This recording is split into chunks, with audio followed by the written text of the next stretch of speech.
Chapter 673. Blazing Shadow Beast, come out of the cage.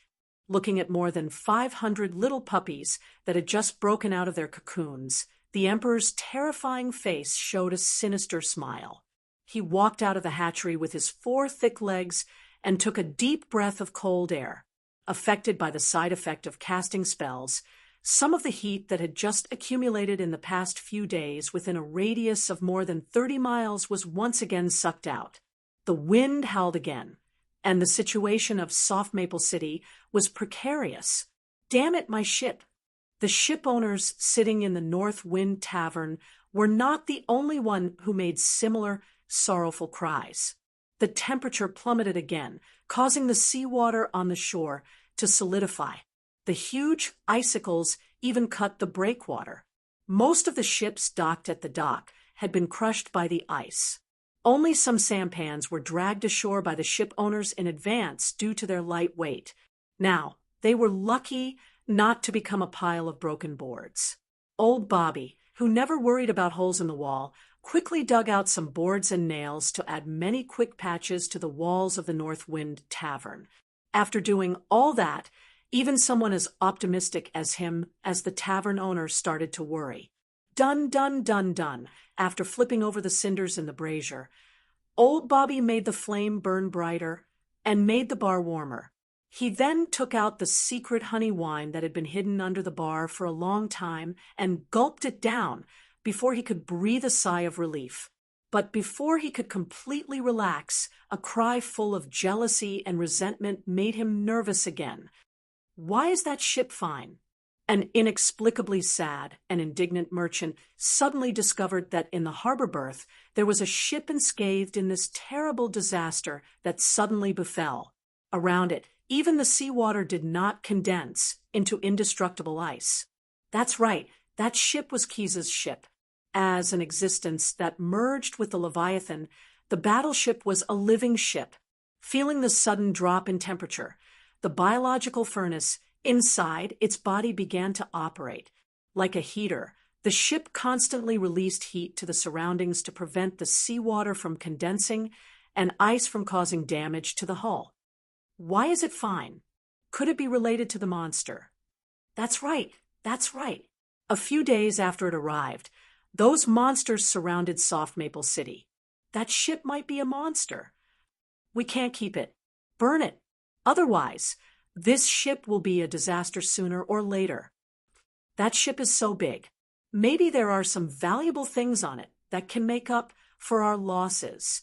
The emotional merchants and ship owners talked more and more excessively, so that old Bobby finally extinguished the thought of persuading them. It was unknown who was the first to stand up, but then a large group of people followed suit. They pushed open the door of the North Wind Tavern with a bang and walked excitedly to the harbor outside the breakwater.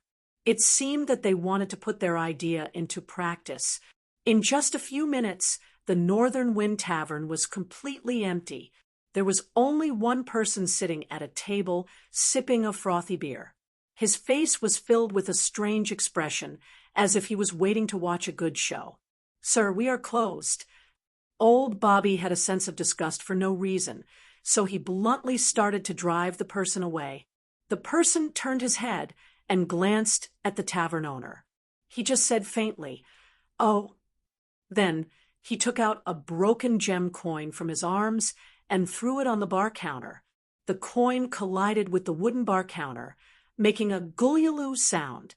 Old Bobby didn't reach out to take the money.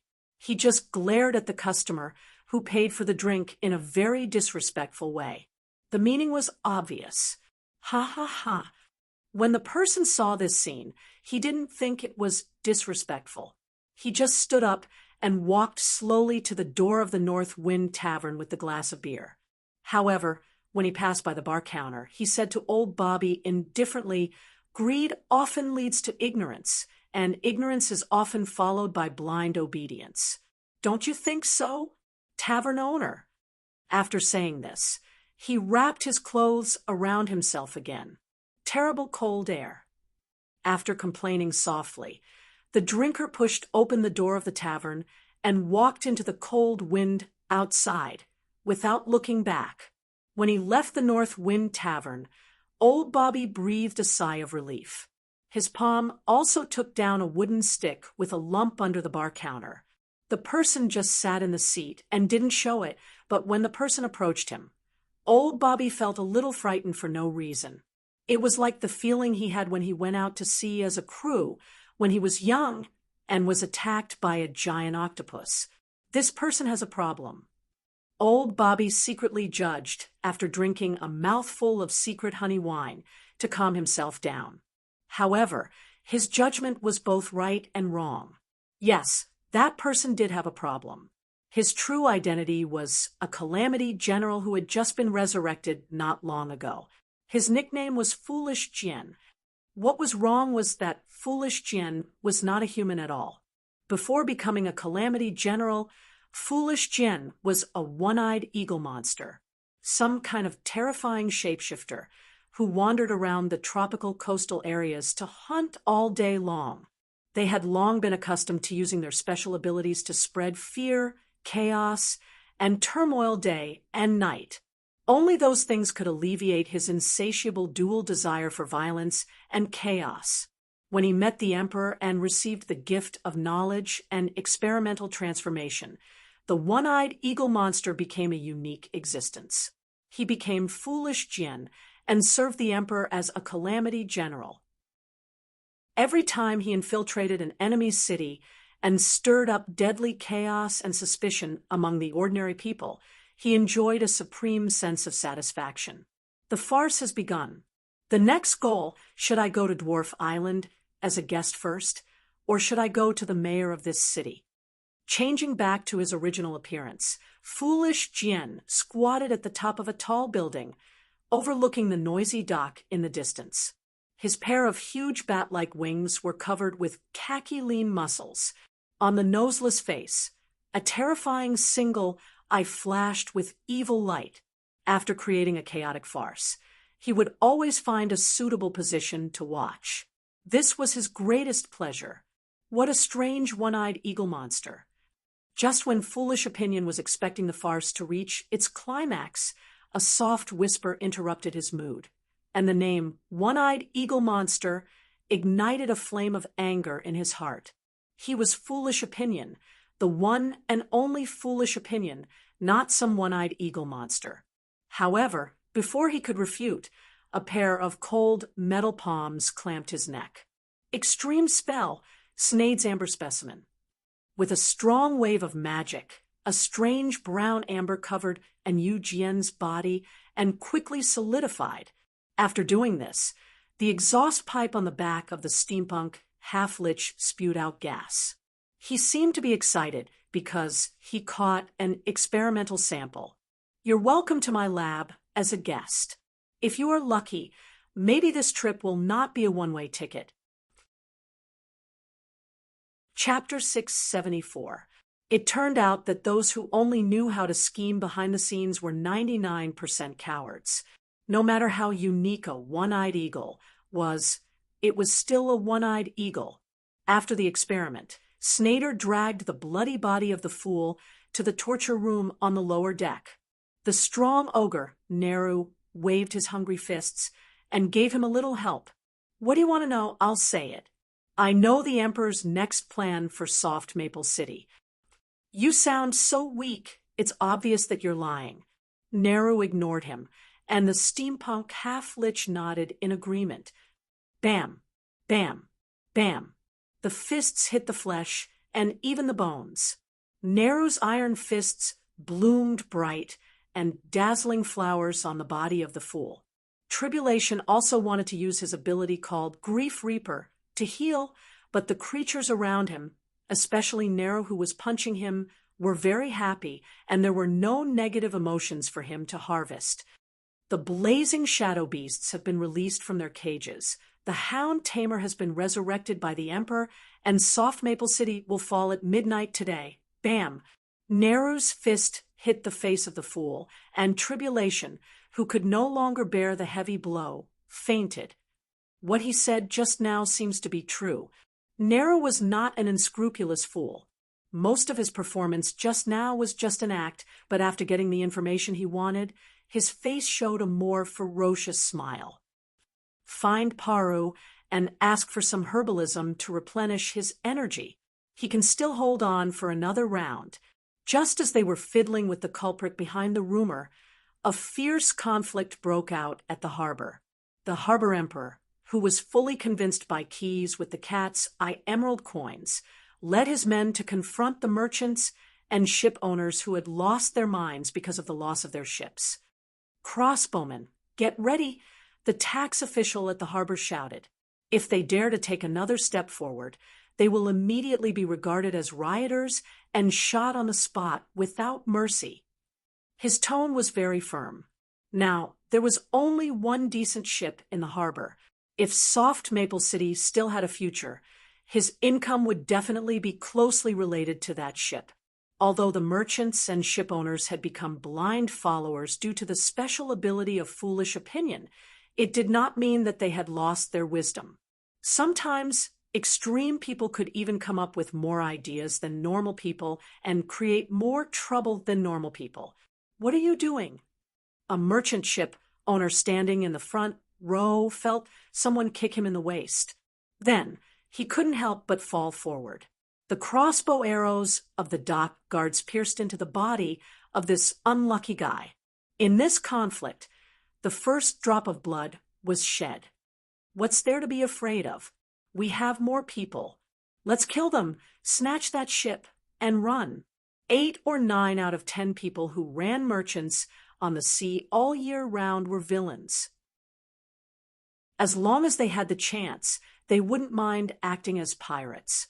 Although most of these people chose to put away their bandit faces after they landed, their ruthlessness could no longer be contained after their ships were destroyed by the floating ice. Many ship owners took out their knives, and the sailors behind them also took out their weapons when they saw the boss's intention. They swarmed forward and rushed towards the dock guards who were changing their crossbows. Soon, the dock guards were overwhelmed by this group of crazy thugs. Many of them had wounds caused by several weapons and fell to the ground. The dock emperor was no longer as stubborn as before.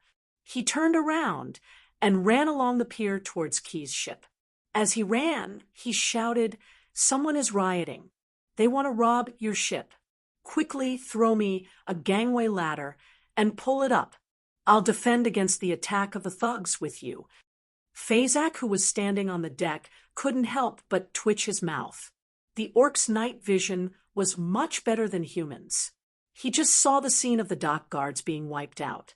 Even with weapons in hand, they can still be beaten down by a group of merchants. Are the guards of Soft Maple City useless? But because he was instructed by Keys, although he was disdainful, he still threw a rope to the dock tax officer. "Tie yourself up," the orc shouted at the top of his voice. "I'll get someone to pull you up with a winch." Just as the fat tax official was about to be pulled to the side of the ship, the group of merchant ship owners who had already transformed into thugs had already taken care of the last guard. They brought their own ship's crew and squeezed through the trestle towards Quest's ship in a grandiose manner. Because the sea was frozen, some people simply ran over the ice. These people held grappling hooks and ropes in their hands and were ready to climb the ship's side. Woo, woo, woo, woo. The steam whistle suddenly sounded. Hearing this sound, all the warriors on the deck got busy. Even the sailor in charge of pulling the winch just wedged a cork in the winch and then ran to his post.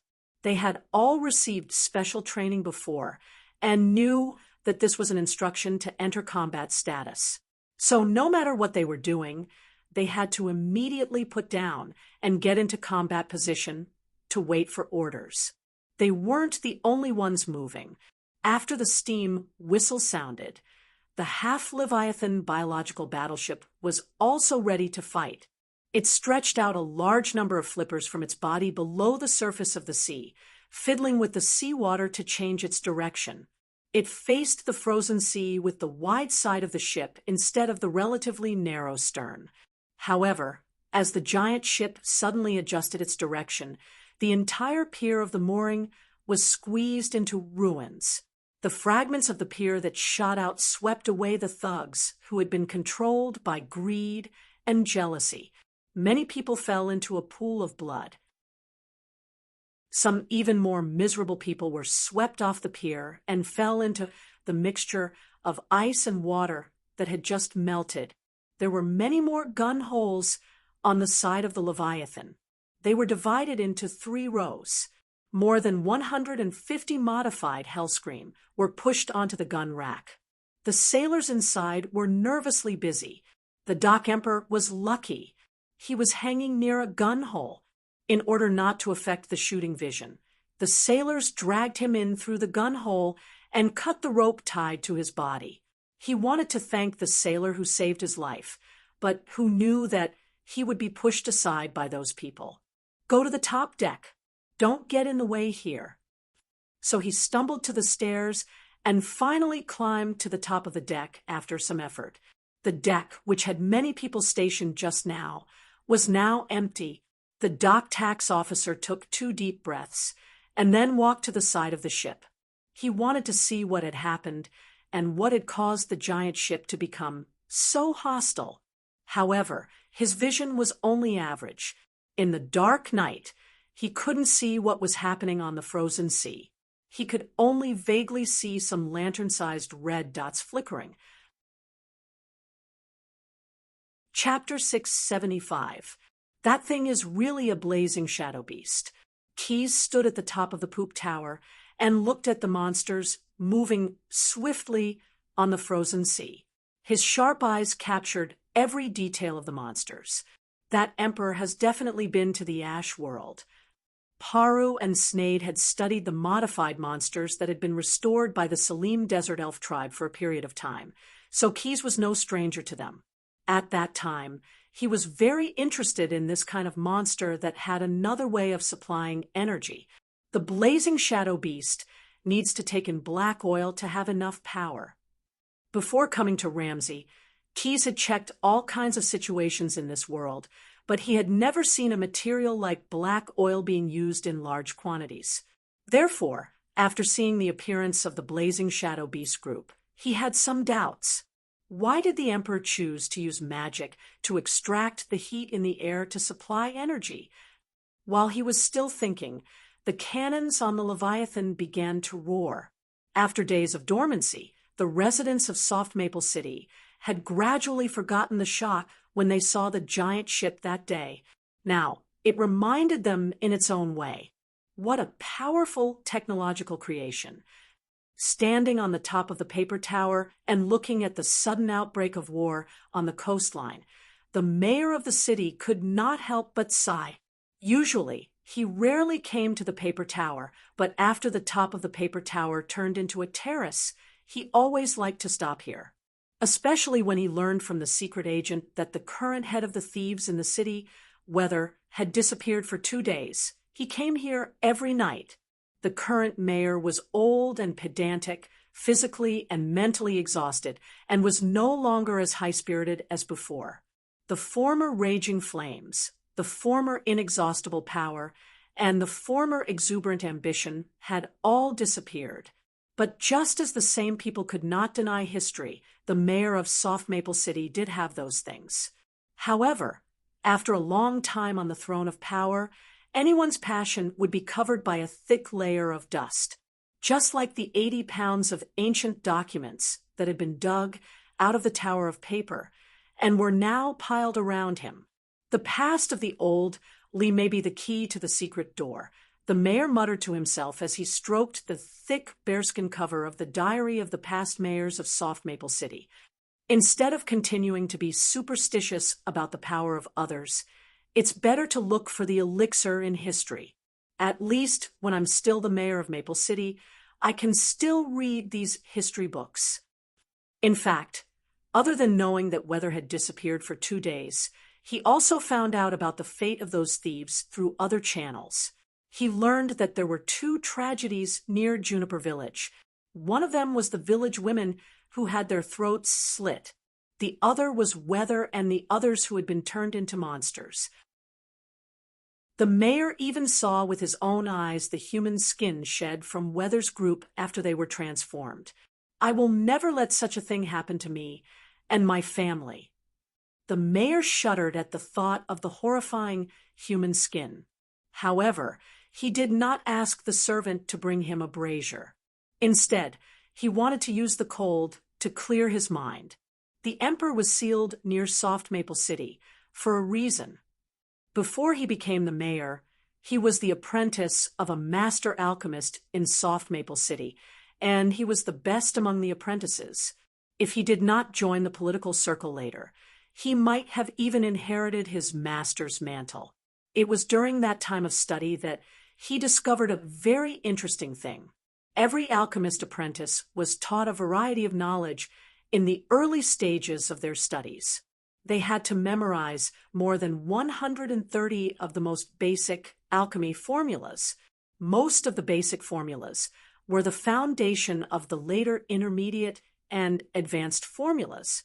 However, there were two formulas that did not seem to have any connection with the intermediate and advanced formulas. The two formulas were neither for refining potions nor for synthesizing special materials. They could only purify and separate a substance called black oil, and then refine it into two other substances called light oil and heavy oil. The role of the light oil and heavy oil was only for burning. There was not much difference between them and the black oil. At that time, the mayor was smart and eager to learn, so he once asked his master, "What is the use of these two formulas? Why do all alchemist apprentices have to memorize the knowledge?" In the face of his question, the master alchemist could not give a reasonable explanation. He could only explain, "This is the tradition of the alchemist apprentices in Soft Maple City. In the whole Ramsey world, only Soft Maple City has this technology. It may not be useful now, but it may come in handy one day." Although his teacher's explanation did not dispel the doubts in his heart, he still firmly remembered the conversation at that time. He also firmly remembered the two basic formulas in his mind, and he still could not forget them until now. As he grew older, he began to pursue power, and the doubts of his youth had long been thrown to the corner of his memory. But now the emperor had awakened, and various monsters had forced Soft Maple City into a desperate situation. Under great pressure, the mayor suddenly had some guesses about the tradition of Soft Maple City. Therefore, he indulged in the pile of old papers in the paper tower for days, trying to find the answer. The weapons of the dwarfs were not very reliable.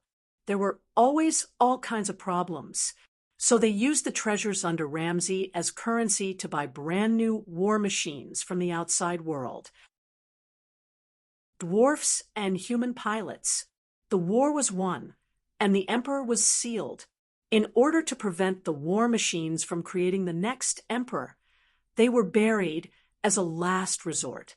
In Soft Maple Tower, underground, the mayor's seal is the activation, alchemist apprentice. Tradition, after searching day and night for 4 days, the mayor finally found the words that could confirm his guess in a 1,000-year-old book called The Diary of the Past Mayors of Soft Maple City.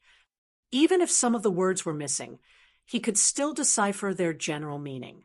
Under the tower of Soft Maple City, there are reliable weapons hidden to deal with the crisis. They need light oil and heavy oil as driving force, and the mayor's seal is the key to activating those weapons. With bloodshot eyes, the mayor immediately summoned his servant. "Find the mercenary group leader to come to the hall of the paper tower and ask him to lead his men to dig down. Tell him that Soft Maple City is saved. We are saved. Go quickly." Chapter 676. Sitting on the chair, the mercenary leader scratched his nails with a dagger as he helplessly thought, "They look like a group of rats moving houses." In front of him, there were dozens of warriors who should have been holding halberds, swords, and shields ready to fight the monster to the death. Now, they were using shovels and pickaxes to dig the soil. Then they pushed small carts in and out of the bottom of the paper tower, moving the soil away. However, due to the tradition of the mercenary group, as long as the employer did not violate the contract, they must obey the employer's command. In other words, the leader could not change the ridiculous order given by the mayor. He could only wait. There's a situation. The soil in the pit is covered with mortar. There seems to be something buried under it. Fortunately, there was this voice. Otherwise, the mercenary leader's remaining patience would have been exhausted. He wanted to go over and see what was going on, but the fat mayor, who had been supervising from the side, unexpectedly ran over with an agility that did not match his body size. "I'll take care of it. You guys step back a little." As he spoke, the mayor jumped into the mud pit. Under everyone's surprised gaze, he took out a jar from his arms and solemnly placed it on top of the mortarboard. "Pull me up." Well, this was normal. After being lifted out of the pit by a few mercenaries, the mayor immediately asked everyone to get out of the pit. Then, he took out a flint from an unknown pocket and lit up an oil paper rope that extended from the top of the pot. Chi-chi-chi. Rumble. The small jar was filled with alchemical fire oil, so when it came into contact with the sparks on the oil paper rope, it immediately exploded violently. A few mercenaries were so scared that they even sat on the ground. After the explosion, they found that the mortar board had been blown open, revealing a large hole that allowed people to enter. Still in the lead, the mayor of Soft Maple City took a windproof lantern and took the lead to enter the hole. The mercenary leader gritted his teeth and ordered 2 people to follow him into the hole after the fat mayor. There were some stone steps at the bottom of the hole, which were relatively easy to walk on. Everyone, including the mayor, safely walked to the bottom of the stairs. Their feet touched the solid ground, and their hearts felt a lot more at ease. What the hell is this?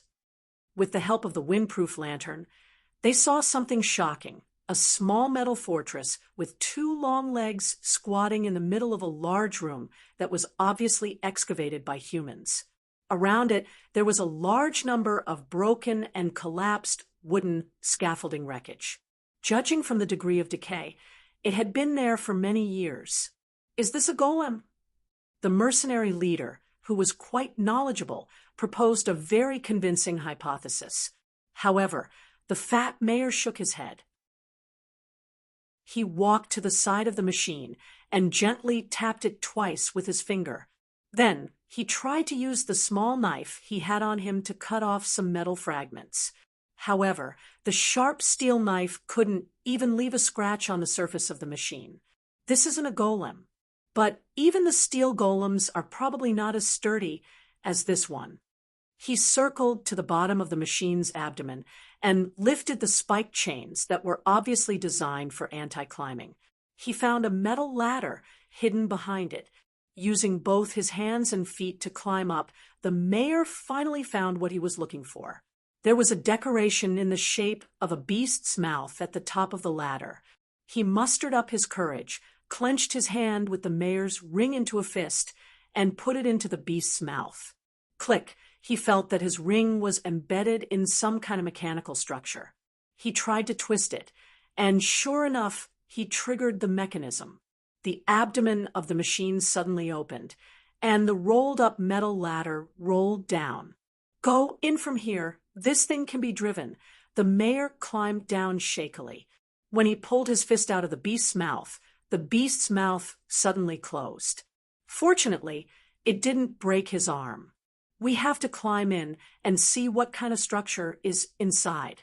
Climbing up the ladder into the machine's abdomen, the mayor didn't move alone this time. Instead, he called the mercenary leader and 2 mercenaries to follow behind him.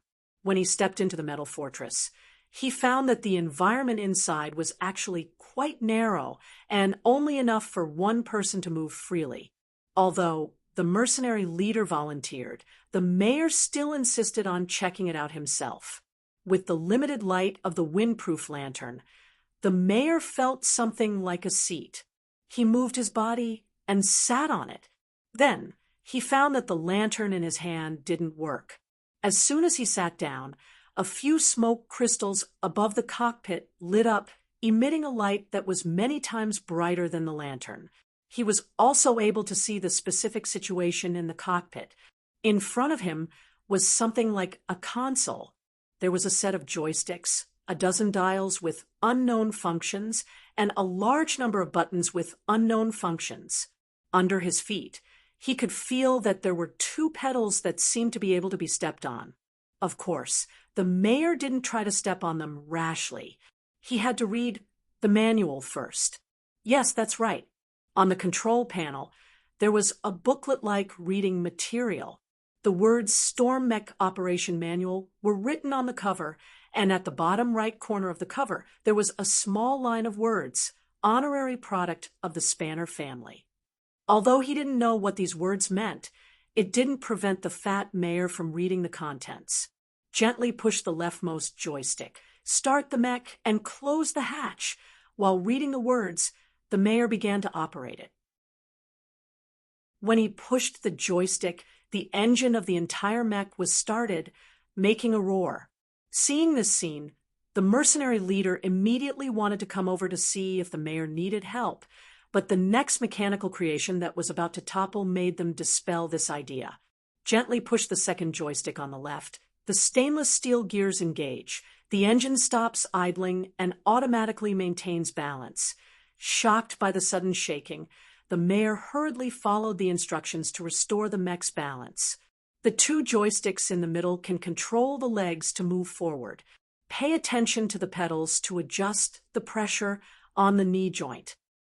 When he wanted to try for the third time, a yellow button on the dashboard suddenly flashed. He carefully checked the manual and found that it was a warning that the fuel had run out. The yellow light flashing means that the fuel has run out. Follow the following steps. Open the fuel tank in the cabin. According to the sign on the dwarf's mouth, distribute the light and heavy fuel into it. Seeing this, the mayor finally understood the tradition that the alchemist master didn't elaborate on. The tradition of Soft Maple City is to serve the Storm Mech. This mech has the ability to wipe out all the monsters under the Emperor's command. In the bottom of his heart, a sudden confidence rose. Chapter 677. Under the continuous bombardment of more than 150 Hellroars, the group of blazing shadow beasts that wanted to enter Soft Maple City to hunt through the frozen sea was forced back. Under the night sky, the blazing shadow beasts temporarily extinguished the furnace in their bodies. Although they did not attack Soft Maple City from the side of the breakwater, on the morning of the second day, those terrifying fellows gathered at the main gate of the city with more raven men away from the cannons of the Leviathan warship. Very good. Excellent. After rummaging through all the alchemy shops, the mayor finally collected enough light and heavy oil to inject into the storm mech before dawn. After he poured in the oil, this war machine produced by the Wrench family finally had the possibility of unearthing. He was still sitting in the cockpit by himself. According to the familiar steps, he pushed the first and second joystick on the left, and the engine of the storm mech began to operate normally. The behemoth opened its legs and began to stand up little by little. This time, the paper tower really became a paper tower. The sturdy body of the storm mech directly crushed the foundation of the tower. There was no doubt that the paper tower was scattered into ruins. Fortunately, the mayor ordered people to move the documents and files in the tower overnight last night. Otherwise, most of the books would have been lost. Dust blocked the front of the observation window, but because of the barrier of the crystal, it did not enter the cockpit. The mayor cautiously referred to the operation process in the manual, paying attention not to put too much pressure on the storm mech's knee joint. He pulled back the left joystick and pushed the joystick forward. The machine took a big step forward in the roar, and inertia firmly tied him to the driver's seat. The right pedal rose a little when the mech stepped into the soft soil, and the mayor felt a little pressure on the soles of his boots. He moved the joystick back and forth, shifting his weight from one foot to the other. The entire cockpit swayed back and forth like a treehouse in a hurricane, shaking with every step. The engine at the back of the machine made a series of hisses, and the hydraulic joints of the storm mech supported the weight of the entire machine, and the pressure gauge swayed greatly with the movement of the joints. As he became more and more proficient in the operation, he could gradually pay attention to the data indicated by all the needles and maintain a stable advance without bumping into any obstacles. The price was the destruction of his mayor's residence. But no matter what, the mayor was still controlling the storm mech to move quickly towards the city gate. The mercenary leader had no choice but to send someone to control the garrison and the Saint Samurai to prevent them from mistaking the war machine for an enemy and launching unnecessary attacks. Although he did not think that those people would have any way to break through the thick outer shell of the storm mech. The screeching of gears filled the cockpit. The left pedal rose again against the fat mayor's foot, and the whole machine tilted forward uneasily. Crap, we're trapped again. The mayor, who was the pilot of the mech, cursed under his breath. He twisted the control stick and made the right leg of the mech take a big step forward. Its knee joint spewed out a large amount of steam like a train whistle. The storm mech swayed left and right like a drunkard, almost falling to the ground. A few seconds later, the mayor finally felt the machine gain a foothold in the snow and mud. The mech maintained a posture of 1 foot forward and 1 foot backward, like a swordsman taking a lunge. He pushed both control sticks forward. His left leg exerted force in the mud, and his right leg pushed forward. The engine let out a sharp whistle, and the metal joints creaked. After a shudder, accompanied by the sound of roots being pulled out of the mud, the storm mech stood up again. The mech stood on one leg for a short while, then continued to move forward. Gradually, he forgot that he was controlling a machine. The steps of the machine felt like his own, and the shaking of the cockpit was just like his body.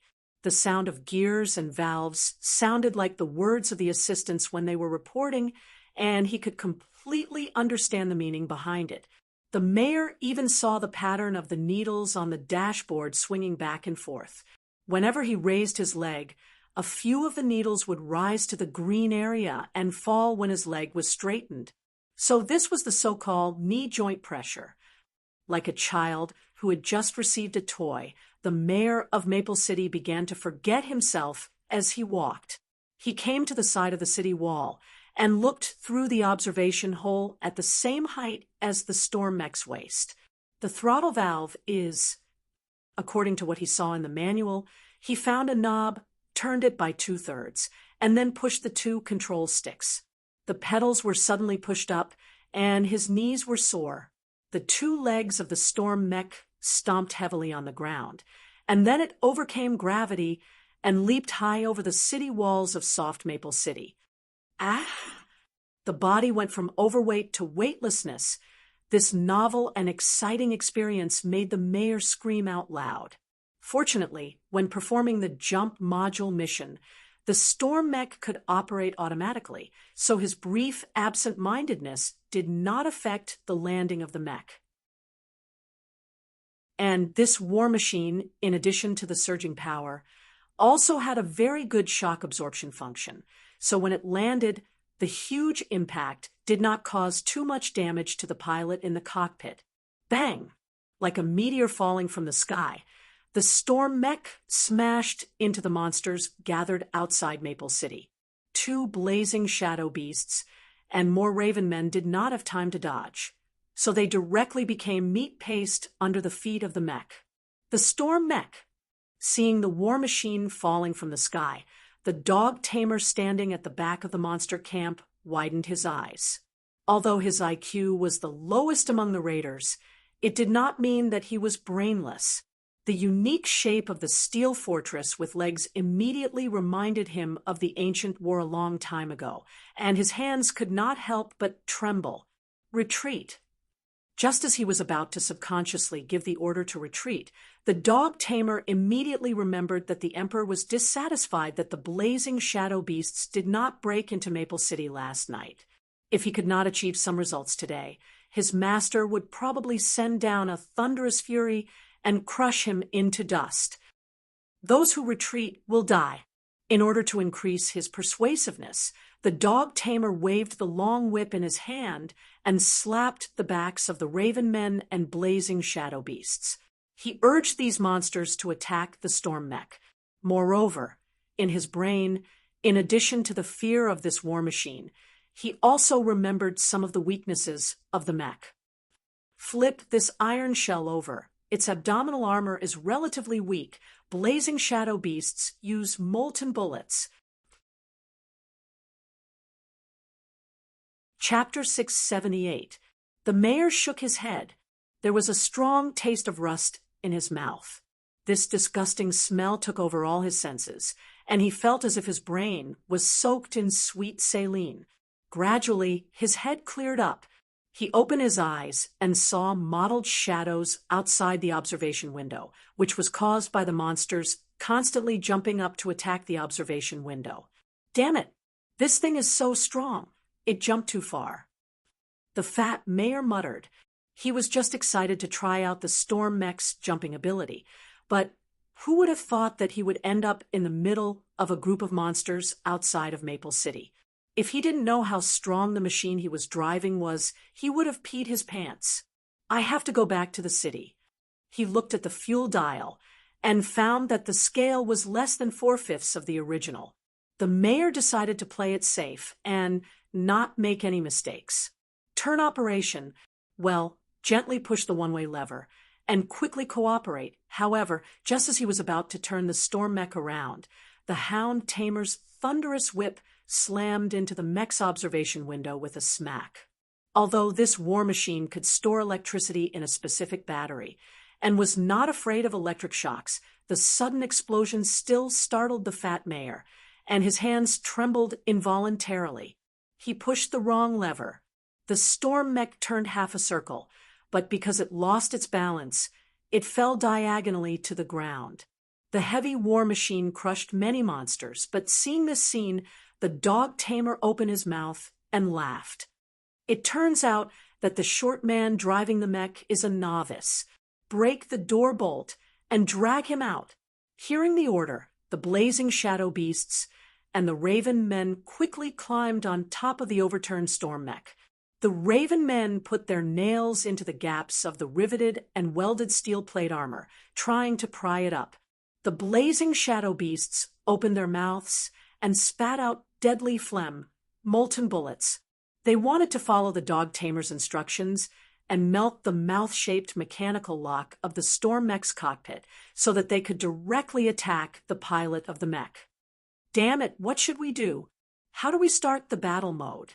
Although he knew that the storm mech was very sturdy, the fat mayor still panicked when faced with a bunch of monsters who wanted to forcefully dismantle this war machine. Fortunately, he had already memorized the entire Storm Mecha operation manual beforehand. After a moment of careful thought, he remembered how to activate the mecha's battle mode, so he was not completely helpless. He pulled on a rope hanging from the right side of the cockpit, and the auxiliary engine, which was specially designed for combat mode, started up. Compared to the normal mode, the power of this engine was undoubtedly more powerful, and the sound it made was simply deafening. On the right side of the console, a hidden slot suddenly opened, and a handle stretched out. The mayor used his chubby hand to push the handle and found that the handle moved in many directions. This design was actually for the convenience of controlling the weapon module that extended from the outside of the mech. There were 3 types of weapon modules on the storm mech. Because the mayor did not pull the rope hard enough, he only allowed the storm mech to release the most basic attack weapons. Suddenly, the thick surface of the storm mech opened up many cracks, and a dozen spinning wheel saws popped out from the cracks and instantly shredded the bodies of the monsters that clung onto the storm mech. Then, just like the landing after the jump, the storm mech, which had activated the weapon module, also had the function of auto-calibration mode. It was as if it was a living creature. It rolled on the ground once, and then it found the right place to step on the ground with its legs. With a sudden burst of strength, it stood up again. The storm mech was like a spider, extending 8 sets of mechanical arms from its body, and at the end of each arm was a huge sawtooth spinning rapidly. As the pilot rotated the weapon lever, the 8 arms also began to rotate around the body of the mech. Although it looked like there was no order, like a crazy demon, in fact, it was very orderly. No matter what angle the blazing shadow beasts and the raven men attacked from, they could not get close to the storm mech. Some of the blazing shadow beasts wanted to attack the belly of the mech according to the command of the dog trainer, but the anti-climbing spikes that swung out gave them a painful lesson. This is not the first generation of the storm mech, but a modified second-generation mech. Looking at the little puppy that was beaten to a pulp, the dog trainer immediately recalled his memories of the ancient war. I must report to the Emperor and tell him that the situation has changed. Thinking of this, he immediately used the whip to wrap around a blazing shadow beast, and then put a finger on the top of its head. Dark green flames suddenly gushed out from the eyes of the modified monster, and its body began to tremble nonstop. The dog trainer transferred his will into the monster's mind, and when he raised his hand, the blazing shadow beast ran in the direction of the protruding point. After doing all this, the dog trainer waved the whip, which made a crisp paw sound. Fortunately, the pilot is not familiar with the storm mech. The lava armor on his body began to melt. Otherwise, this war machine would really be unbeatable. As a general, although the dog trainer was originally only a half-orc, after being modified by the flesh of the burnt sacrifice demon, he already had some of the abilities of the top inferno creatures. Through the stimulation of the hellfire, he quickly changed into a half-inferno, half-lava creature. Not long after, a giant of more than 20 feet tall appeared on the battlefield. At this time, the dog trainer's lower body had turned into a pile of flowing lava, and his upper body had turned into the appearance of the burnt sacrifice demon. He roared at the sky, and the huge bat wings on his back flapped violently.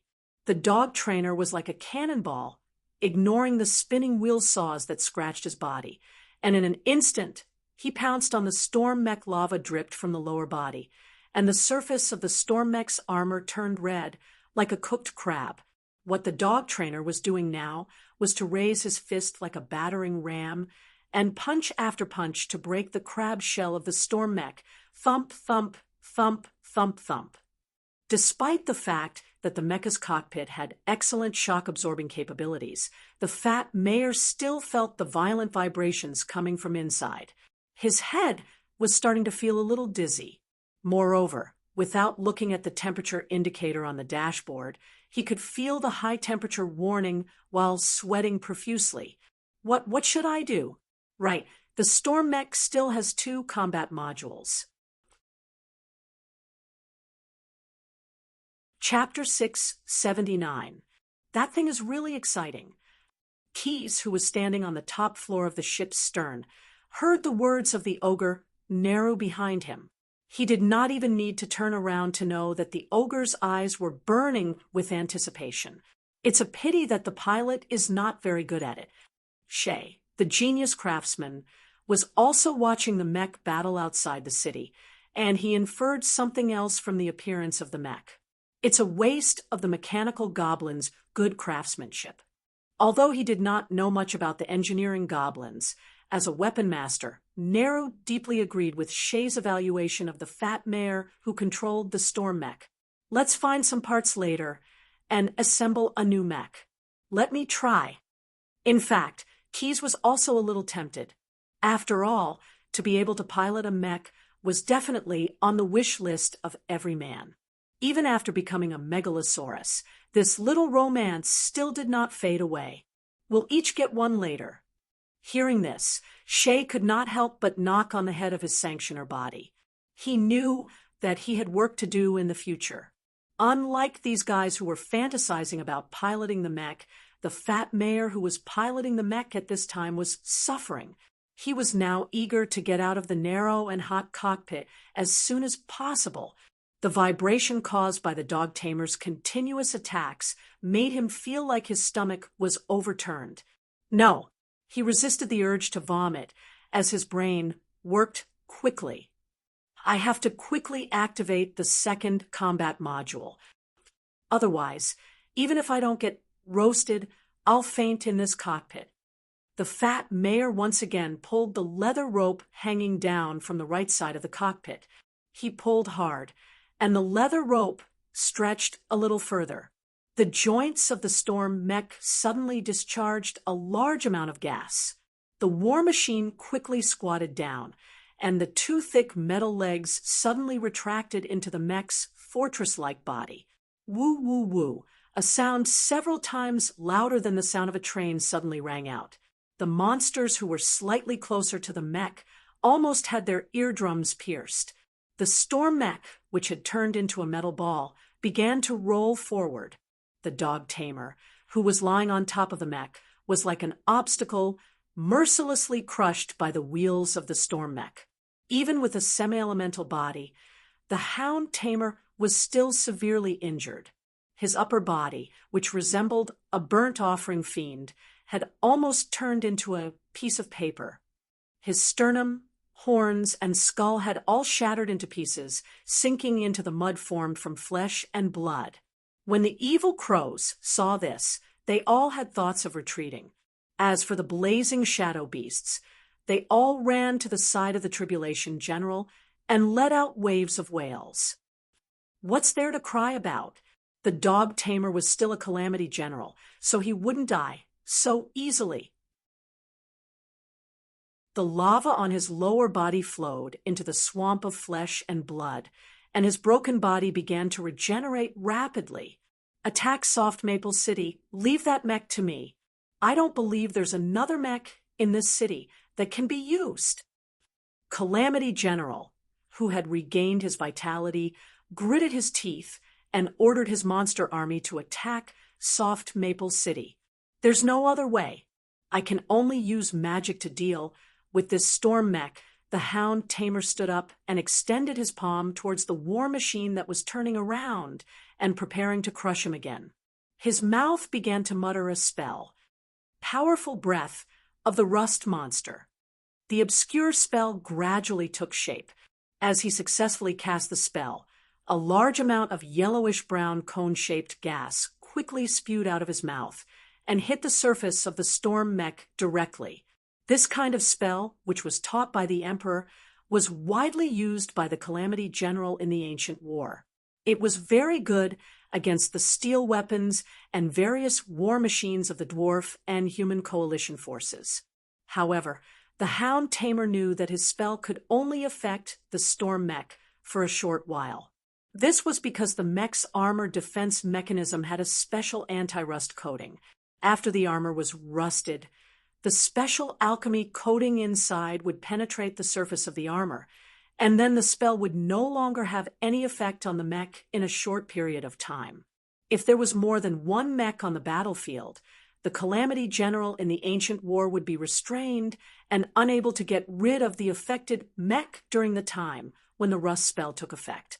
Then, it would not be long before that mech became the vanguard of the counterattack. If there were other Calamity General with superior spellcasting ability, it would be fine. However, for the Hound Tamer, who had limited spellcasting ability and usually used physical attacks as his fighting style, the steel lump that had no weakness was completely his nightmare. Therefore, he did not use the spell at the beginning.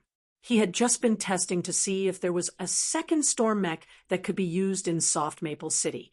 Now, he came to a negative conjecture, so he decisively used the powerful breath of the rust monster, wanting to end the battle in one fell swoop.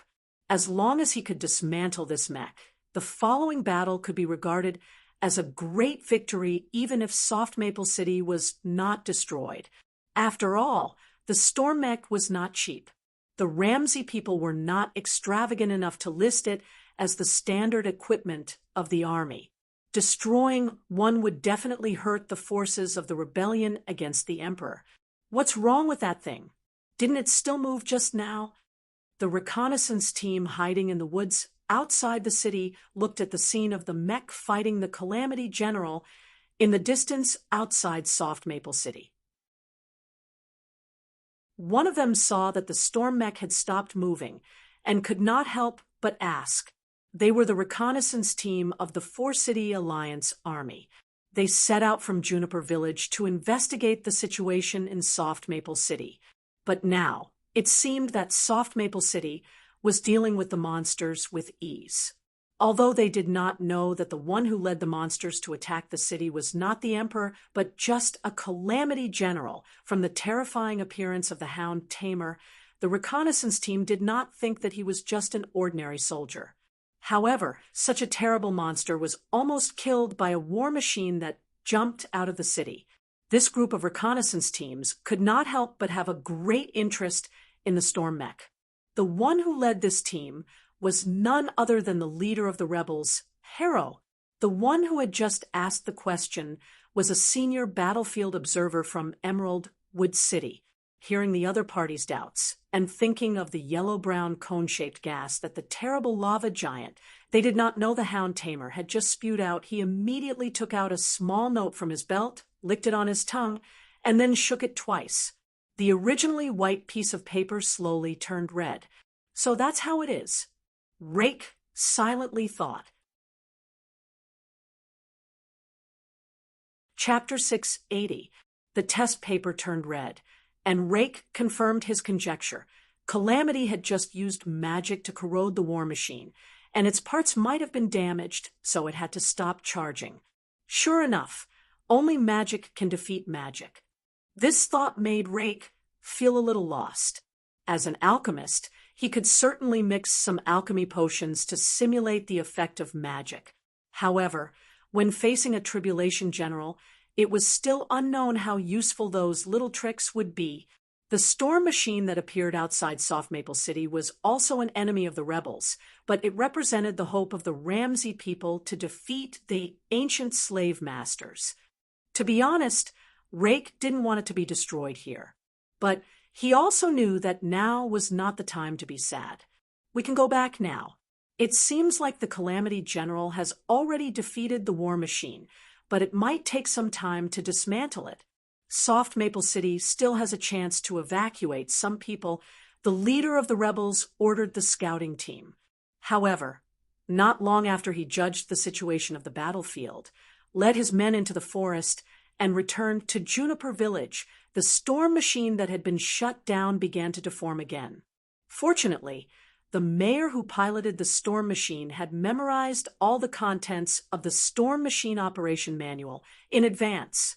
When the storm machine began to rust, he immediately thought of a solution. Unlock the third battle module of the storm machine. Looking at the dog trainer who was walking towards him step by step, the mayor grabbed the leather rope with both hands and pulled with all his strength. The battle engine was instantly adjusted to the third gear, and more surging energy gushed out from it, activating every part inside the storm machine. The indicator of the fuel gauge on the control panel in front of the mayor immediately dropped by more than a third. High-temperature electric arcs surged on the storm machine, and dense, small holes appeared on the surface of the armor.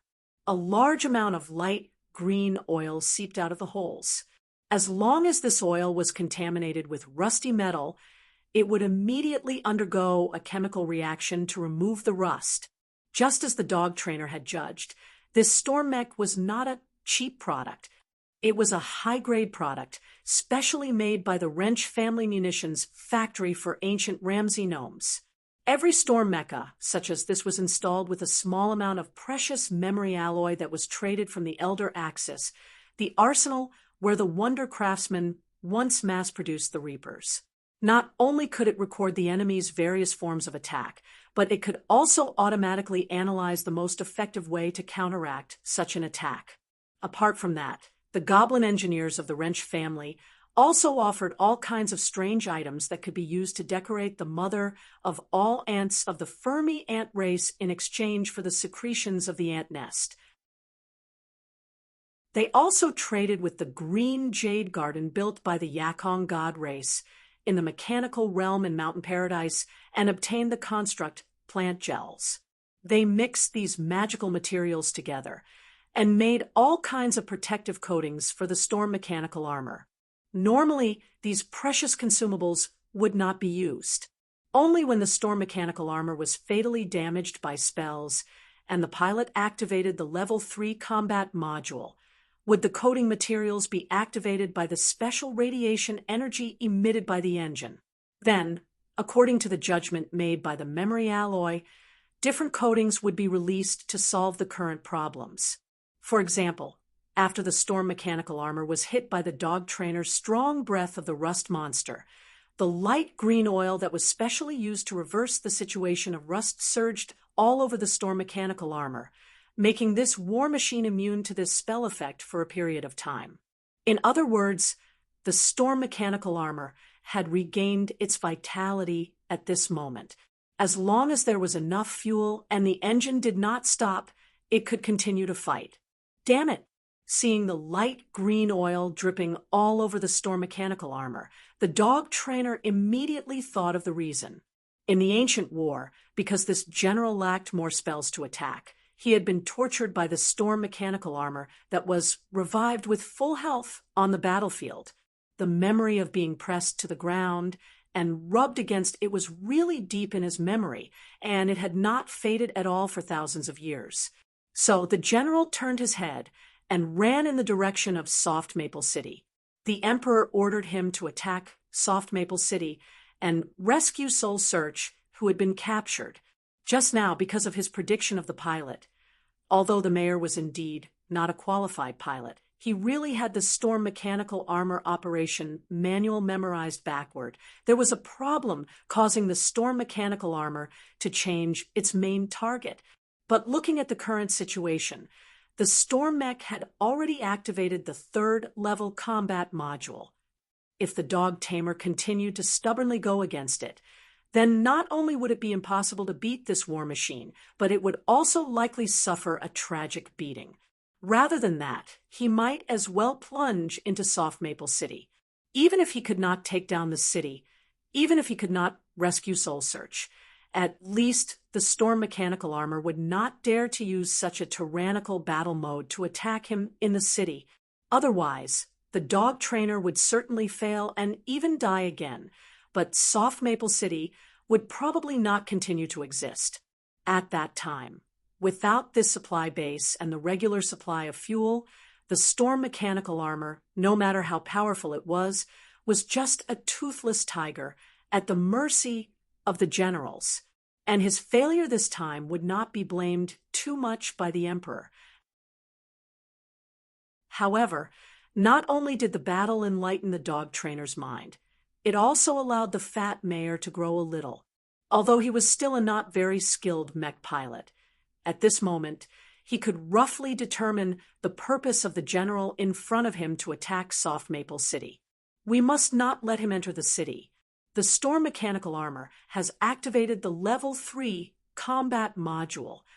If we fight with him in Soft Maple City, the entire city will probably be destroyed. Without the support of various materials in the city, this storm mechanical armor will become a one-off consumable. Looking at the fuel gauge, the needle showed that there was less than half of the fuel left. The mayor gritted his teeth and quickly pushed the 2 joysticks in front of him. The storm mechanical armor's 2 legs, which had been retracted into its body, stretched out on the ground, and the war machine immediately leaped into the air. Then, the armor in front of the storm mechanical armor revealed a brand new launch port, Hunter's Tongue. As if to encourage him, the mayor shouted the name of a rather Chunibyu move written in the operation manual. Accompanied by a loud bang, A thick bolt with a chain instantly shot out from the launch port. With a poof, the bolt pierced through the dog trainer's shoulder blade, and the huge thrust even threw the general to the ground. After hitting the target, the gears inside the storm mechanical armor turned the winch and pulled the general to itself. At the same time, a large amount of light blue liquid flowed along the chain into the dog trainer's wound. In order to stop the general's movement, the mayor had to once again consume the coating material that he could not replenish at the moment. He injected a strong anesthetic that was specially used on the general and could temporarily weaken their strong physique into the dog trainer's body.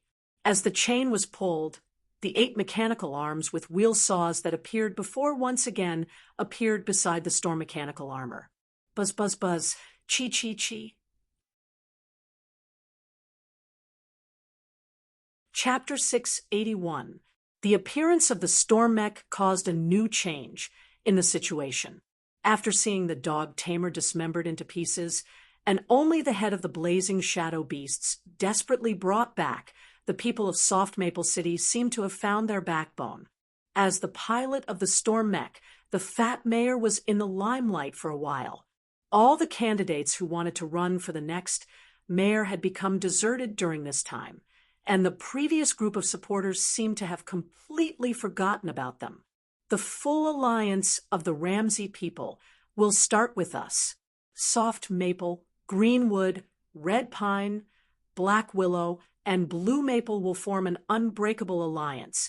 The mayor of Red Pine City bowed to the mayor of Soft Maple City and said, "Together, we will resist the awakening of the emperor." Previously, after the reconnaissance team returned to Juniper Village, the alliance of the 4 cities immediately sent a special envoy, the mayor of Red Pine City, as the representative of the other mayors, to take on the role of the leader of the envoy group and rushed to Soft Maple City. Originally, his purpose of coming was to ask the mayor of Soft Maple City to issue a notice of evacuation. However, when he saw the wreckage of the dog tamer outside the city and the storm mech standing in the mayor's residence, he immediately drafted another agreement.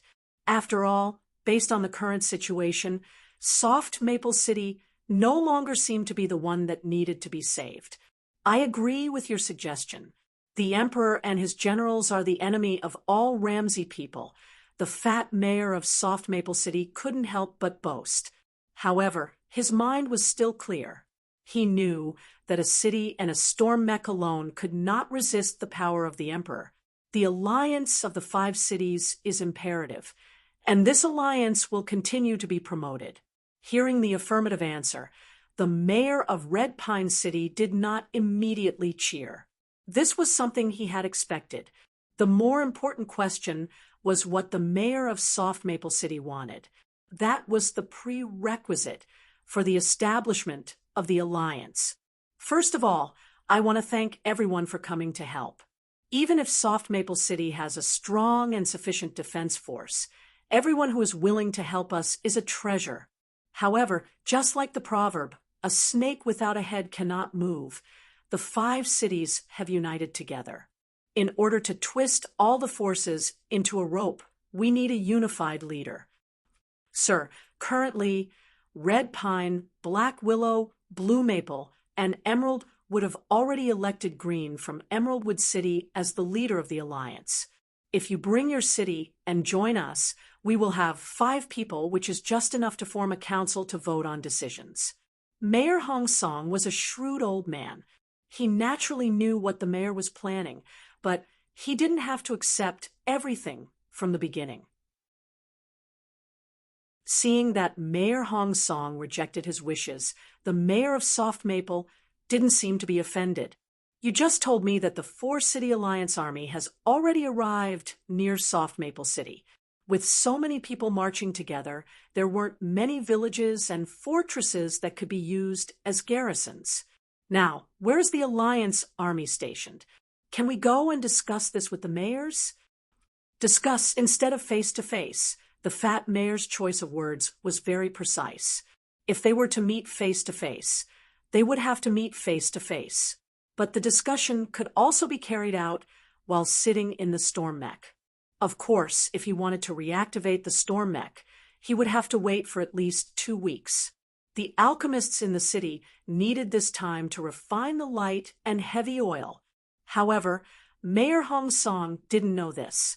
His face suddenly became a little nervous, and his mood began to become complicated. However, before the more awkward conversation could take place, another more important matter grabbed the mayor's attention. He ended the negotiation in advance and arranged for the delegation to settle down in the post house. The dwarves are coming with the icebreaker. After reading the copper tube message from the attendant, the smug mayor of Soft Maple couldn't help but frown.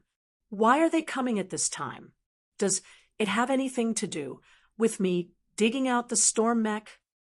On the sea north of Soft Maple City, a pointed ship made entirely of metal was moving at full speed. Its hard and sharp bow was moving on the ice. Relying on its own weight, the icebreaker crushed the ice and then moved forward for a while. In this way, the dwarf icebreaker bit by bit gnawed a passage on the frozen sea and drove to the jetty next to Soft Maple City. Then the ship anchored. The ship didn't move into the mooring because the Leviathan was there. For safety reasons, the dwarf icebreaker didn't want to get close to the behemoth. After the ship stopped, the icebreaker only lowered an ice sled. Even for dwarves, this means of transportation was a little too crowded to carry 6 passengers at the same time. I'm going to start Darport. The dwarf pilot, sitting at the end of the ice sled, shouted. Darport, who led the team, made a no-problem gesture, and the vehicle began to move on the ice. The 6 dwarves were a typical configuration of an adventure team. The leader was the illusionist Darport, who was also responsible for external affairs. The remaining 5 members were a rogue, a monk, and 3 spear and shield warriors. They were a special investigation team sent by Dwarf Island to Soft Maple City to investigate the 2 unusual events of the Emperor Resurgence and the storm mech unearthed. In addition, there was a dwarf mechanical chocobo cavalry unit and 3 steam turbine tanks on the icebreaker. They were waiting for Darraport's call and were ready to land in Soft Maple City to solve the problem. That ship next to it is really big. It doesn't look like a Ramsey creation at all. The dwarf wanderer sitting on the ice sledge observed the Leviathan with a pair of binoculars hanging on his chest. He said to his companion next to him, "It looks like a ship produced in the Dwarf Island shipyard. It doesn't have so many sails, but it does have a tall chimney." The one listening to him was a spear and shield warrior. Then when you go back, you can go up and see if you can find the nameplates left by the craftsman. Out of his understanding of his old friend, the spear and shield warrior knew that as long as he instigated him, the other party would most likely do something. But you have to be careful. Don't go into their treasure vault and get locked by the treasure chest. Ha ha ha. While the dwarves were quarreling, Quess, who was standing on the stern of the ship, cast his gaze towards them. The Ramsey gnomes aren't like their other cousins with elven blood. Their ears aren't as sharp. Their bodies are slightly stronger, and the 2 spear and shield warriors seem to have undergone some degree of mechanical transformation. There are metal parts in their limbs. Chapter 682. When you stared into the abyss stared back at you. While the dwarves were sizing up the Leviathan, the owner of the ship was also observing them. There was no doubt that the latter's eyes were much better than the former's. As it was the first time that Keyes had seen Ramsey's dwarves, he could not help but use spells and other means to observe them from all angles. He came to the conclusion that the dwarves in the Ramsey plane were a little abnormal, not like normal dwarves. The dwarves were a distant relative of the elves, and they had originally lived with the elves in the wild. It was colorful, green, and full of passion. Many years ago, the main god of the dwarves, Garl Dazzling Gold, had discovered this race. Under his leadership, The ancient dwarves had left the kingdom and spread to various planes of the multiverse. Even so, the dwarves had never completely abandoned their elven roots, nor had they completely drifted to secular culture. Although the dwarves were no longer true elves, their elven lineage was still revealed through their outstanding magic talent, willful nature, and special perspective on everything in the world. Dwarves could have the same behavioral motives and concerns as other races, but the driving force that drove them was a strong, even strange and absurd passion in the eyes of other races. They could risk their lives to taste the food on the giant's table, or challenge the bottom of the bottomless abyss in order to break their own drilling record, or run to an ancient red dragon to tell him a joke at the risk of being roasted alive. For the dwarves, these achievements were the same as developing new technologies, obtaining wealth comparable to that of a country, or overthrowing powerful evil forces. They were family traditions that they should be proud of. Garl Dazzling Gold especially appreciated the passion of his people and named it the inner drive of the dwarves. He liked such energetic dwarves, and the dwarves would use their own vitality to please the main god. In Keyes' opinion, similar to the dwarves in some other planes, the dwarves of Ramsey should have a tradition in scientific research. Otherwise, they would not have invented so many mechanical creations and discovered so many alchemy formulas in history. Of course, this did not mean that the dwarves in this plane did not have other choices. In many dwarven worlds that worshiped science and technology, there were many dwarves who did not want to be scientists and engineers. Their gods had never objected to it either. However, after careful observation, he found that Ramsey's dwarves seemed to be lacking something. Although they also had many technological creations, it seemed that the souls of the dwarves were not as agile compared to the gnomes of other planes who were traditionally engaged in scientific research. Ramsey's gnomes seemed to lack subjective creativity. In other words, they seemed to lack the intrinsic drive of gnomes that Gail Shimmer advocated. Even if Keyes could not see the whole picture, he still benefited from the detailed research he had done on the dwarves of the Ramsey plane when he was investigating STEM. Therefore, he came to the conclusion that Ramsey's dwarves were gradually deviating from tradition, and their creativity was gradually being castrated. The reason for this may be that the stable financial system has provided for thousands of years of good living. It may also be that STEM's appearance caused more Ramsey's dwarves to divert a lot of their attention to virtual games. Therefore, their technological inventions seemed to be stagnant. The mechanical chocobo, which had been perfected more than 1,000 years ago, was still in use today. The steam turbine tank, which was invented more than 1,000 years ago, was still in service today. It was simply too stable for the dwarves. No wonder the god of virtual games took such a big risk. I'm afraid he's now in a dilemma. Suddenly, Keyes had a flash of inspiration. He seemed to have guessed the possible reason why STEM took the initiative to participate in the Blood War. With the continuous promotion of his game, the souls of the Ramsey Plains dwarves have begun to gradually lose their vitality.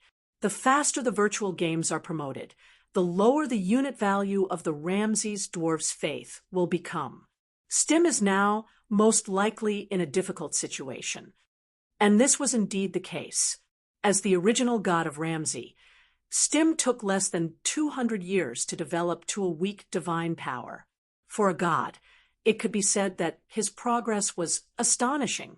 However, in the 100 years since then, his path had become narrower and narrower. Most of the time, he even had to be vigilant against the loss of faith caused by the decline of the dwarf population, which led to the risk of his divinity being downgraded. It was for this reason that STEM took the initiative to attract believers of other races.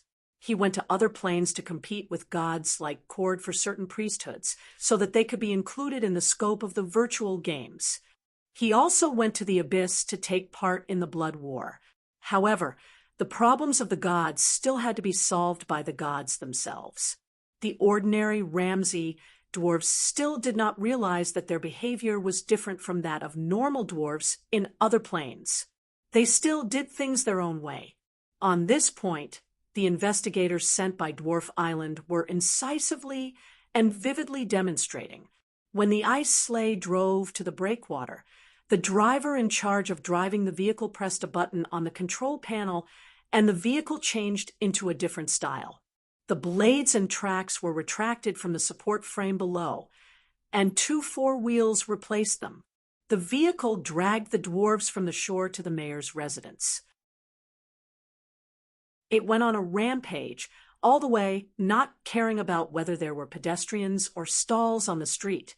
In the face of the abuse of the citizens, the dwarven investigators on the vehicle responded with ridicule as a counterattack. Although the 6 of them were going to the mayor's residence, they did not want to pay a visit to the mayor of Soft Maple City. The gnomes driving the vehicle smashed open the door of the mayor's residence. Dara Potter, who was the leader, directly cast an illusion on the mercenaries who wanted to stop them, causing those dizzy fellows to punch and kick each other, fighting fiercely. Their target was the storm mech that was parked in the courtyard. The midget who was driving the car drifted and stopped the car beside the mech. With the help of the monks, Dara Potter quickly reached the top of the storm mech. The illusionist took out a cylindrical key from his pocket and directly stuffed it into the beast mouth-shaped keyhole used to open the storm mech. As he chanted a specific incantation, the key immediately changed shape and tightly blocked the keyhole. After doing this, Dara Potter clapped his hands and breathed a sigh of relief. Before they set off from Dwarf Island, the master craftsman had told him to control the storm mech before he started the investigation, and then he could interrogate the human mayor. Therefore, as soon as their investigation team arrived at Soft Maple City, they rushed to the location of the storm mech as fast as lightning. Using the secret control key passed down from ancient times, they temporarily locked the storm mech and did not let it be activated again. However, whether it was Dara Potter or the master craftsman, they did not realize a problem. Normal dwarves who were traditional in science and technology would never think of controlling a technological product and not letting it be used by others. Even if the technological product could be a dangerous weapon, a normal dwarf would most likely choose to invent something even more dangerous to defeat the original product. Chapter 683. It can't be wrong. He doesn't have many coins left. Daraport pulled out a 7, spread it open, threw away a 3, and stared at the only card in his hand. Why do you say that? The dwarf wanderer called him by the illusionist asked. Every time you have no money, your face looks like a corpse, and you can't even open your eyes. A spear and shield warrior joined in the ridicule. Ha ha!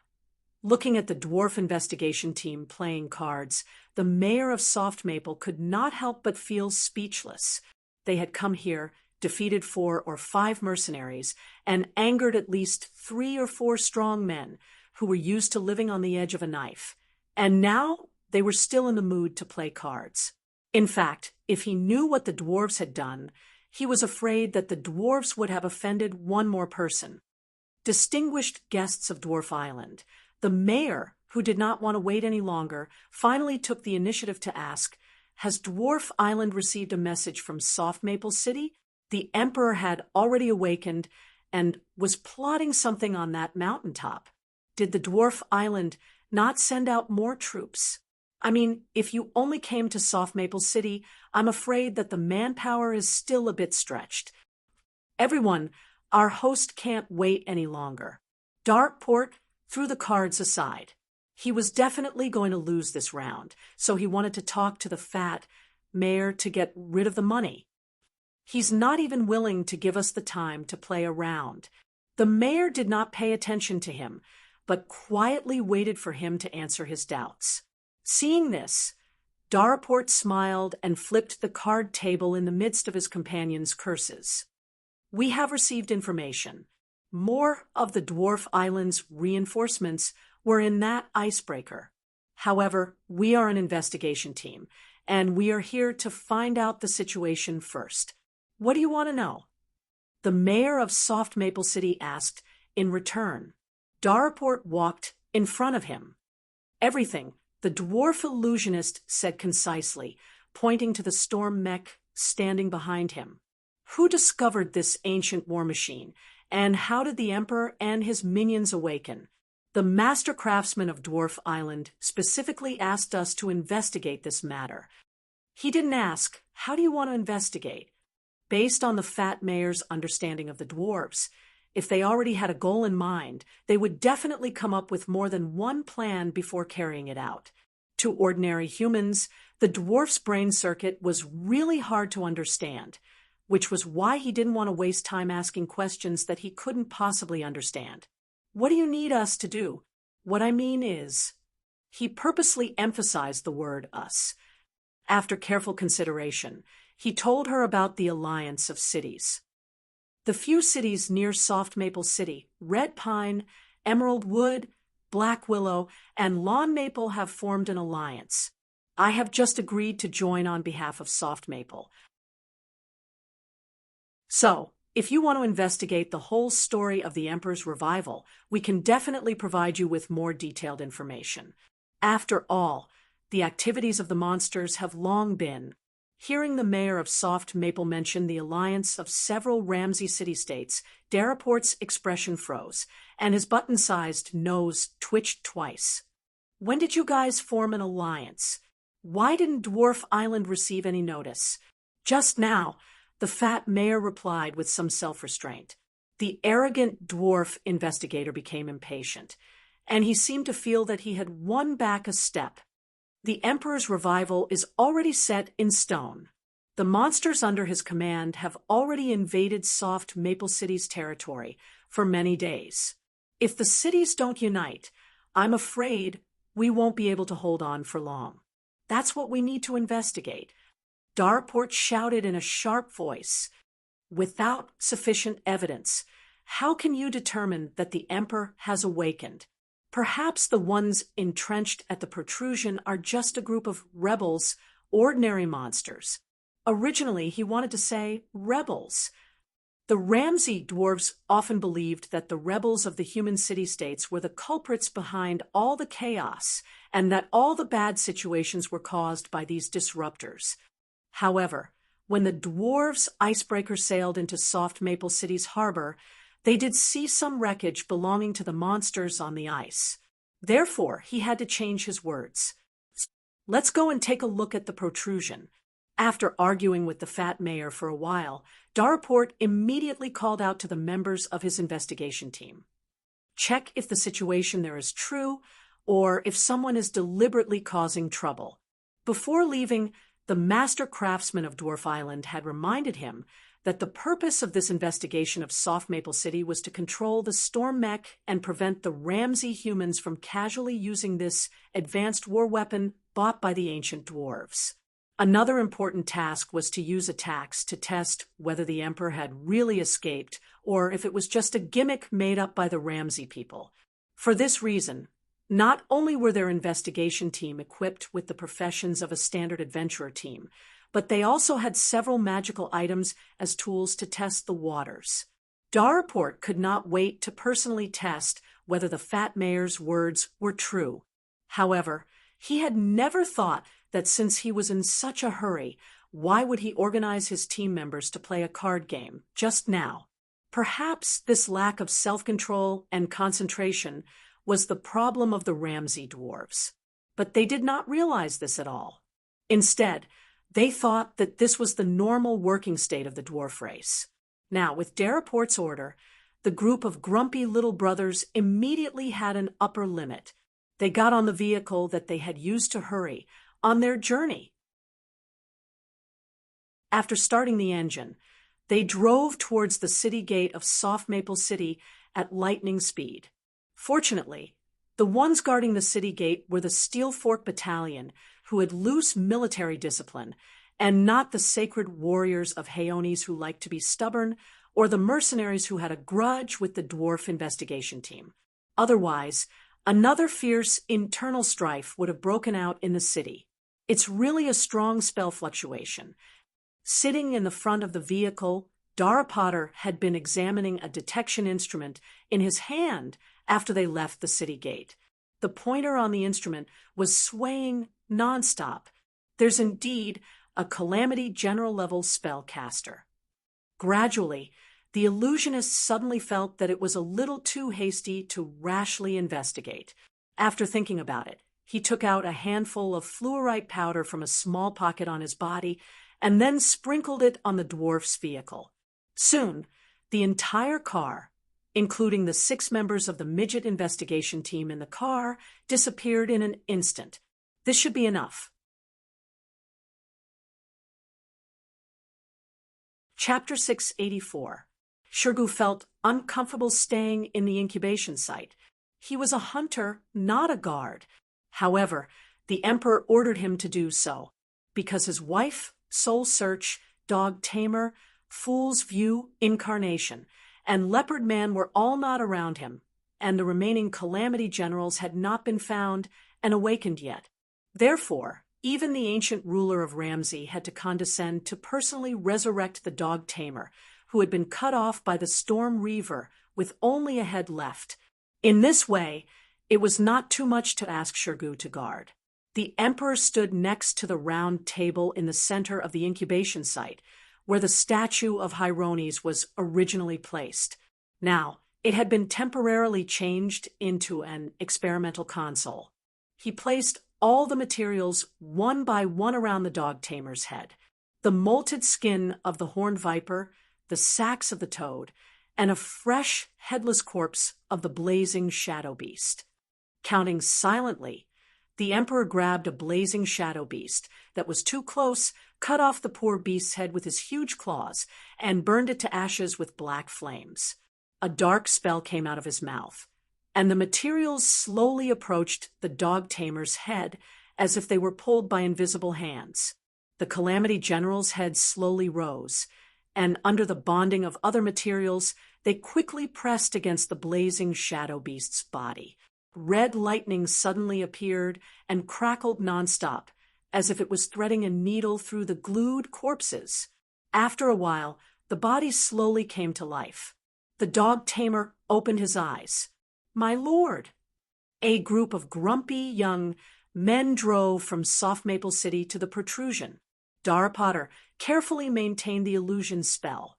Along the way, they saw all kinds of monsters: raven men climbing on the cliffs, blazing shadow beasts wandering and patrolling, drooping horse heads hanging on the branches, horse-headed water monsters whispering and talking in the frozen shallows. There seemed to be a lot of monsters here. The dwarf rogue communicated with his companions in sign language. Different kinds of monsters. Without a commander, they certainly can't live in peace here. "Shut up! We just want to find the commander." Darapot glared at him, but he also explained with sign language, "The master craftsman needs to find out if the Calamity is behind this, or if the Emperor is preparing for revenge. According to the records in the ancient books, that guy has been firmly sealed by the great Gaul Dazzling Gold. There is no reason for him to be suddenly awakened." Due to the concealment of the illusion, the monsters did not notice them driving the car. It didn't take long for the gnome investigators to reach the bottom of the protrusion. For the rest of the journey, they could not rely on transportation. Daraport ordered his team members to form a defensive formation. The spear and shield warriors lined up on the periphery. The monks were ready to attack. The rogues set up many traps around them, and Daraport the illusionist was ready to cast spells. The master craftsman said that as long as I launched this thing, the leader of the dwarf investigation team took out a firecracker and lit the fuse with a lighter. If the Emperor is here, he will definitely run out. After saying this, the firecracker in his hand shot up into the sky and turned into a firework. Moreover, as the firework bloomed, a shrill sound resounded through the sky and could even be heard in the distant soft Maple City. "Is it delicious? Gaul Dazzling Gold." Hearing this voice, The eyes of the emperor, who had just resurrected the dog trainer, turned into a raging flame, as if something had begun to burn in his heart. His giant hand, which only had 4 fingers, opened, and a light screen made of dark green flames appeared in his palm. Through this light curtain, the emperor saw a group of gnomes at the bottom of the protrusion using illusions to hide their figures. "Clean up those scum for me," the emperor yelled at the dog trainer. Just like those people who love to show off what they lack, the ancient emperor, Ramsay, who was humiliated by the gnome god's joke prop, was now very concerned about his face. Therefore, although he was burning with anger, he still did not do it himself, but let the calamity under his command serve him. After receiving his master's order, the dog trainer immediately carried it out. He did not even have time to change back from the blazing shadow beast's figure and rushed directly out of the monster hatchery. Sharp claws extended from his strong limbs, and he quickly ran on the cliff of the protrusion as if he was running on flat ground toward the gnome investigators who were looking forward to a response. "It should be coming for us." Dara Potter's eyes were very sharp. From afar, he saw the blazing shadow beast with a burning head on its head, so he immediately shouted to his companions, "Be careful of the enemy. It shouldn't be the emperor. Let's test his strength." The dog trainer still maintained his previous habits. He was keen on hand-to-hand combat and did not like to use magic. The other heart in his chest, like an engine, emitted a dazzling red light. In the state of overload, he had far more speed and strength than ordinary blazing shadow beasts. What a fast speed! Dar Potter frowned. Without waiting for the captain's order, several spear and shield warriors took the initiative to shoot at the dog trainer based on their experience. "We must not let that monster get close to us. We are definitely at a disadvantage if we engage in hand-to-hand combat with it." Compared with many races, the physique of the gnomes was actually relatively weak. Even if they became combat professionals, they did not necessarily have any advantages. They accepted this very calmly, without any inferiority complex at all. In order to make up for this shortcoming, the gnomes developed some professional variants with their own racial characteristics. For example, the spear and shield warrior was somewhat similar to the gun warrior. They used shields, advanced firearms, and a variety of bullets to fight. A spear and shield warrior usually carried at least 2 firearms, and different firearms used different bullets. When dealing with enemies like the dog trainer, who moved very fast, these gnome warriors all changed to repeating rifles. "Eat our bullets, stupid big dog." With a slightly frivolous ridicule, the 4 strong gnome shield warriors pulled the triggers almost at the same time. Their guns were now loaded with silent bullets. There was no smoke, and the gunshots were still very soft, but the firing rate was very high. Puff, puff, puff, puff. The continuous strafing caused the bullets to cross into a barrage. The dog trainer could not dodge, and the body of this general burst out a little blood. However, the damage caused by these silent bullets was only so on the body that looked like a blazing shadow beast.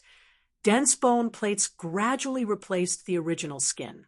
Except for a few joints in the front half of the body, all the parts had been covered by the bone plates, and the bullets could not break through at all.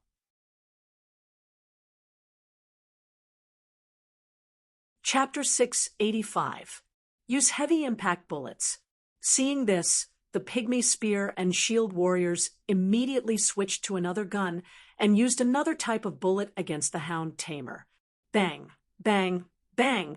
The thick barrels were stuffed with bullets about the thickness of their wrists.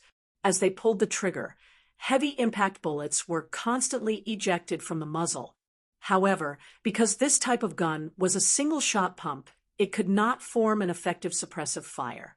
They could only rely on the tacit understanding they had in the past, one after another, and try not to let the attack have any stagnation. In fact, in addition to the spear and shield warriors launching long-range attacks, the remaining pygmy investigators were not idle either. The monk under the foot had already set up his stance. As long as the enemy rushed over, he could immediately rush over and use foot trip on them. The pygmy rogue put his hand on the remote control, ready to activate the several traps he had set up at any time.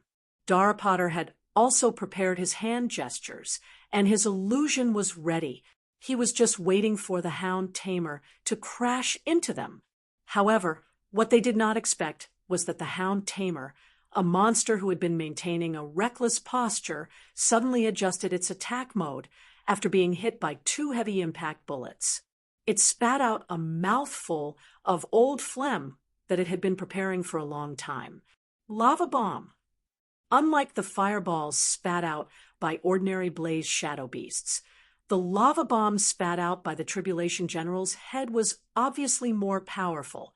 In the face of the lava bomb, wrapped in blazing flames, several pygmy investigators decisively chose to retreat. Potter threw out an illusion of delayed casting to block the enemy, and then immediately ordered his men, "Get in the car and retreat. Call the mechanical chocobo cavalry and steam tanks for support." This is not an ordinary monster. It may be the Tribulation General. There was no doubt that, as a spellcaster, he was aware of the attack's energy level when the hound tamer spat out the lava bomb. In all fairness, Potter did not expect the monsters here to be so powerful. It shouldn't be the humans of Soft Maple City. After all, the Tribulation General has never cooperated with the Ramsey people. Since ancient times, they have only enslaved ordinary people. As early as in Soft Maple City, the pygmy illusion mage had secretly checked the mayor and found that the mayor was not under the spell's control. Now, the possibility of them lying about the military intelligence and mistaking the gathered monsters for the generals and emperors was ruled out.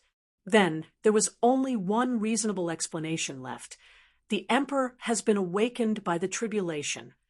Darkport shouted this sentence through the walkie-talkie as soon as he got in the car. "We asked for support." He concisely stated his needs, and then gave his own speculation. For some reason, the emperor did not appear, but Tribulation General did run out. I suggest that the steam tanks and mechanical chocobo cavalry try to wipe out the monsters in this area. Check if the emperor has yet to fully recover his strength. "Roger," the walkie-talkie replied. "Take the investigators to the designated evacuation point. The icebreaker is also approaching that position. The cavalry and tanks are ready to be deployed. They will be there to support you." Therefore, the investigation team decisively changed direction and drove around the mountain road to the base of the protrusion.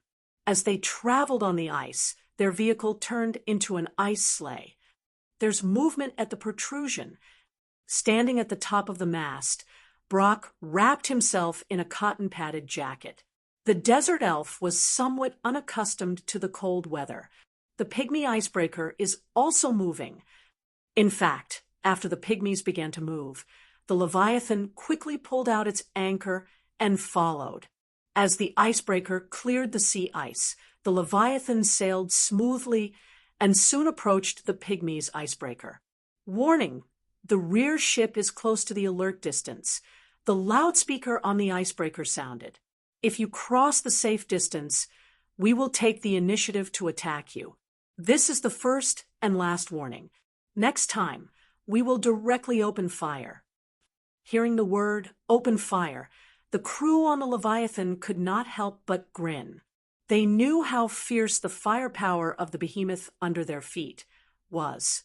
If it was a competition of opening fire, it was not afraid of anyone. However, Keyes had his own plan. Now was not a good time to declare a full-scale war with the Pygmy Island. Therefore, after receiving the dwarves' warning, the Leviathan did not stop, but it did slow down its sailing speed. It maintained a relatively suitable distance from the icebreaker and did not cross the red line. "Signal them." Standing at the bow of the ship and staring at the pygmy icebreaker in the distance, Keyes used his psionic power to communicate with Brock, who was standing at the top of the mast. Say that we hope to provide help and request a meeting with them. Thanks to the field trip, in the world of Ramsay, Keyes' subordinates, like the desert elves, learned to communicate using flag symbols from the looted Chamber of Commerce gold ships. He quickly conveyed the young blue dragon's message. We don't need help. Your request for a meeting is being evaluated. Do not continue to approach. It is recommended to stop the ship immediately. The loudspeaker on the icebreaker sounded again. Obviously, they had seen Brock's signal. After waiting for a while, without waiting for the pygmies' next notification, the semi-living Leviathan conveyed a message to Keyes. An unknown object is approaching. It is suspected to be a pygmy diving vehicle. Should we sink it? After receiving a negative answer, the Leviathan no longer paid attention to the little thing that suddenly appeared. Keyes was waiting for the other party to surface. A scallop-shaped submarine entered the water from the bottom of the icebreaker. Driven by a turbine, it sneaked all the way to the Leviathan. It first wandered around the bottom of the ship and carried out a reconnaissance. Then, it floated out of the sea at the stern of the ship. This was for safety. Generally speaking, the firepower of a ship was mostly on the sides and bow, and the stern usually did not have much firepower configuration. The pygmies drove the shell-shaped submarine to the surface and notified the Leviathan. Our meeting personnel have arrived. Please cooperate with them to board the ship. The shell opened a gap, and a loudspeaker poked out. The sound attracted the attention of the sailors, and they immediately ran to the stern with their weapons. Don't attack. Put down the suspension ladder and let their people climb up the stern. Keyes' voice sounded in everyone's mind.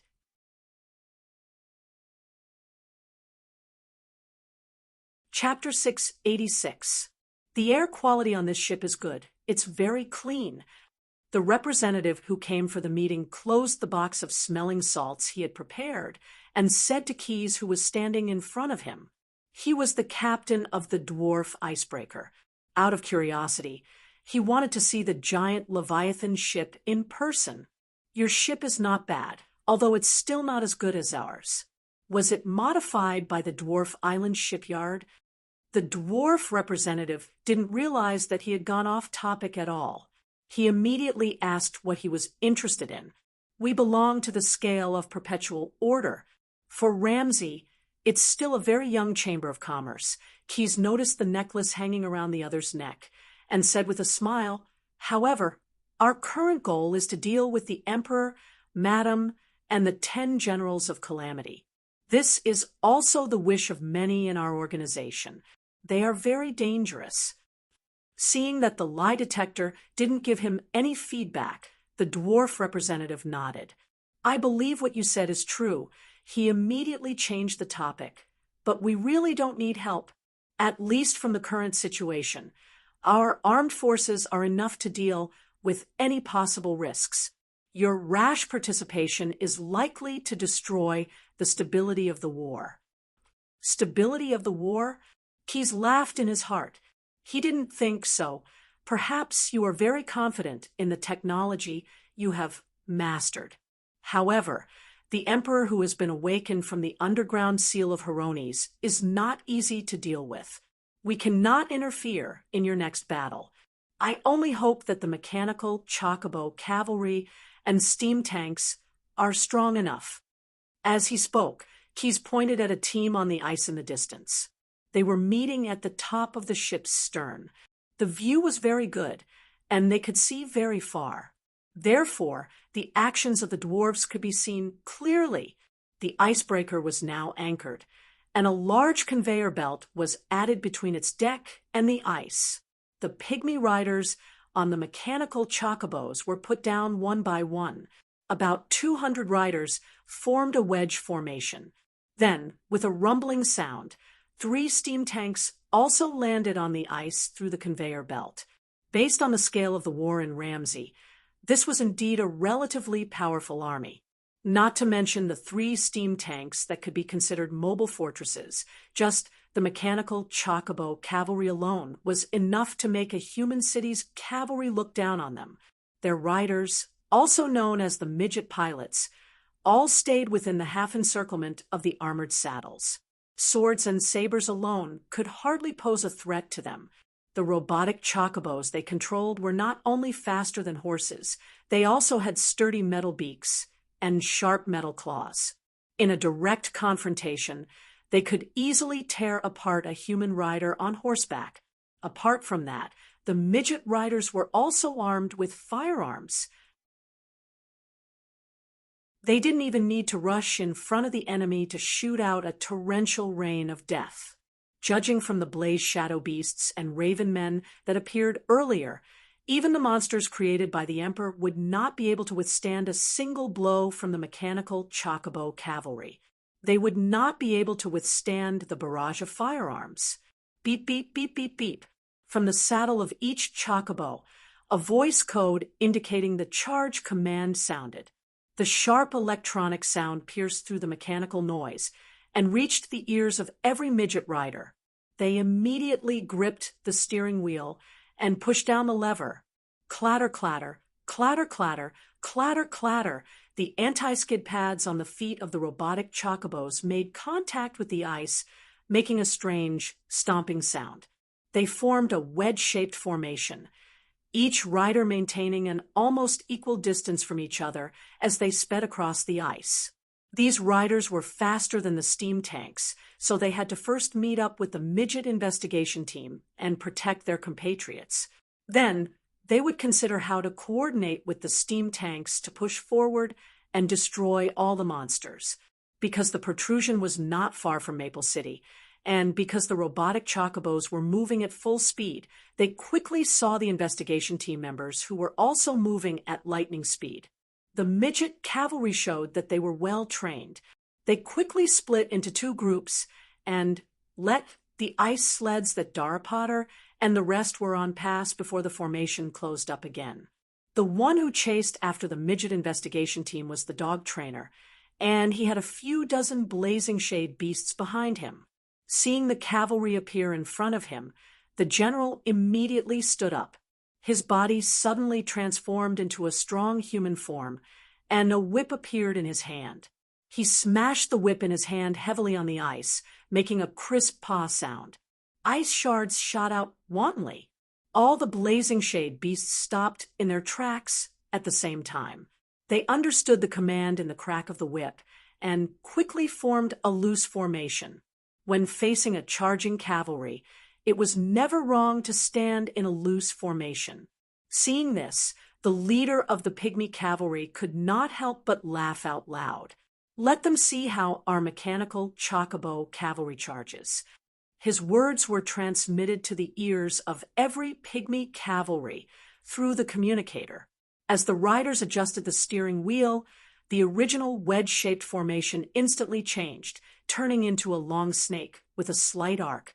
They aimed their guns at the blazing shade beasts and pulled the trigger as they controlled the robotic chocobos to move forward slowly. Unlike the guns in the hands of the shield and spear warriors, because the mechanical chocobo had an additional support structure, the guns of the riders were all large caliber weapons. Every time a bullet was fired, the sound of a hammer hitting an anvil would be heard.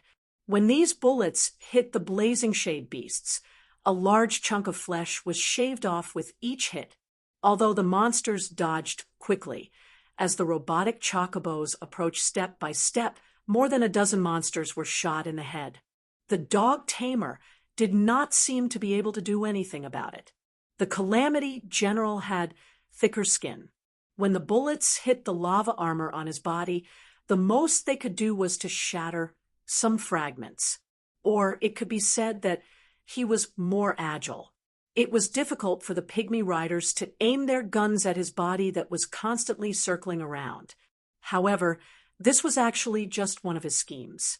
After the robotic chocobos took more than 30 steps, the thick ice beneath their feet suddenly shattered into pieces. Tentacles covered in scales reached out from the holes in the ice and wrapped around the midget cavalry and their mounts, dragging them down the ice. The engines of the robotic chocobos were instantly extinguished by the seawater, and all the midget riders were trapped in their saddles. Gurgle, gurgle. The holes in the ice kept bubbling, as if they were telling the story of what happened under the water.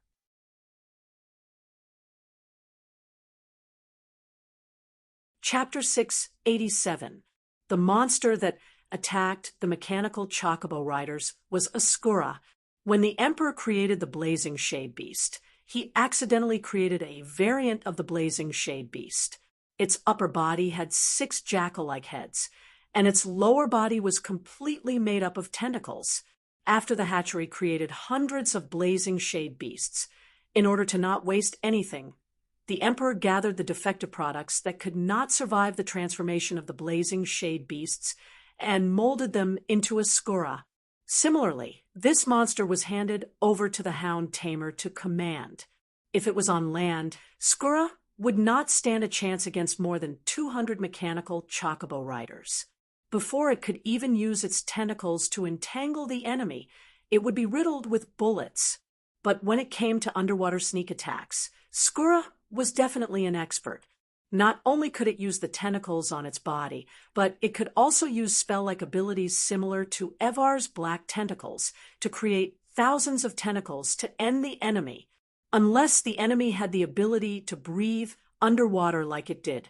But obviously, when designing the mechanical chocobo riders, the gnomes did not take underwater combat into consideration. The gnome riders all drowned to death. Damn it, what is that thing? Dara Potter sat on the ice sleigh, urging the warrior driving it to speed up as he was shocked. He did not expect the enemy to have an underwater monster, and the death of the mechanical chocobo riders made the gnome's heart ache even more. After all, they were his own kind, and Dara Potter could name many of them. We have to inform the steam tanks. If they encounter the monster on the ice, they will be dragged into the sea. The gnome rogue in the investigation team immediately picked up the communicator, signaled to the captain, and began to contact the icebreaker. However, before the icebreaker could respond, they saw the 3 steam tanks galloping on the ice. Immediately afterward, the same scene happened again. Skylar ambushed the 3 steam tanks under the ice, and this ambush was even more efficient than the one on the mechanical chocobo riders. The monster did not even use its tentacles to drag them. It merely cut through the ice, and the 3 tanks sank to the bottom of the sea due to their own weight. Full speed ahead, return to the icebreaker. Dara Potter could not help but shout, but at this time, their ice sleigh was firmly held in place by a long whip. The hound tamer caught up. The General of Calamity was now in human form.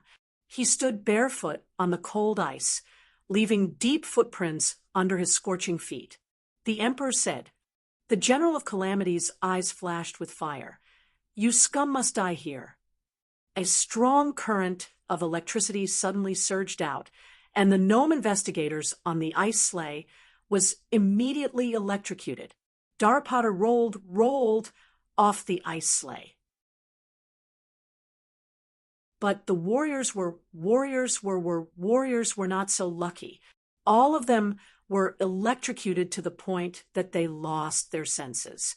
Their bodies were penetrated by the electric current and emitted a charred smell. Honey, pawnbroker, sugarmouth, old fudge. Dara Potter muttered his friends' names in pain, but given the current situation, he had no time to grieve. He could only run away with the help of the gnome rogue and the monk. Looking at the approaching enemy, Dara Potter suddenly stopped. He shook off his 2 companions who were supporting him and said, "Leave me here. You 2 quickly go back and report the situation. Tell the master craftsman that the Emperor is likely to be plotting something, and we must act decisively. Go." After that, the gnome illusionist rushed to the hound tamer who was chasing after him. With a bloody dwarf head in his hand, the hound tamer walked to the front of the emperor. Shirgu stood aside and looked at him with jealousy and envy in his eyes. A hardy hunt, this should have been my honor. However, the hound tamer could not hear his inner complaints, and the emperor would not care about the thoughts of a mere subordinate. The ancient slave owner took Darapotter's head from the general of calamity. Black flames spewed out from his palm. Those flames erased the gnome illusionist's facial features, skin, and flesh. In the end, only a pale skull was left in the emperor's palm. He held this toy and handed it back to the hound tamer. This is the mystical item that I bestowed upon you. It's called the humiliation of the gnomes. Obviously, the emperor had also come up with this name on the spur of the moment. However, this name was very consistent with the function of this mystical item. It can cast an illusion spell 3 times a day. If the target of the spell is a gnome, then using it to cast a spell has a very high probability of causing that gnome to suffer from bleaching. The so-called gnome bleach was actually a genetic disease unique to the gnomes. This disease would continue to cause a sick gnome to lose pigment and eventually even endanger his life. Few gnomes could survive this disease. Even if they survived, they would become a gnome without a sense of humor. For creatures like them, it was worse than death. Thank you, my lord. The hound tamer excitedly accepted the reward. Although this strange object was made by the emperor on a whim, for the hound tamer, it was tantamount to a magic weapon that could make up for his casting shortcomings.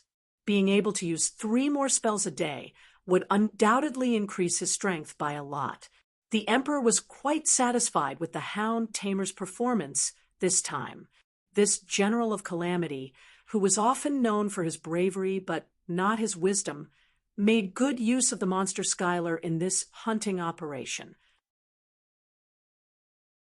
Almost without bloodshed, he almost wiped out a large number of cavalry on Gnome Island, 3 steam tanks, and the investigation team leader that the Gnome Island wanted to protect. The hound tamer seems to have grown some brains, the emperor thought to himself. If he can gain some wisdom every time he dies, then I can let him die a few more times. In fact, the emperor was right. The change in the general of calamity was indeed related to his resurrection after his death. But if he was killed and resurrected again in the future, then the increase in wisdom would not be too much. After all, Leviathan creatures also had their own upper limit of intelligence. Yes, the current hound tamer was actually a Leviathan creature. The blazing shadow beast that the emperor killed casually and used to graft the general of calamity's head was originally transformed from Weather, the head of the thieves in Soft Maple City. Keyes had already implanted Leviathan's body tissue in his body. After connecting the dog tamer's head, the Leviathan organization immediately occupied the other party's head.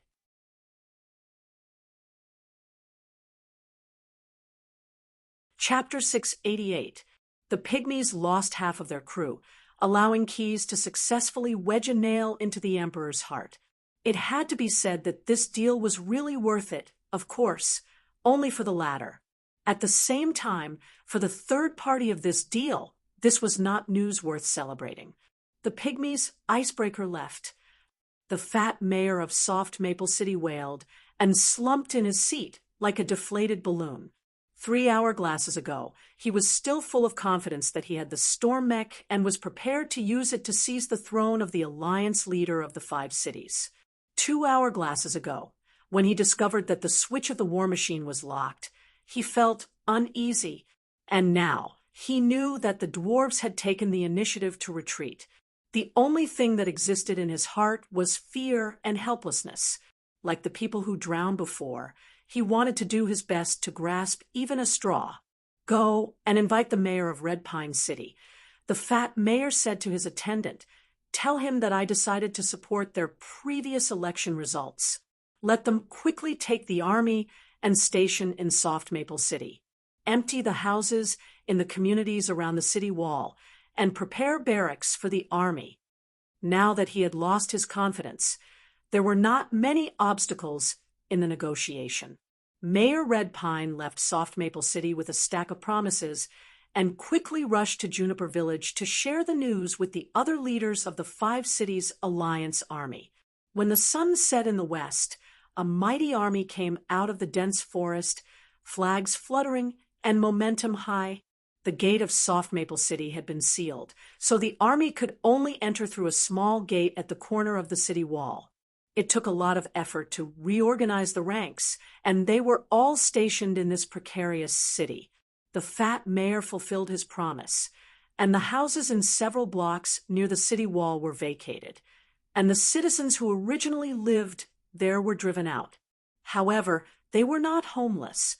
The rich merchants who fled before left a lot of big houses, enough for these people to live in. At least there were as many beds and roofs as they wanted. In his own mayor's residence, the mayor of Soft Maple City had a meeting with the mayors of the other 4 cities. In order to boost his confidence, he even specially asked someone to invite Quest down from the Leviathan battleship.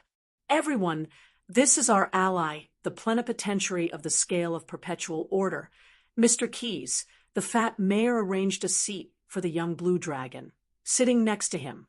Previously, because the paladins needed to be stationed in Soft Maple City, the guards of Herone's prayer priest were provided by Mr. Keyes. They are reliable support against the Emperor. After seeing the Goliath's men, Mayor Green, who was a warrior by nature, was obviously very interested in the scale of perpetual order. He was very curious about the chamber organization that could have such elite warriors. Let's be open and speak. We want to know the exact strength of the Emperor now and the specific garrison forces in Soft Maple City. Green nodded to Keyes as a kind of greeting, then turned to look at the fat mayor. The armies of the 4 cities have basically become familiar with each other after a few days of joint marching, so we hope that Soft Maple's army can also join in. The so-called Soft Maple's army did not only refer to the Steel Fork camp. The mayors of the other cities also generally understood the family of their old neighbors. They were very clear in their hearts what the garrison of Soft Maple City looked like.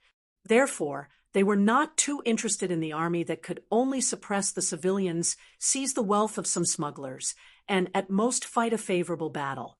What Green and the others were really interested in was the mercenary army of the mayor of Soft Maple City.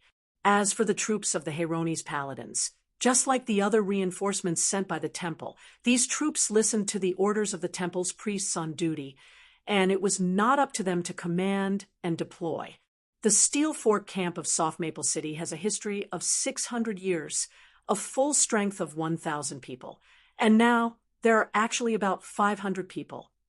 The fat mayor was actually speechless about his own incompetent garrison. If it wasn't for the fact that he was worried that the officers would mutiny, he could have dealt with all of them by the law just based on the fact that they were not paid. I've hired a private army with a total of 253 people. Every one of them is an elite who has been through hundreds of battles. Those good lads, each of them can take on at least 10 people. When gambling, unless the last bet was made, one must not show one's cards. But now the mayor of Soft Maple City knew that he had no bargaining chips, so he could only choose a strategy: bluff. Mayor Green looked at the other mayors. The mayor of Red Pine City did not have any expression, while the mayors of Black Willow and Blue Maple slightly shook their heads.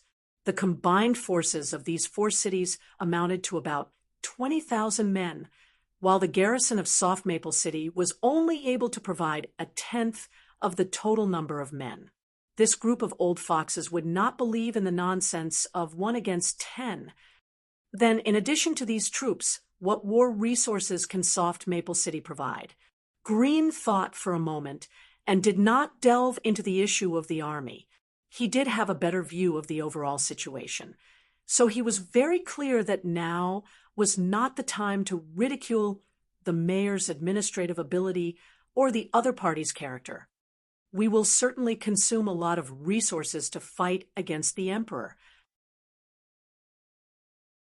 Although Emeraldwood City has brought a certain amount of supplies, but if we fight a hard battle, those things are just a drop in the bucket. It was another question that the fat mayor almost could not answer. Soft Maple City still had no confidence in this regard. There were some weapons and equipment in the city's garrison warehouse, but those were old stocks that had been there for hundreds of years. Moreover, whether they could be used or not was another matter. Who knew if the previous officers of the Steel Fork camp sold them privately? As for other supplies, at present Soft Maple City's food was in short supply. Perhaps there were still some stored food in the homes of the citizens, but the city's large granary was indeed empty. Not to mention the war beasts brought by the Four-City Alliance. Just feeding more than 20,000 soldiers was estimated to last a day or two, and it was as generous as possible. Just as the mayor of Soft Maple City was racking his brains to find some words, Keyes, who was sitting next to him, suddenly interrupted his words. Soft Maple City has an ancient war machine. As long as there is enough die, it can always fight on the battlefield. This sentence attracted the attention of all the mayors, and what he said next made them all perk up their ears. That mech should be the ancient Ramsey and the gnomes' preparation for the possibility of the emperor being awakened. As far as I know, after the ancient war, there are still many mechs that are missing. So, I suspect that every city that has the seal of the Calamity General is like Soft Maple City, and such a war machine is buried in case of a rainy day. Everyone here might as well think, is there a suspicious mech buried in your city? Now that the emperor has been awakened, what we need to fight against him is the confidence of the Ramsey people.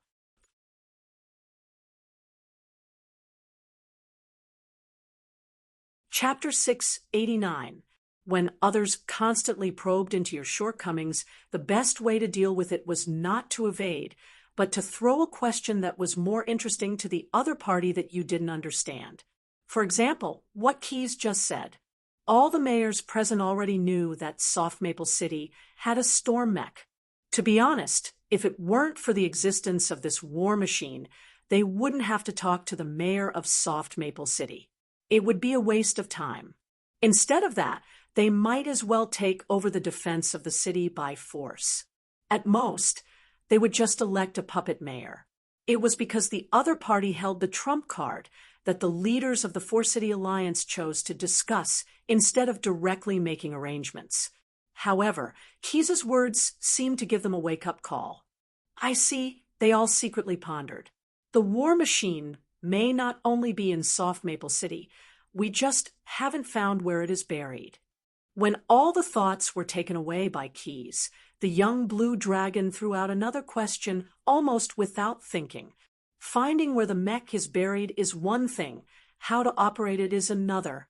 That kind of war machine is not a simple toy. It requires a very professional pilot and a special fuel to be able to move it. What fuel is needed? How can it be driven? How can the mech be driven?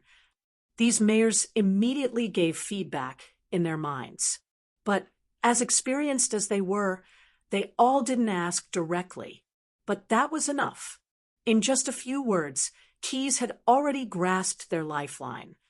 As for how to operate the mech, the theory behind the operation of the mech, and the problem of fuel. As he spoke, he pointed to the mayor of Soft Maple City. This pilot once operated the war machine and fought General Jia. He has the most right to speak. When everyone's eyes were on him, the fat mayor was extremely nervous. They still don't know that the mech is malfunctioning. He kept warning himself in his mind, but he put on a rather conceited expression and said in a relaxed tone, Mr. Keyes is right. I do have experience in this area. I used to be an alchemist in Soft Maple City. I know what kind of fuel that machine needs. You have to believe me, that thing is definitely not easy to configure. It fought a battle before and cut a fiery tribulation general into 17 or 18 pieces. The fuel tank of the storm mecha is still not full. Hearing his words, the other mayors looked at each other. Green took the lead and asked, "The Mecha you're talking about should be the big guy in the courtyard, right? Shouldn't it be a creation of Dwarf Island? If we find the buried mechs, can we exchange them for that kind of fuel from the dwarves at the currency settlement center in every city? At present, we don't know." The fat mayor shrugged his shoulders. That mech was not made by the dwarves, but a powerful weapon that the ancient Ramsey people used buried underground resources to buy from arms dealers in other worlds through the dwarves. The gnomes did not know much about this type of mech. I tried to place an order at the currency settlement center, but the person in charge there hasn't replied to me yet. What he said was the truth. After the battle with the Hound Tamer, the fat mayor saw that the fuel tank was almost empty. The first thing he did was to go to the currency settlement center opened by the dwarves in the city, wanting to buy some ready-made light oil and heavy oil from there. However, the other party's trading staff said that they did not have those kinds of resources on hand, and that the Dwarf Island's catalog did not have those two kinds of goods. Therefore, he had to mobilize the alchemists in Soft Maple City to use the remaining stock of black oil to hurry up and refine more light oil and heavy oil. However, there was not much black oil left, and they estimated that at most they could only refine half of the alchemy products required. For this reason, the fat mayor was annoyed for a long time and wanted to take advantage of the Five Cities Alliance's opportunity to get some black oil from other cities. The mayors didn't comment on his answer. However, they did not think that the fat mayor was lying, because such a lie was too easy to see through. As long as they went to the currency settlement center in person and asked, they would be able to find out. However, it seemed that they did not have that much time. Mayor, the mercenary leader, broke into the meeting room. This tough man who could gouge out the arrowheads on his body with a knife had a pale face. "I'm afraid you can't continue the discussion here. There are many monsters gathered outside the city, a lot of them," he finally emphasized. When Keys and the leaders of the Five Cities Alliance walked up the city wall, the first thing they saw was an endless group of monsters. "It seems a little strange." Keys thought for a moment, then shouted in the direction of the city wall tower, "Use the trebuchet and throw a stone 35 degrees to the west, about 800 yards. Hit the mark, don't miss it too much." Because the enemy had a large formation, at this time, not only were the Steel Fork camp on the city wall, but the paladins and mercenaries also came to help. Under the command of an old mercenary, the projectile fired by the trebuchet accurately hit the designated position. Even from a distance, Keys could hear a crisp pop sound. It was the sound of flesh and bones being smashed by the stone cannon. Then, everyone on the city wall saw that the monster army that was besieging the city suddenly lost a corner, like a mooncake that was bitten off. It turned out that the monsters were not real. Many of them were illusions. It's just a bluff. The mayor of Black Willow City saw this and said to several of his companions casually. They all agreed. They can create illusions. Unlike the other mayors, the fat mayor of Soft Maple City was not as optimistic as the other mayors. He took a deep breath and said, "There is at least one more type of monster. Those new monsters, what kind of creatures are they?" Soon he knew the answer. Among the monsters, a short and ugly guy walked out. This ugly and hunchbacked creature had 3 glowing blue eyes, and greasy hair covered its head and back like a cloak. However, if one looked carefully, one could still see the shape of its face and ears before it was transformed. They are the dead gnomes. The fat mayor was secretly shocked. At the same time, he also understood why this monster had the ability to create illusions. It was the gnome's talent, but now it was used on the wrong path of destruction.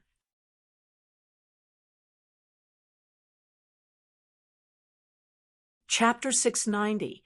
The emperor twisted the bodies of the dead gnomes and transformed them into little monsters, some kind of ugly little monster with two evil characteristics of cruel troublemakers and sadistic destroyers. The little monsters had a naughty nature, a wicked sense of humor, and a habit of wantonly destroying anything beautiful. A small number of little monsters inherited the gnome race's talent and had the ability to control illusions. Creating a terrible illusion was as easy as eating and drinking. The rest of the less talented ones were stuffed into the bodies of mechanical chocobos and steam tanks by the emperor. They were made into terrible half-biological, half-mechanical killers to complete the mission of destroying Soft Maple City. Since he was born in Demon's Grave, the emperor was no stranger to this kind of mechanical transformation. He even optimized the performance of those mechanical creations to make them more powerful tools to attack Soft Maple City. The flesh and brains of the little monsters gave these tools the ability to think that they did not have before. This newly formed army was still handed over to the dog trainer to command by the emperor. For a leader, it was the most reassuring to hand over a powerful armed force to a mindless subordinate. After getting this group of little monsters, the dog trainer immediately expressed his desire to avenge the humiliation. He volunteered to lead the new monster army to besiege Soft Maple City, vowing to destroy the city and rescue the captive Soul Search and Foolish Jian. Yes, the news of the unlucky, one-eyed eagle monster being captured had been investigated by the emperor. As the creator of the Calamity General, no matter how far away, the emperor could feel the vitality in the bodies of these subordinates. Just last night, Foolish Jian was on the verge of collapse due to Nera's devastation. Although he was very disdainful of this captive subordinate, now was the time to use people. He did need Foolish Jian's outstanding ability to sow discord, so he ordered the dog trainer to bring Foolish Jian back. It did not matter if he did not leave the corpse intact in the end. Anyway, the emperor had a way to resurrect Calamity General. So, shortly after the army of Tsuimu, Hongsong, Lanfeng, and Hailiu entered Soft Maple City, the dog trainer led the army to surround the city. Calamity General directly ordered a few little monsters that could use illusions to disturb the enemy's morale. In this way, there was the scene of the endless monster army just now. In fact, the real number of the monster army was only 1/5 of what the illusion showed. Of course, this scale was enough to make Soft Maple City suffer. We've brought spare parts for the city's defense weapons. Grimm glanced at the mayor and said proudly, "There are 20 scorpion cannons and more than 10 large carts of artillery shells that can be used. Do you think? Quickly let the soldiers come up to the city wall to set up weapons." The fat mayor grabbed the hand of the leader of the Five-City Alliance and said warmly, "In the past 2 days, the Emperor's army has repeatedly attacked and harassed us. A lot of weapons and ammunition in Soft Maple City have been consumed. This is all thanks to you." "What I mean is," Grimm said as he pulled out his hand, "the monsters want to attack the city. Let our troops take over the defense of Soft Maple City for the time being. You can allocate the mercenaries and the Steel Fork Battalion to us." "No problem, no problem. You can use the lazy men of the Steel Fork Battalion as you wish. Even if you whip them, I have no objection." Seeing this situation, Grimm no longer beat around the bush. "I'm talking about your mercenaries, the real elites. The Steel Fork Battalion can only be used as laborers to carry things. I want the group of real warriors." The fat mayor still wanted to say a few more words. In fact, he didn't want his mercenaries to listen to Grimm's command because they were the last force he used to protect himself. Without the group of mercenaries, his position in the city would have been precarious. "They're going to attack the city." Ignoring the two mayors, Keys's eyes were fixed on the enemy in the distance.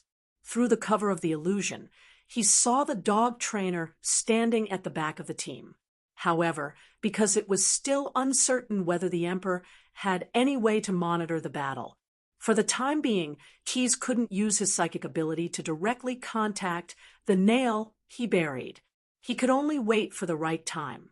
The dog tamer, or rather, he who wore the skin of a dog tamer but was actually a Leviathan, had the same idea as Kith.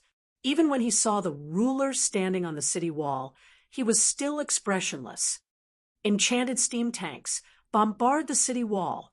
Along with the sound of a whip, the hound tamer ordered the demonized steam tank that had fused with the little monsters.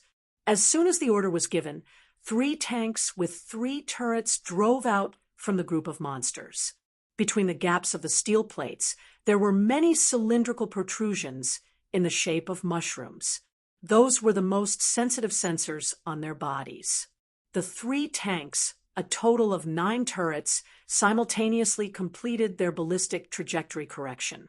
While they were still bickering on the city wall, 9 simultaneous popping sounds suddenly rang out. Following a rumbling sound, 9 cannonballs accurately hit the city gate of Soft Maple City.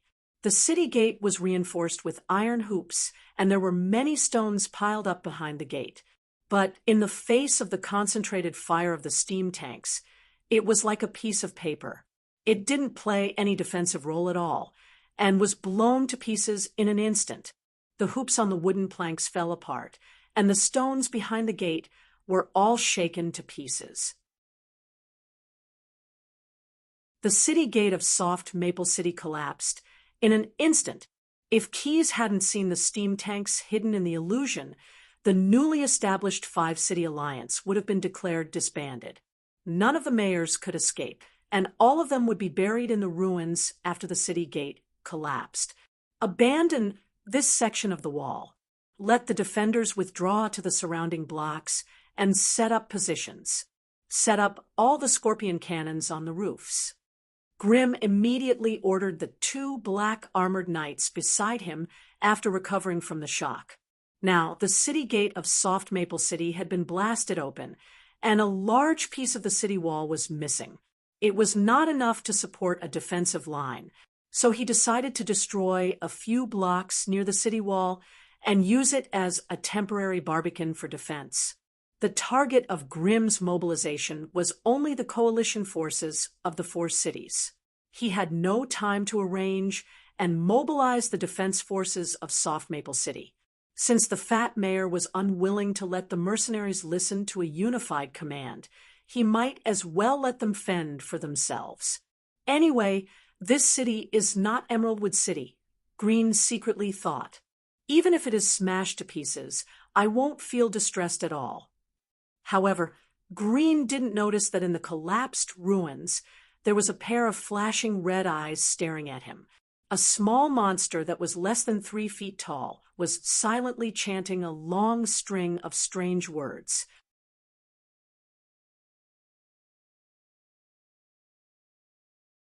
Chapter 691. It was a little monster that was casting a descending spell. Without even looking, Keyes knew what the other party was doing.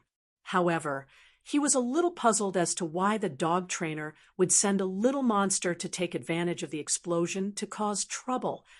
Was it to send him to his death, or to deliver a message? Keyes suddenly had some guesses in his heart and immediately put them into practice. The fact that the Emperor was not integrated into the machine proved that this little monster was very talented in illusion.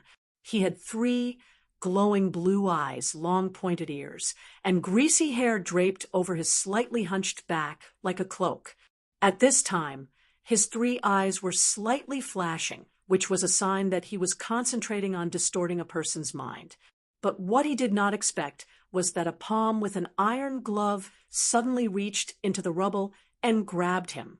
After being caught, the little monster knew that his strength was not as good as other races, so he did not try to break free by brute force.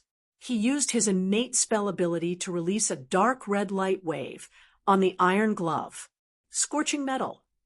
Generally speaking, after being hit by this spell, the metal armor would become like a soldering iron. No matter how strong a human was, if they were suddenly scalded by a soldering iron, they would instinctively take off their metal armor before doing anything else. However, this little monster miscalculated. First, it was not an ordinary human who caught him, but a young blue dragon. Second, the iron glove was not an ordinary metal armor, but the iron hand transformed from Keys's dragon head warhammer hammer. At the same time, when he was hit by the spell, a spray gun-like part extended from the iron glove and aimed at the little monster. Puff, puff, 2 lines of fire shot out from the muzzle, and the energy that was transmitted by the scorching metal spell just now was all returned to himself. Ow, ow, ow, ow.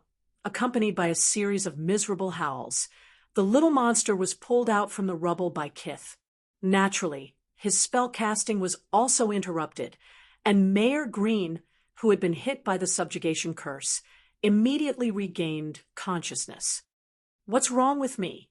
The leader of the 5-City Alliance shook his head violently, then hurriedly shouted to the mercenaries and the soldiers of the Steel Fork camp, who were still standing on the city wall. "This section of the city wall can't be defended. Go to the surrounding blocks to build defensive positions." At the same time, Keys also confirmed his guess. He grabbed the little devil's neck with his palm and squeezed hard, stopping the cruel troublemaker's ear-piercing screams. Moreover, Keys also found a note in its greasy hair. "The Emperor is determined to obtain the soft maple leaf. His goal is to search the soul of the person who is ignorant." After reading the message, he understood the meaning conveyed by the dog trainer. With a flash of red light, the note and the dead little devil turned into ashes. In the next half an hourglass, the steam tanks outside the city continued to pour artillery fire on the city wall. A full 200 yards of the city wall collapsed and turned into piles of ruins. A few blocks near the city wall were originally vacated as barracks for the Alliance army. Now, it didn't take too much effort to evacuate people. Soon, a defensive line was established from nothing.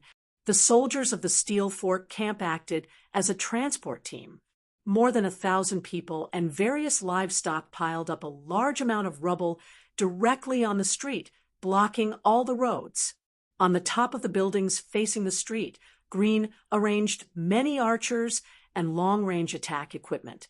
The armies of emerald wood, red pine, black willow, and blue maple formed a square according to the original battle order.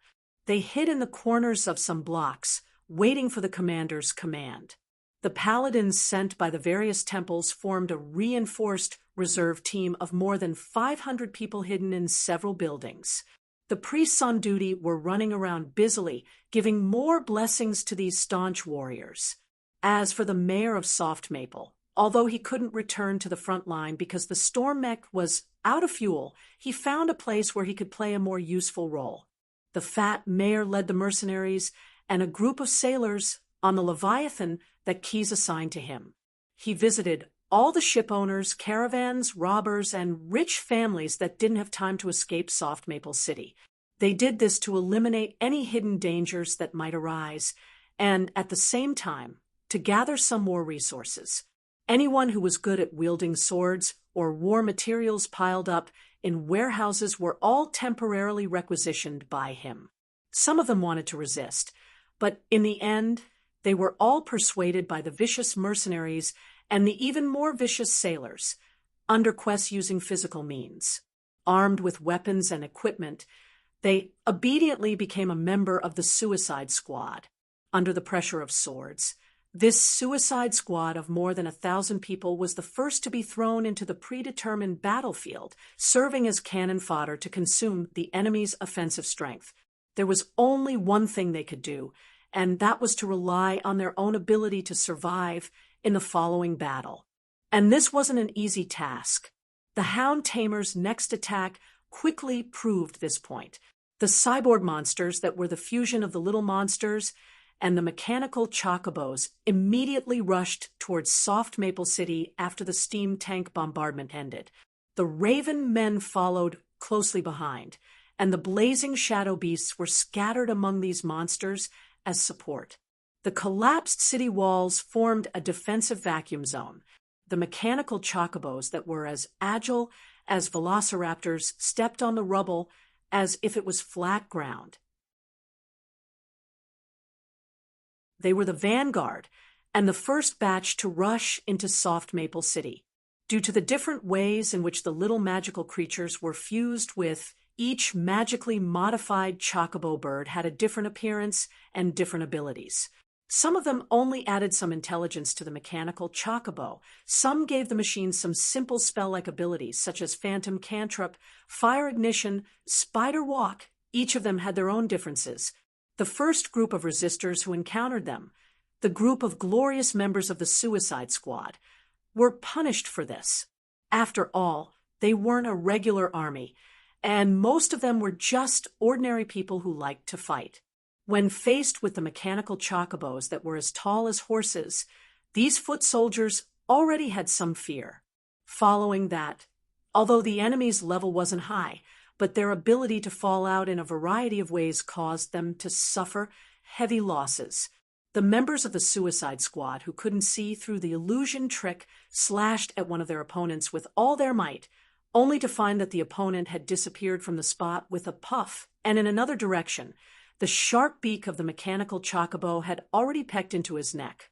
Some members of the Suicide Squad used their agility to scale the roofs of the buildings on the side of the street, but before the regular guards could chase them down to fight, the mechanical chocobo riders, who had mastered the spider art, stepped on the walls and closed in on them. There were also a few members of the bandit group who formed a small group to resist the enemy. However, the enemy, who was originally attacking them by constantly moving around, released a spell at them in the blink of an eye, lighting them up like candles.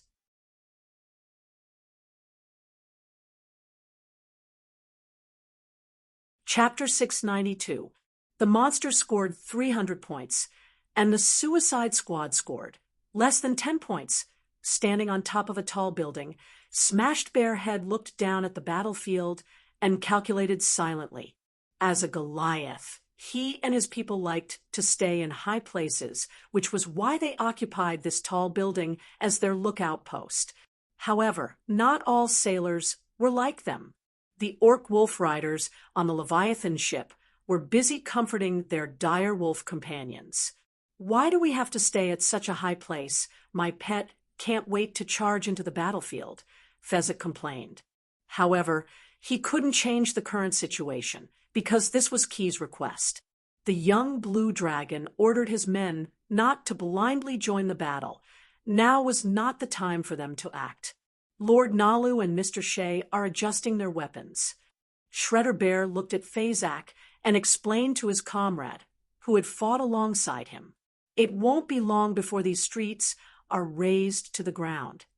Thinking of the weapons Neru and Shea invented, the orcs could only continue comforting their animal companions. They knew what those two were capable of. If they didn't want to become cannon fodder in the truest sense of the word, it was best to stay here obediently. The Suicide Squad members who were entangled with the modified robotic chocobos in the barbican surrounded by the ruins had no idea what was going to happen next. Of course, they didn't have the time, because other than the robotic chocobos, there were even more monsters: the noisy raven people, the blazing shadow beasts that could spit molten bombs, and the drooping horsehead that flew in a zigzagging pattern, were now pouring into Soft Maple City. But relatively speaking, these monsters were easier to deal with than the modified robotic chocobos. At least they weren't as smart as the former and didn't have as many different tricks up their sleeves. However, most of the Suicide Squad members didn't realize this. They only noticed one thing: there are more monsters swarming in. A sea merchant who once brought people to cause trouble for the Leviathan waved his machete and shouted to his men. Due to the fact that they spent a lot of time at sea, these sailors were much stronger than the usual bandits. That was why they managed to survive the attack of the magically modified chocobo. "Boss White Cotton Cloth, Soft Maple City is not our hometown. We don't have to fight to the death for it." The words shouted out by the subordinate were also the thoughts of the man nicknamed White Cotton Cloth. However, they didn't have much choice now. If they wanted to retreat, the regular army would not hesitate to shoot them with crossbows. If they wanted to surrender to the monsters, the order given by the dog tamer to the monsters did not mention taking captives. "We can't fight on the street. We have to find a building and wait inside." Bai Mianbu quickly made a decision. "That way, we might be able to survive for a while. When the regular army and the monsters start fighting, we have to hurry." His words received the agreement of all his men. The 20 of them huddled together and avoided the troublesome, magically modified chocobo. They desperately rushed towards a building with thick walls by the street. But no sooner had they broken into the building and had just sealed up the windows and doors with discarded furniture and planks than there was a sudden, blood-curdling, malevolent shriek in everyone's ears. Some of the men who were not strong enough vomited in disgust. Only then did Bai Mianbu realize that there were many strange-looking drooping horse heads on the ceiling. These monsters had the head of a horse with sharp fangs and green eyes, but their bodies were thick and curled tentacles. When his eyes met with the drooping horse heads, the monsters all released their tentacles and fell from the ceiling towards Bai Mianbu and his group of sailors. The monsters took the initiative to attack. Because the doors and windows of the room were blocked, the sailors had limited space to move around.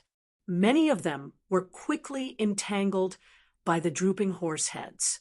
The tentacles on the lower body of the monsters twisted around their necks. Then they used their mouths full of sharp fangs to let out a hissing sound as they gnawed at the sailors' cheeks. Actually, these small monsters were not difficult to deal with. As long as the sailors hardened their hearts and used all their strength to attack with the knives in their hands, it would not take long for them to hack these disgusting monsters to death. But the roars of the drooping horse heads were nauseating, and the sailors who had their necks entangled were suffering from suffocation. They could not use all their strength to deal with the enemy. So, one by one, the sailors were gnawed to death by the drooping horse heads. Using the strength of the ram, ring on his hand, Bai Mianbu summoned a small force field hammer, smashed through a window that was just blocked, and jumped out.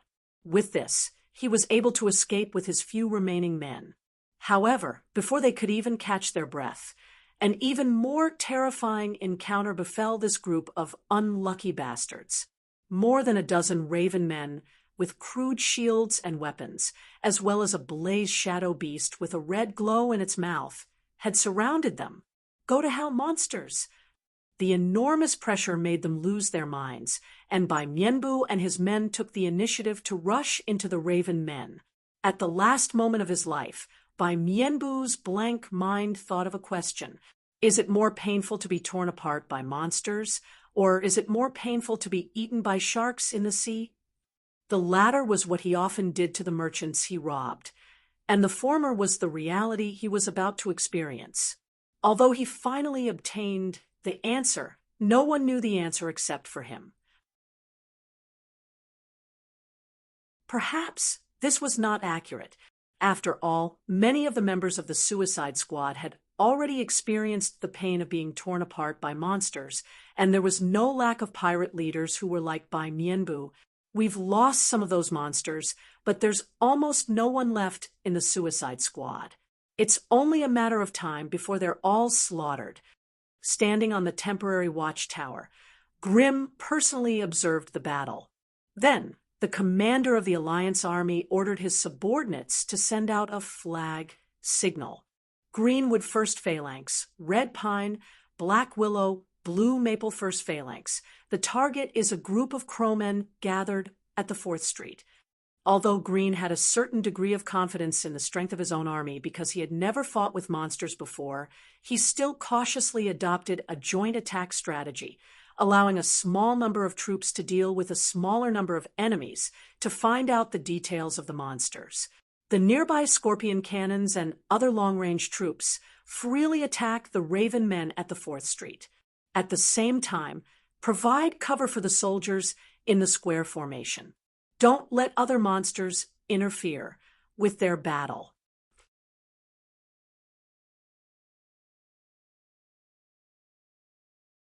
Chapter 693.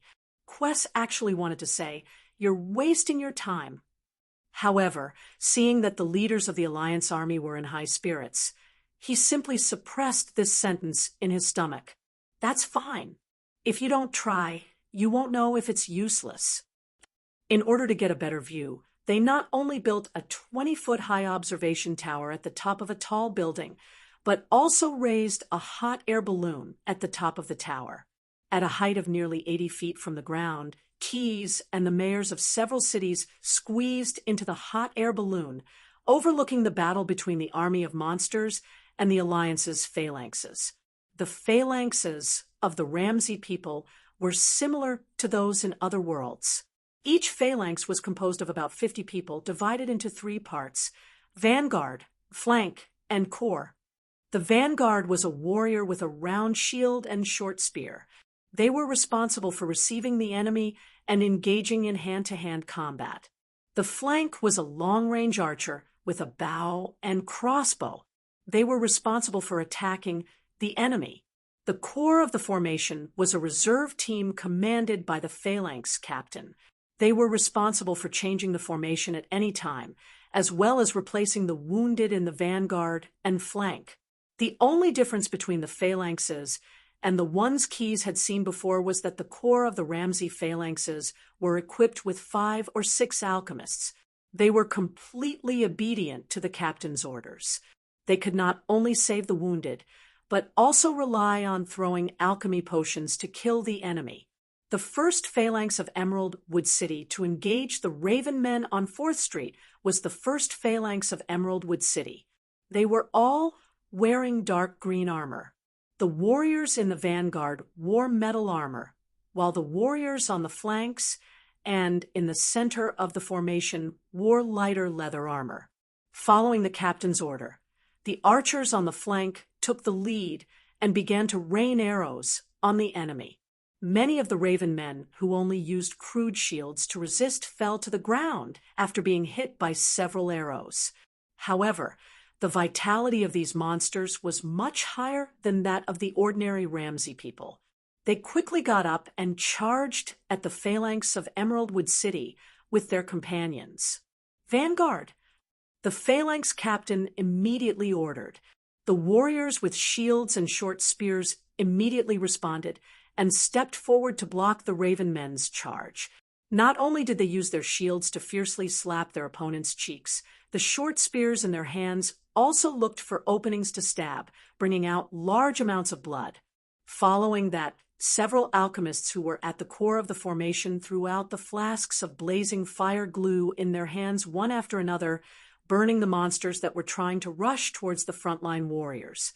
At the same time, the crossbowmen also switched to projectile fire and continued to attack the enemy.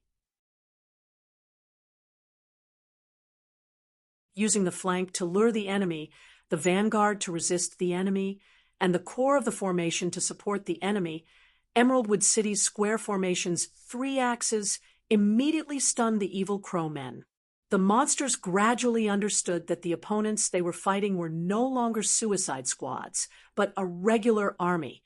That's all there is to it. The mayor of Black Willow City, who was standing in the pod, commented, "If the other phalanxes come over together, it won't take long for those monsters to all die here. After all, this is a proper army." As he spoke, he glanced at the others, as if seeking approval. However, other than him, no one would make such an arbitrary judgment so early. They were still observing the situation on the battlefield. "I'm afraid it's not that simple," Keyes said in his heart, as if to confirm his thoughts. The evil crow men suffered setbacks in the early stages, but they were not defeated. Those monsters began to gradually adapt to this way of fighting, and their counterattacks were unexpected and terrifying. Finding that they could not directly break through the vanguard of the square formation, The evil crow men changed their approach and began to approach the sides of the street. Just like how they usually played and hunted on the cliff, they used their sharp claws to clasp the wall and quickly ran on the wall. Then the evil crow men jumped down from the wall and rushed into the crossbowmen who were pouring arrows at them. Facing the monsters in close combat, the crossbowmen who lacked suitable weapons and skills were not their opponents at all. In just a few breaths, the group of crossbowmen were all silenced, and many of them were even torn apart by the sharp beaks and claws of the evil crow men. Emeraldwood City's square formation suddenly fell into chaos. Although the captain of the square formation had been through hundreds of battles, he had never faced an enemy who could leap over roofs and run on walls before. Originally, he thought about whether he could withdraw the vanguard to protect the flank and the core of the formation. But the evil crow men launched an attack on the vanguard of the square formation first. Those monsters still jumped down from the wall and immediately pressed down several warriors in the vanguard, although in the process, several evil crow men were stabbed to death by the short spears. Almost all of the vanguard of the square formation were pressed to the ground and were all killed by the monsters in a short time. The mayor of Black Willow City could no longer speak. He was full of confidence just now, but reality gave him a punch in the face in the blink of an eye. The soldiers of Emeraldwood City were the most elite force in the Alliance army. But the evil crow men only lost less than 10 people in the square formation of Emeraldwood City that defeated more than 50 people. This kind of loss was unacceptable to him.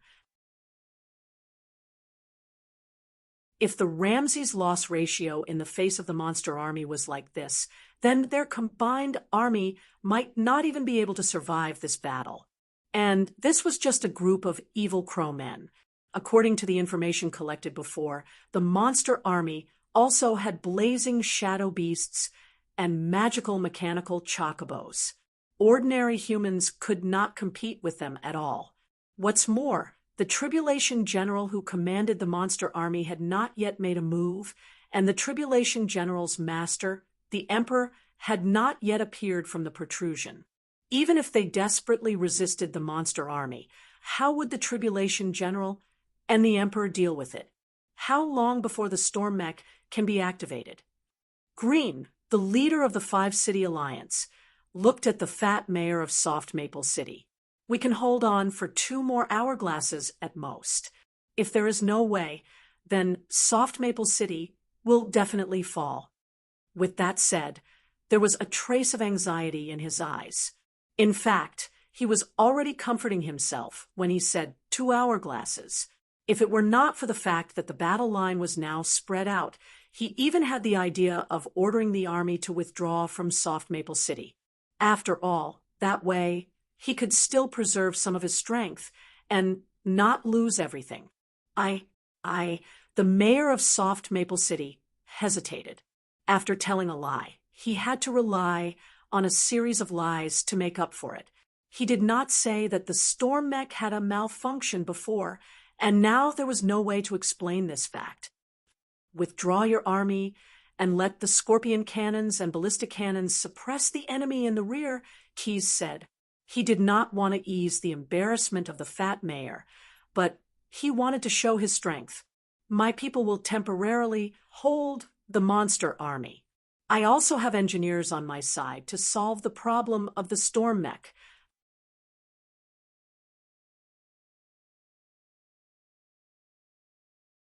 Chapter 694. After listening to Keyes's words, the mayors were all skeptical. Although the scale of perpetual order was very powerful, they did not think that the miscellaneous army made up of sailors could hold up in the face of monsters that even regular armies could not resist.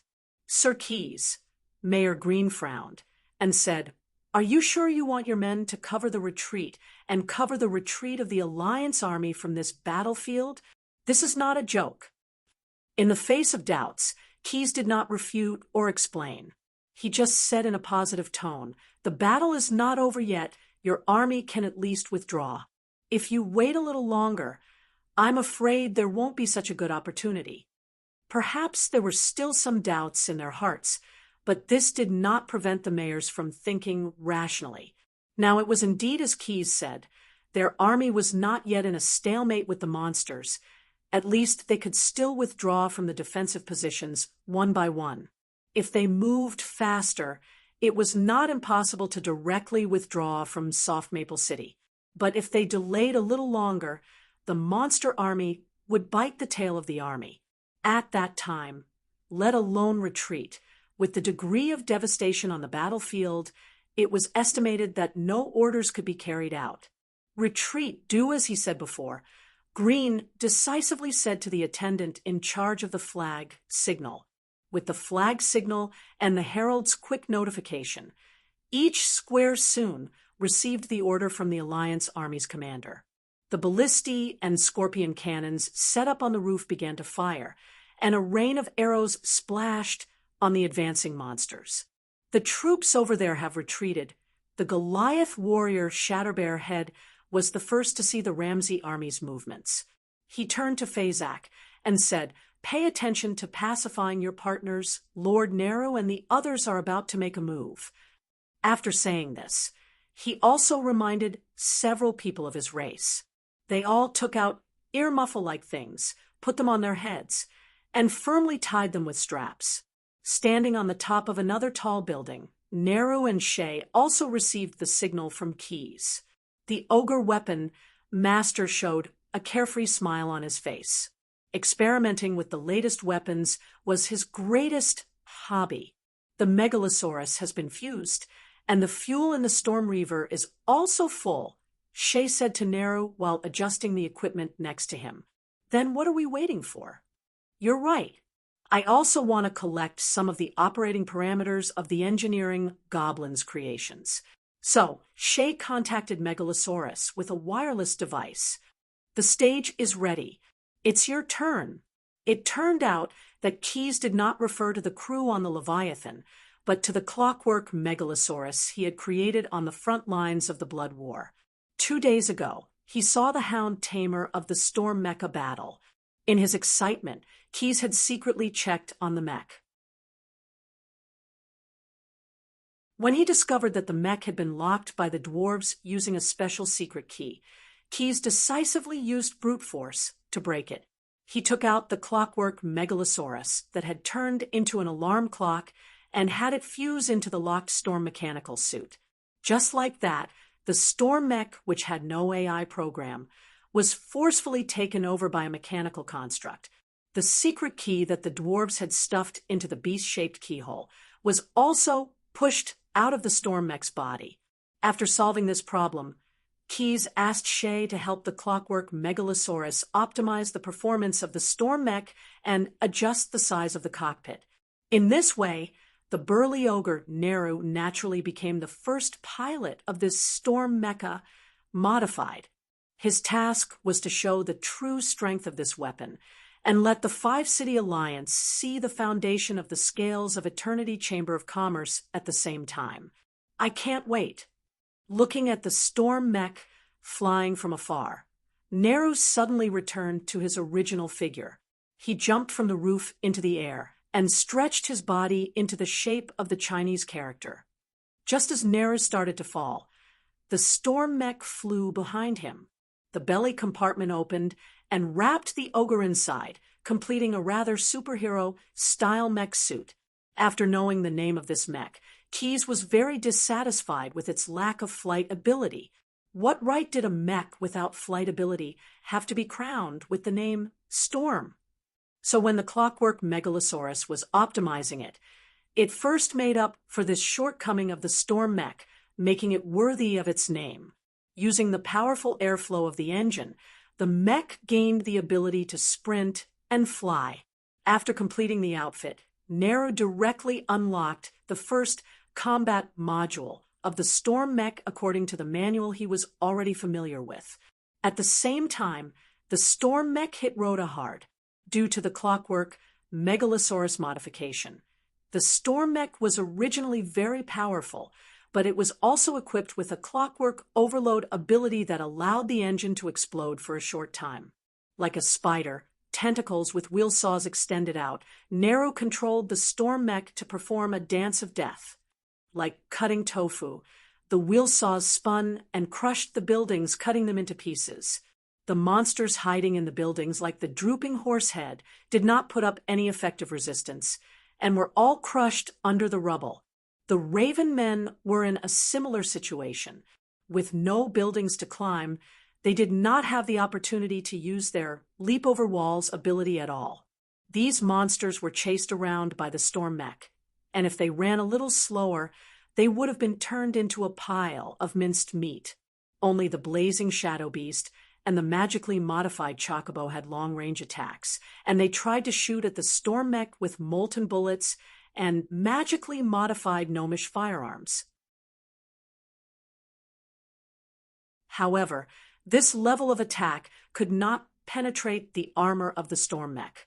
Some of the monsters even tried to use illusions to influence the storm mech, but the pilot of this war machine was not the previous mayor of Soft Maple, but the war maniac Nero.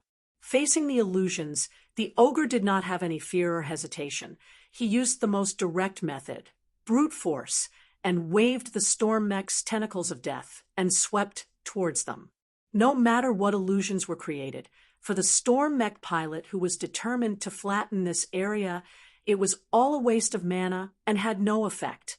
On the other hand, if the monsters did not dodge in time and were swept by the wheel saws, they would definitely die. There was no other possibility. Just like the Kong-style stealth. As long as I kill everyone, then no one can find me sneaking in here. Nero was also using his own method to reinterpret the tactic of covering the retreat. As long as all the enemies were killed, then it would provide the best support for the retreat of the Allies.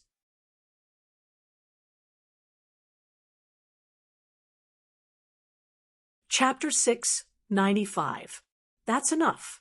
Keyes used his psionic ability to contact Na Lu, give the enemy some breathing room. The ogre was indeed worthy of his title of Weapon Master. Although it was also his first time piloting a mech, the fat mayor of Soft Maple City was much more impressive. Under his control, the storm mech was like a real storm, sweeping away all the monsters that rushed into the city. He had now activated the second set of combat modules of the mech, turning it into a big round iron ball, repeatedly crushing the rubble of the collapsed buildings. Any monsters that did not escape from Soft Maple City were all crushed into flat ground, along with the ruins of the buildings. In the end, the mech stopped directly in the gap of the collapsed city wall, firmly blocking the defensive loophole. After his explanation, everyone who watched the battle between the mech and the monsters had a new understanding of covering the rear. What's going on? Looking at the ogre walking out of the mech, the fat mayor could not help but ask Keyes. Although he lowered his voice, it could not hide the anger in it. As the excavator of the storm mech and the only pilot before, the mayor of Soft Maple City clearly regarded the mech as his personal property. Therefore, when he saw the originally locked mech first rise into the air, then attach itself to Na Lu's body, then jump into the army of monsters and directly activate Peerless, the mayor felt as if he had been poured into a bottle of vinegar that had been fermenting for more than 30 years. It was so sour that it was difficult to feel any more sour. The storm mech. He wanted to say the word locked down, but considering that the space in the pod was not big, and the other mayors might be able to hear him, he could only vaguely ask, "Did you guys do it?" Of course not. Keyes shrugged. He did not want to be the scapegoat for the gnomes. The first ones to come into contact with the storm mech were the investigators from Dwarf Island. As he spoke, he took out a key engraved with gnomish characters. This is the secret key that they obtained from the master craftsman. It's also an accessory that was given to them by the ancient engineering gnomes when they delivered the goods. Keyes continued to explain, as he saw that the fat mayor seemed to have understood something, but at the same time, there was still some doubt on his face. The scale of perpetual order is far beyond your imagination. To us, those ancient secrets are not as mysterious as you think. The storm mech had been used for over 100 years, and the ancient Ramses had long since learned how to repair it. Coincidentally, someone in our Chamber of Commerce has mastered this mecha maintenance technique. The mayors of the other cities had already been attracted by his words, so Keyes did not hesitate to promote his own business.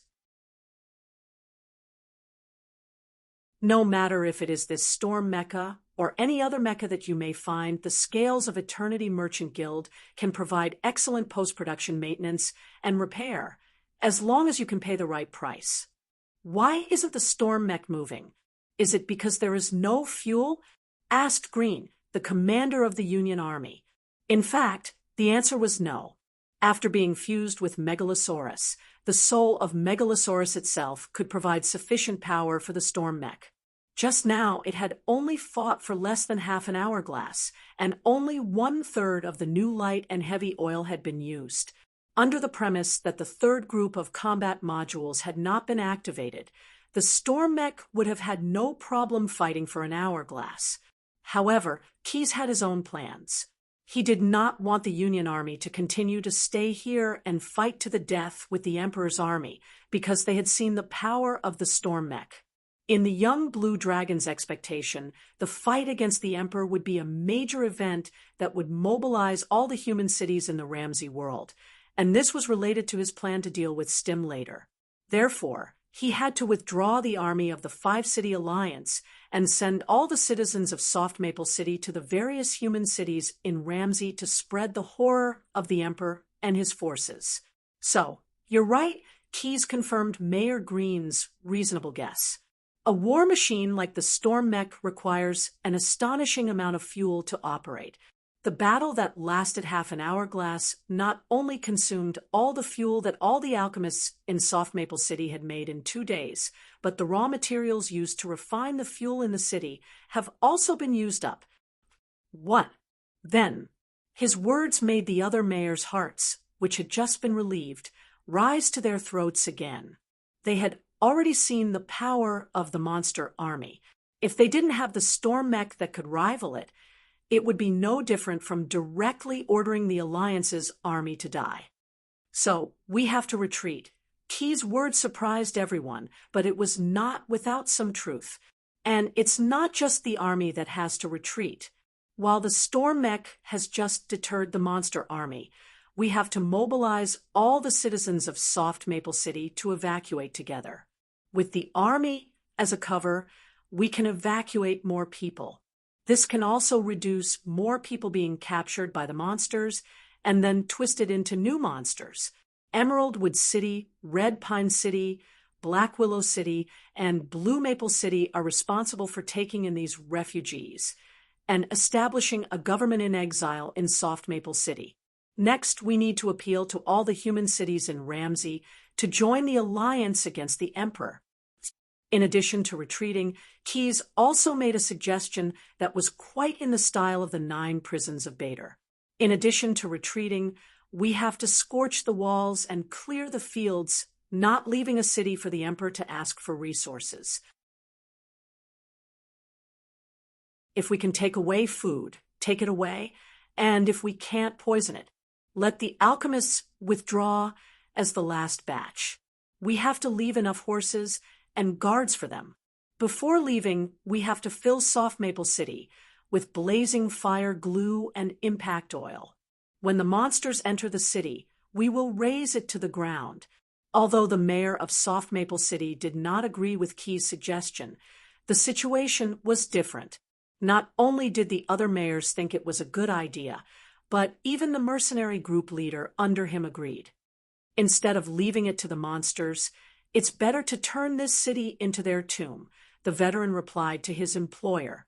"If it weren't for the lack of time, we'd even better to dig up the newly buried bodies and burn them, lest they all turn into monsters in the end and turn around to fight us again."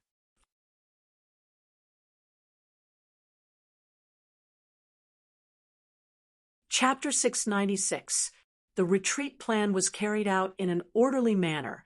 Unlike a well-trained army, it would take a longer time to gather the citizens and retreat. Therefore, the leaders of the alliance decided to give them 6 hourglasses to collect their belongings. During this time, the alliance's main responsibility was to clear out a reliable retreat route. With the monster army outside the city eyeing them covetously, they could not open the city gates and retreat, so they had to find another way. In this regard, the fat mayor of Soft Maple City made a great contribution. He found the new head of the thieves in the city. After Weather's disappearance, an unknown thief appeared and inherited Old Karen's legacy. He tortured the thief. Thanks to the bandit's confession, the leaders of the alliance knew about the secret passage in Sharon's tavern. They immediately sent people to widen and strengthen it. The first batch of workers were members of the Suicide Squad, who were lucky enough to survive the battlefield. They carried shovels on their shoulders, and their eyes were filled with fear. The soldiers were in charge of supervising and watching over them. Occasionally, a few roars could be heard from the dark tunnel, like a dying volcano muttering to itself. To them, who had faced the monster army, these sounds were not good memories. There are no monsters in there, just some alchemically trained ankhegs. The mercenary leader explained to the laborers patiently as he sat on a short table beside the tunnel. It turned out that in order to speed up the construction, the fat mayor of Soft Maple City mobilized some alchemists to help. Each of them brought along an ankheg that was usually used to produce alchemy materials. Although it had the word worm in its name, ankhegs were not insects, but magic beasts. They were about the size of a horse when they reached adulthood. They had 6 legs and a shovel-shaped upper jaw. Usually, alchemists would collect the secretions from the ankhegs' mouths as alchemy materials. It was a thick, corrosive liquid that had a certain degree of acidity.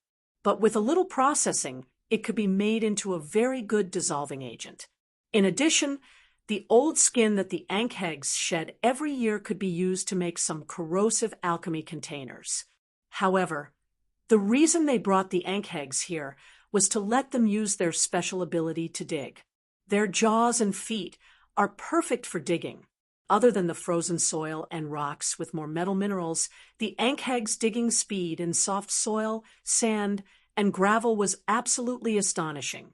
Moreover, the thick, corrosive liquid secreted from their mouths allowed the ankhegs to strengthen the hole they dug, turning it into a sturdy tunnel.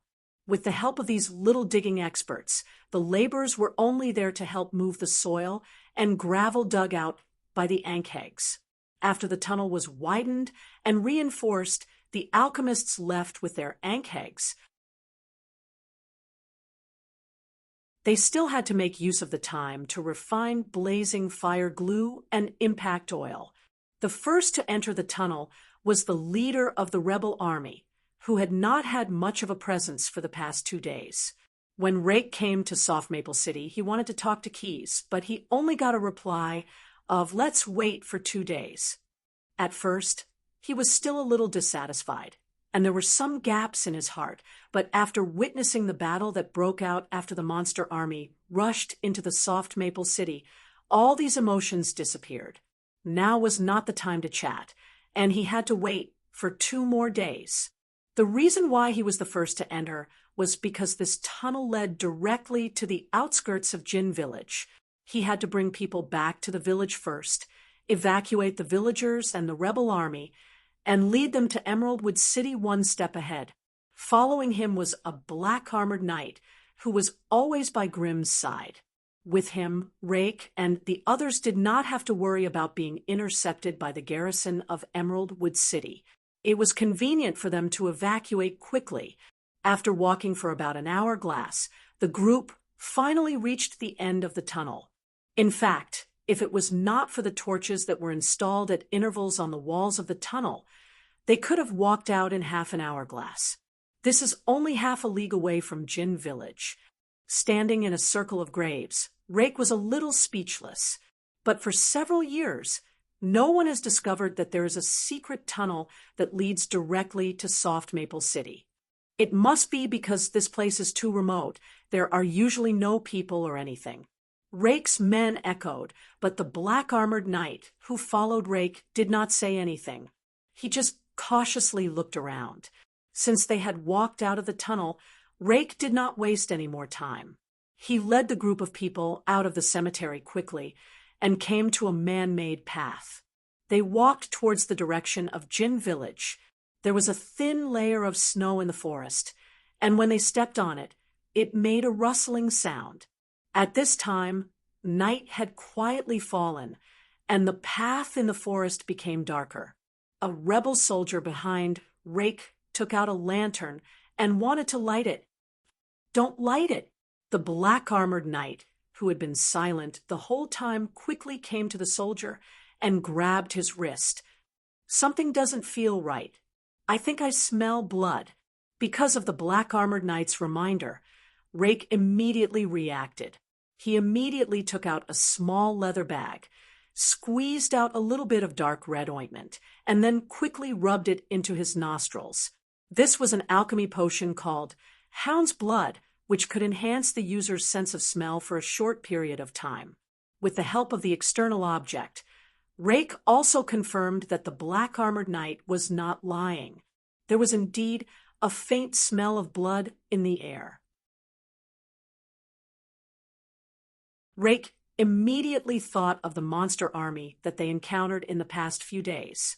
Not good. The Juniper Village might have been attacked by the monsters. The guards here can't stop those vicious monsters. Years of leading troops in war had given this rebel leader, who was originally an alchemist, an ability to resist pressure that far exceeded his peers. Rake did not order his men to go to Jin Village. Instead, he stretched out his hand and used sign language to tell them to disperse and not let the possible enemies surround them. Then he glanced at the black-armored knight and saw him nodding at him. This group of people carefully took out their weapons, lowered their bodies, and slowly moved in the direction of Jin Village.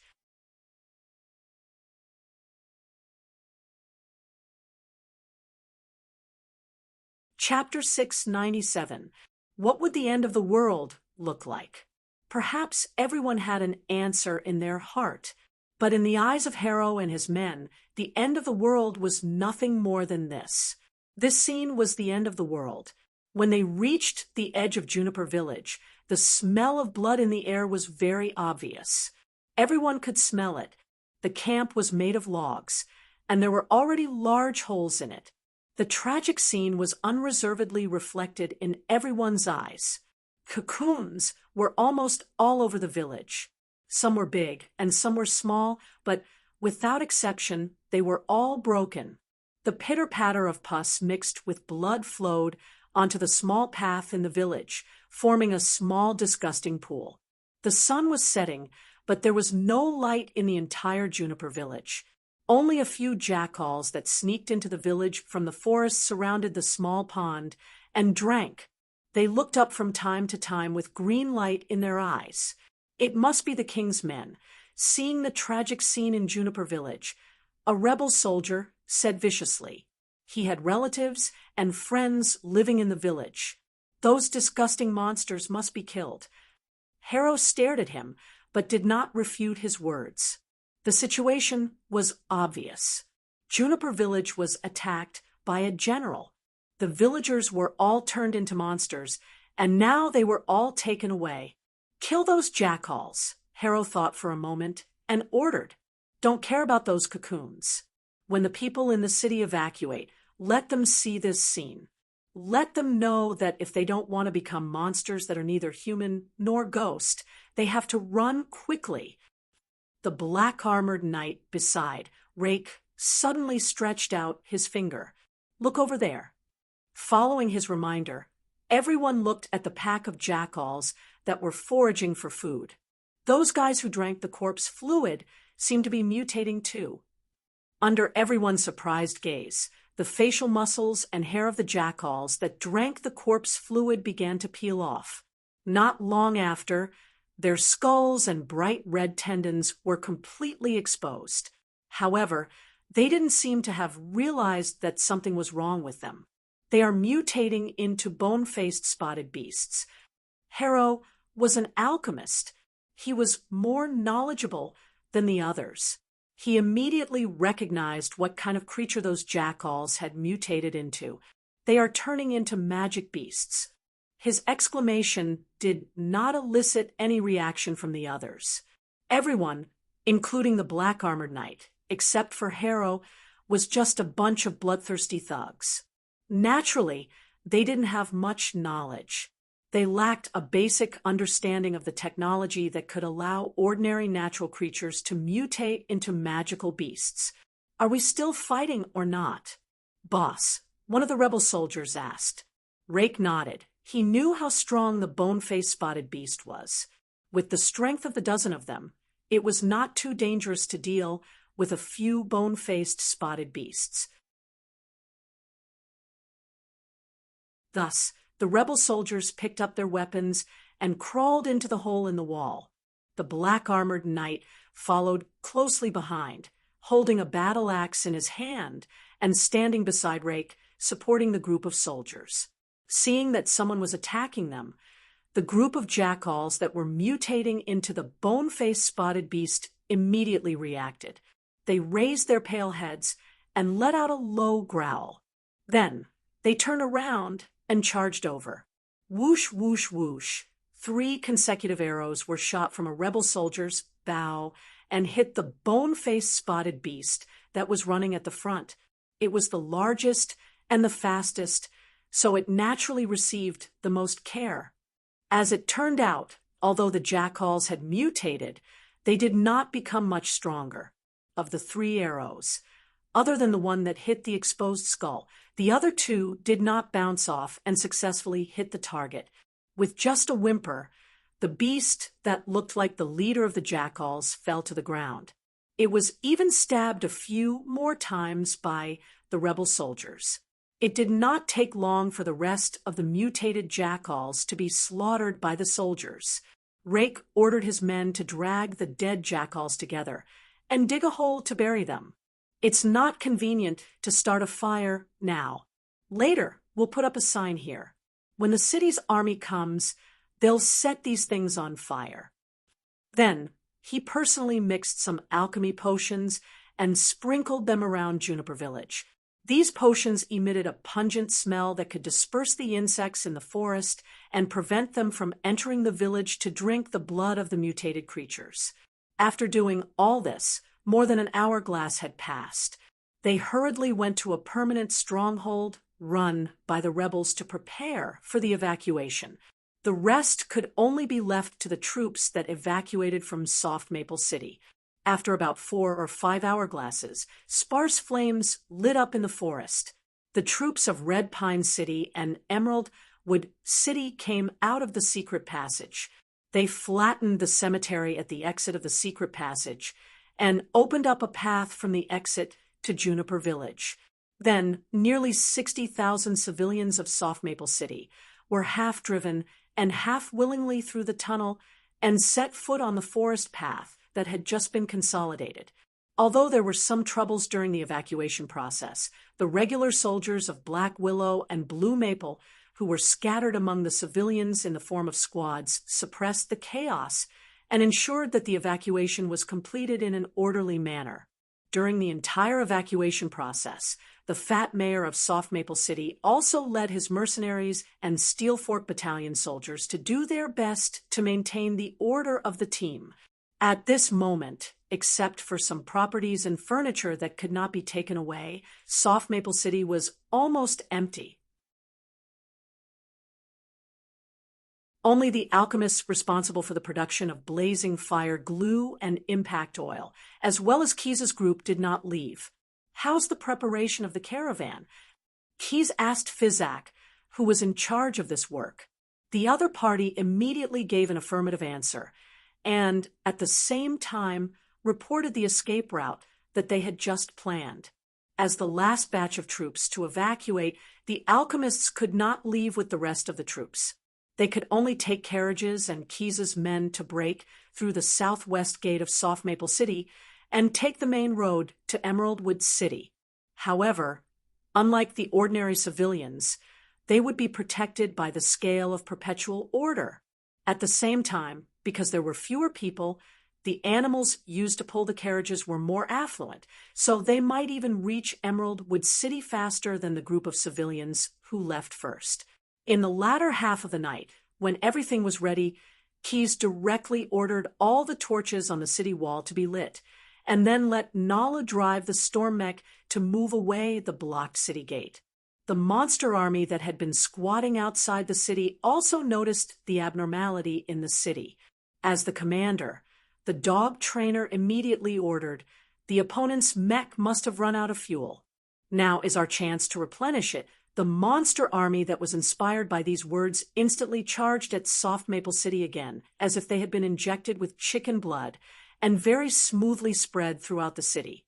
But at this moment, the figures of the guards of Soft Maple City on the city wall suddenly disappeared one by one, and this already empty city ushered in its most dazzling moment. Countless flames and explosions suddenly appeared in Soft Maple City. Keyes, who was already sitting in a caravan, also confirmed that the Leviathan had sunk to the bottom of the sea and was heading to the predetermined location. He looked up at the city behind him that he had been in for more than 10 days and could not help but sigh. The artistic level is still not very good.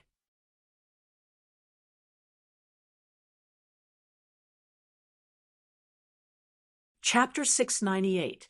In Dwarf Island, inside the Steam Dome, the Master Craftsman's Chapel. A shrill, angry roar rang out. "How can we take this lying down?" An elder sitting on a maglev chair leapt off his chair, slamming the long table in front of him as he yelled. The Master Craftsman couldn't help but nod approvingly at the elder, who was known as the Dwarf of Dwarfs. Right now, he was hoping that someone would stand up and say something similar, but no one in the hall responded. Have even the elders of the dwarfs fallen to such a state? The Master Craftsman was filled with sorrow, but he couldn't say those words aloud, because if he did, he would become a traitor who had betrayed the dwarf god and an outcast of Dwarf Island. As the oldest dwarf on the island, the Master Craftsman had lived for almost 600 years, and he believed in the leader of the dwarf gods, Jar Dazzling. In other words, he was the purest kind of dwarf. However, among the elders present, he was the only one who was a believer of Jar Dazzling. Moreover, apart from the elder who had just roared in anger and was a believer of Flando Steelhide, the dwarf god of forging, the rest of the elders all believed in the young dwarf god, who was born in Ramsey, the god of virtual games, Stim. If not for the Master Craftsman presiding over the meeting, the elders would have already begun discussing the latest virtual games in Stim's house, such as walkthroughs, competitive experiences, or game commentary. They weren't interested in anything else, and at the same time lacked enthusiasm. If they weren't made of flesh and blood, and still needed to eat, drink, go to the toilet, and sleep, these dwarfs would probably be immersed in the world of games for 24 hours a day. What made the Master Craftsman even more worried was that there were plenty of game addicts like them on Dwarf Island.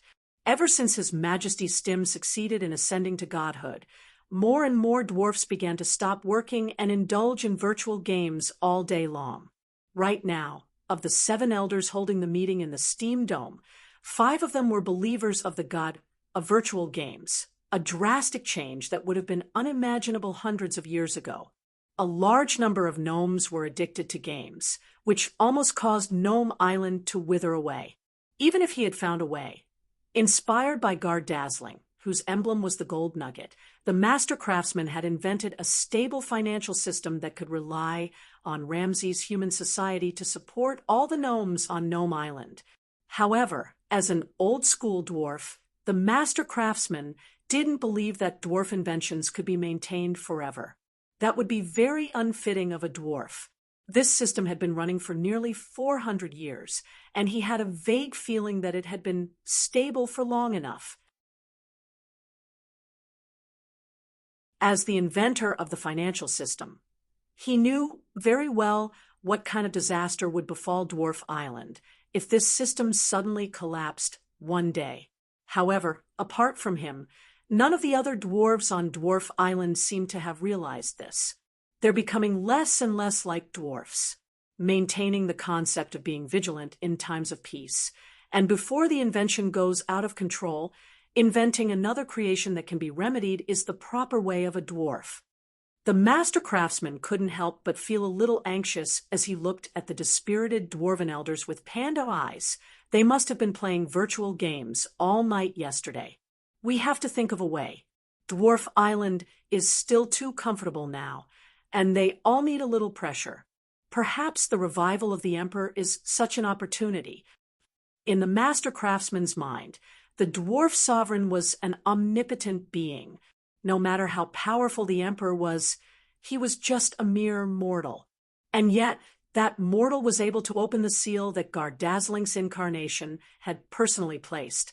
That was why the master craftsman had always suspected that this was a test that the dwarf sovereign had designed specifically for Ramses' gnomes. That was why, even though Flando Steelhide's believer wanted to make a move, the rest of the elders still looked like nerds. However, the master craftsman finally made the decision to have Dwarf Island join the war against the Emperor. From today onwards, Dwarf Island will enter a state of combat readiness. All generators will be prioritized for the use of the docks, weapons processing factories, warrior training grounds, and flying machine research centers. His Majesty Stim's game stores, be it the Stim House that is open for business or the Stim Family Shrine that is privately owned, will all be reduced by 2 hourglasses per day. Originally, the master craftsman had wanted to reduce the power supply by at least half a day, but due to the fierce opposition of the elders, he could only compromise and reduce the power supply by 2 hourglasses per day. However, during these 2 hourglasses, the gnomes had to go to various departments to do voluntary work. They were absolutely not allowed to rest at home so that they could continue playing the game the next day. As a result, the entire Dwarf Island was filled with cries. Some of the gnomes even spontaneously gathered in front of the steam dome to demonstrate their protest. However, the master craftsman didn't care at all. He steeled his heart and sealed the doors of the steam dome, using the pipes around the building to spew out high-temperature steam to forcefully disperse and scald away the gnomes who dared to cause trouble. The Ramsey gnomes understood the master craftsman's intentions. He was determined to have Dwarf Island join the war, and this decision wouldn't be changed by anyone's will. Fortunately, the gnomes weren't inflexible.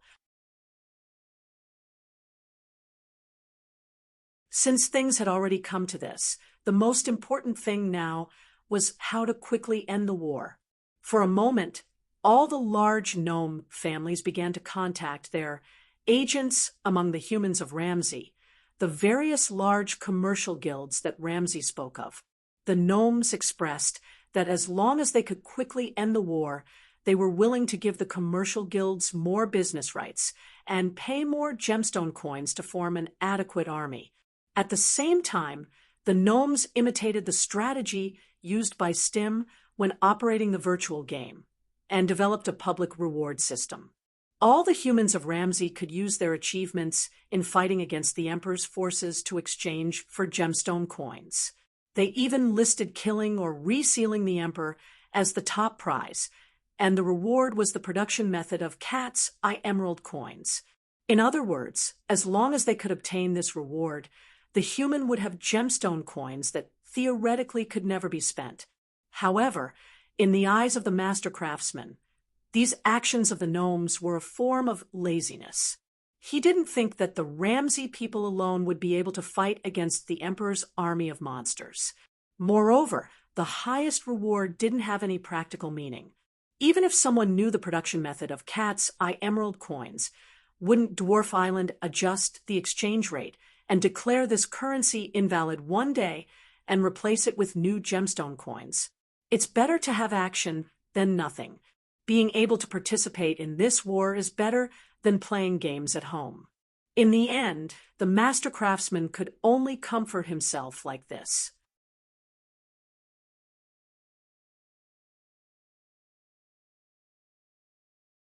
Chapter 699. I've experienced excitement, and I've also experienced boredom. But in my opinion, it's better to be boring. Old Bobby followed the team and walked slowly. While walking, he secretly thought about the various kinds of excitement in the past few days. In the past few days, the owner of the North Wind Tavern first experienced a new high in turnover, and then suffered the loss of the tavern. Life's ups and downs were nothing more than this, but he had to admit that leaving Soft Maple was the right choice. There were more and more people who had the same opinion as him. For ordinary proletarians, there was only one way to make a living. As for those who had their own businesses in Soft Maple, after seeing the tragic state of Juniper Village, they all changed their original thoughts. After all, becoming a monster and not being able to rest in peace after death was far more terrible than losing property. The long team passed through the forest, and the soldiers on horseback patrolled from time to time. These riders were responsible for driving away the beasts in the forest, and at the same time, they had to be on guard against the various variables that would cause chaos in the team. Every once in a while, the team would take a short break. The soldiers would drag out the previously identified unstable factors. The villains who bullied women and children, the thieves who couldn't control their own hands, and the rich dogs who robbed other civilians' livestock. The priests of the gods would cast a spell to detect those people. Whenever there was a red light on their body, the soldiers standing behind them would raise their swords and punish them.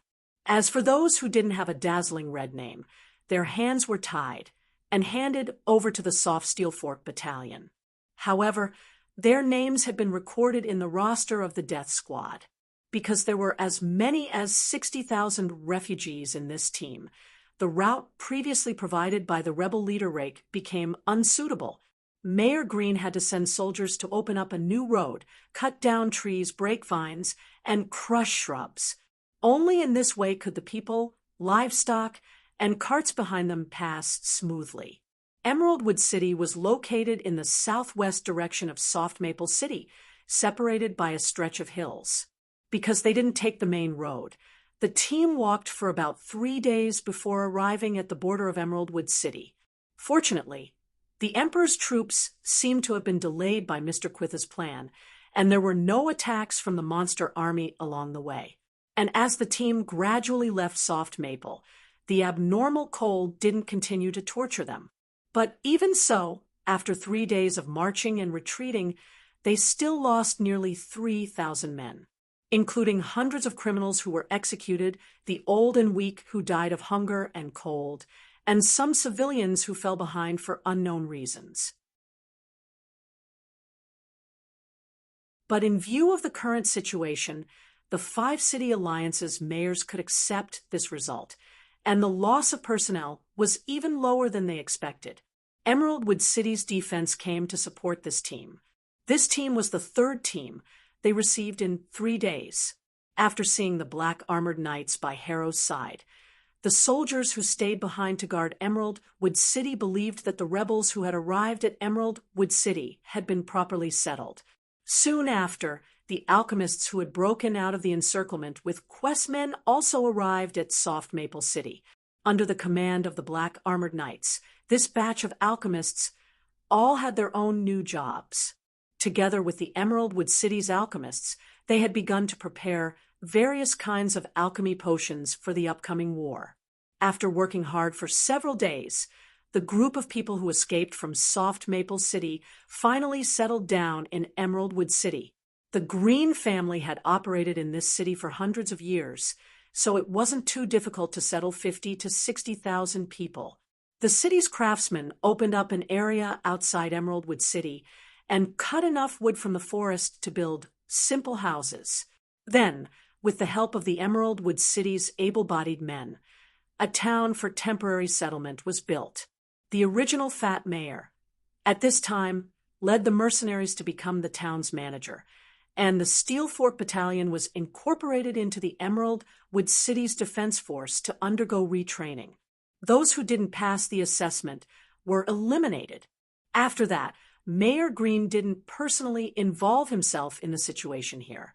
He focused most of his energy on finding the hidden Mecca in Jadewood City. According to Keyes, these ancient war machines were all the last means to prevent the resurrection of the generals. Therefore, he quickly circled the location of the Mecca's excavation, the legendary place where the generals were sealed in Emeraldwood City. But after digging for a while, they didn't find anything that looked like a Mecca. Instead, they confirmed that the tomb where the generals were sealed had indeed been robbed, and the coffin had disappeared. In the Green family's mansion. "His name is Shirgu," Green said with a sullen face. Several retainers who were listening to his instructions were all lying on the ground in fear and trepidation.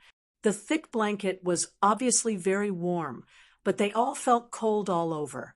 "He is the enemy of all the Ramsey people, a general under the ancient slave master emperor. His tomb was obviously a forbidden area, but now it has been rebuilt into a commercial district. You are responsible for the planning and construction of Emeraldwood City, so you must be responsible for the approval of this reconstruction project. Who was the merchant at that time, and how much benefits did he give you? You actually dared to privately agree to demolish the forbidden area and build houses on it. No, you want to build a whole block?" The several retainers were shivering like sieves, but none of them dared to answer Green's question. Seeing this, Emeraldwood City's lord couldn't help but coldly snort, and a group of private soldiers wearing black law enforcement uniforms walked out. Without saying anything, the group of private soldiers were like eagles catching chicks, carrying the retainers away in pairs. "Your crimes are simply unforgivable. Go and write down the details of the merchant who developed the commercial district. I can spare the life of the one who wrote the most and in the most detail for the time being. As for the rest, escort them to Shing Peak in half an hourglass and push them to their deaths in Burial Valley." Mayor Green's cold words were transmitted to those people's ears word for word. In Emeraldwood City, there was no law more effective than the words of House Master Green. If he said that he wanted to execute those who didn't write enough and in enough detail, then they would definitely be executed.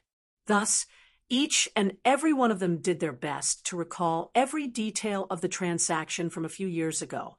They wished they could clearly remember the merchant's voice and smile, and then write as detailed as possible. The merchant they are talking about is probably the same as Sharon in Soft Maple City, a monster spy in disguise. Ignoring the several derelict officials who were pushed away, Keyes, who was standing next to Green, crossed his arms and gave his opinion. "I'm afraid it will be very difficult to find him now. Then, there is no need for those good-for-nothings to continue living. Now, not only Emeraldwood City, but all of the Ramsey people already have no room to maneuver." Green agreed with this point of view, nodding and coldly saying,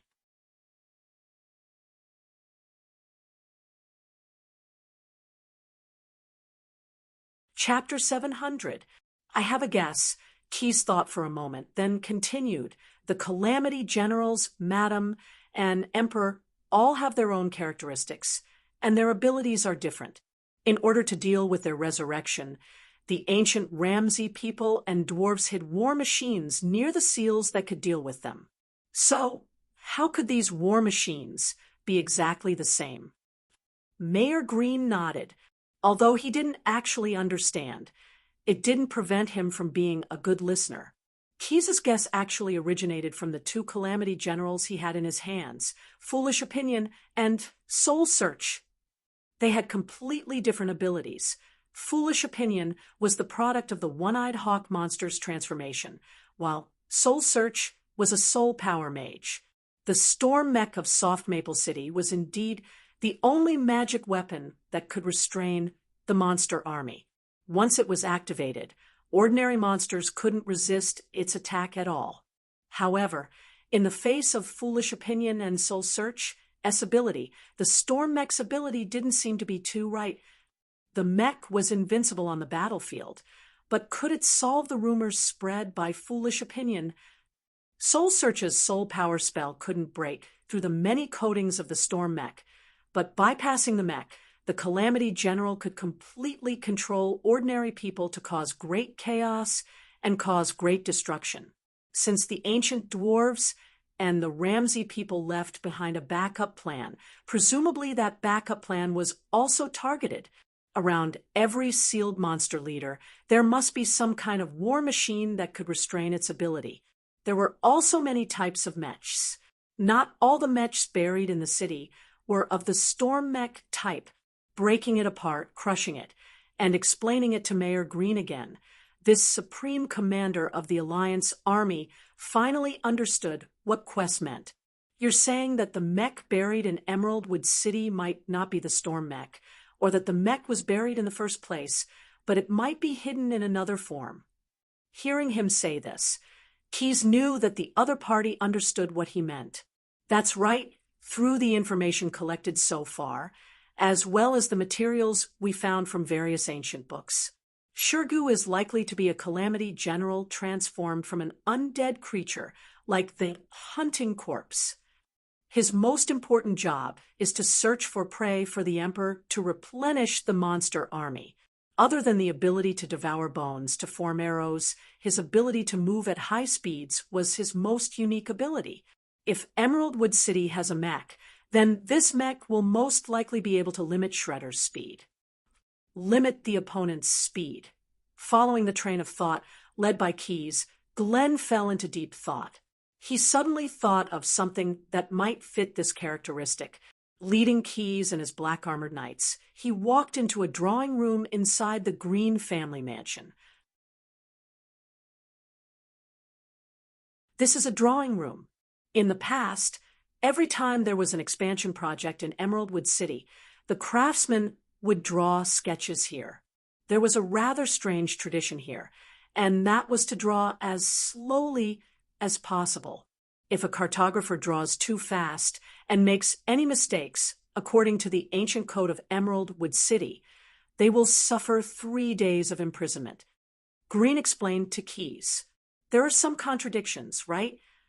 Keyes also heard the problem. If there was even the slightest mistake, the draftsman would be imprisoned. This tradition could be said to be very strict.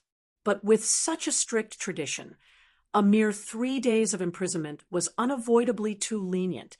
It was as if the Green family head who left behind this tradition was playing around, or perhaps he deliberately left behind such a contradictory tradition, so that future generations would remember this drawing room.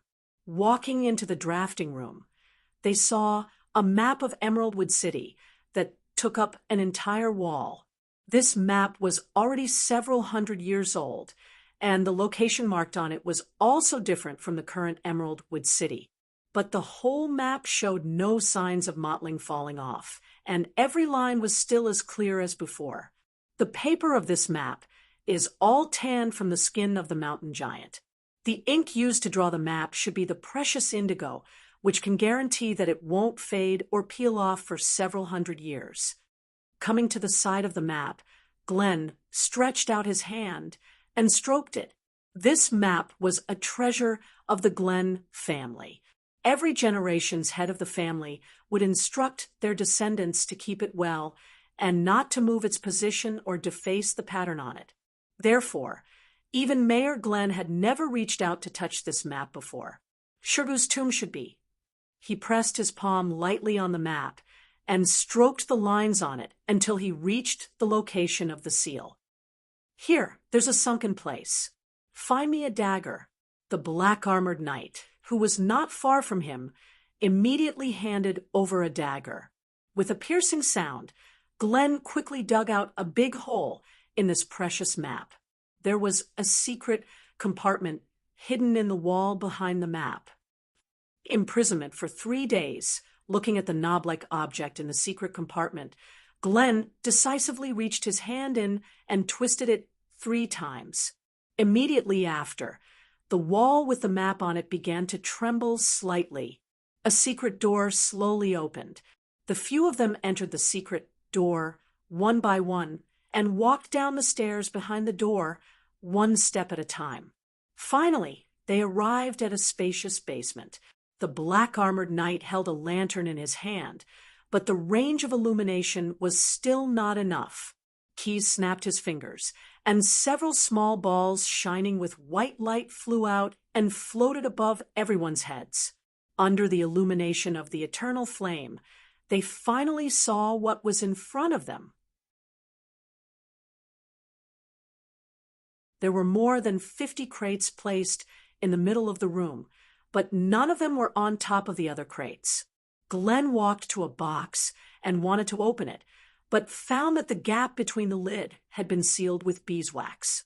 So he could only use the dagger again to carefully cut it open and then open the box. There were 2 things in the box, an operation manual and a strange-looking mechanical creation, an honorary product of the Spanner family.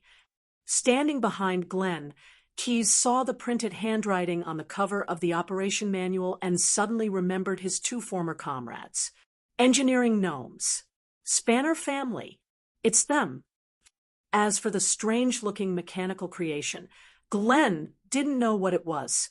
After seeing the majestic appearance of the storm mech, it was difficult for him to agree that the mechanical body, which was only about half the size of a person, was also a type of mech. However, this was not difficult for Keyes. 8 radiation-like brackets with 8 propellers at the top. In the middle was a platform carrying weapons, motors, and fuel tanks. On the platform was a repeating crossbow driven by a motor. This was completely an 8-rotor drone. Looking at the about 50 crates that covered the entire basement, Keyes understood why the war machines left in Emeraldwood City were a secret weapon against Shredder. It was to use the drone swarm tactic to kill the robber.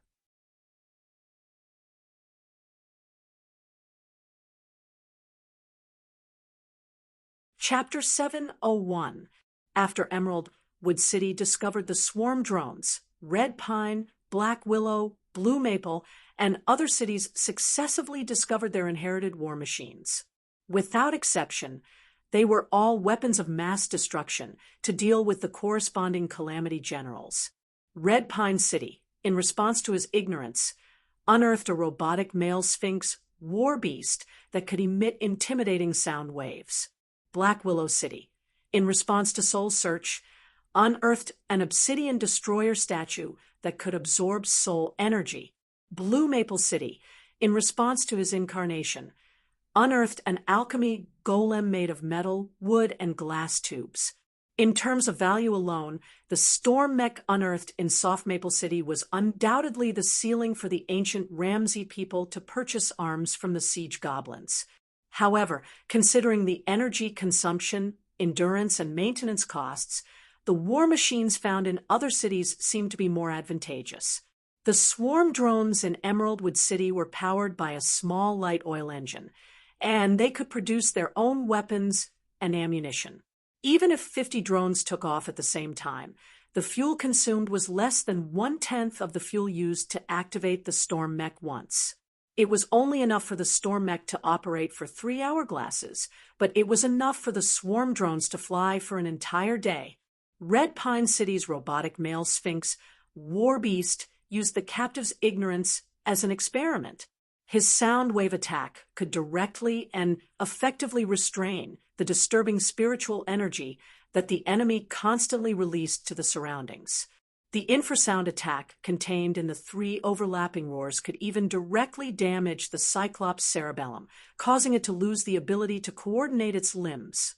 Black Willow City's obsidian destroyer statue had equally astonishing effects. Soul Search, who had been captured, was composed of soul energy, so he was not afraid of various interrogation methods. However, when he saw the obsidian destroyer statue, he immediately had a feeling similar to bristling.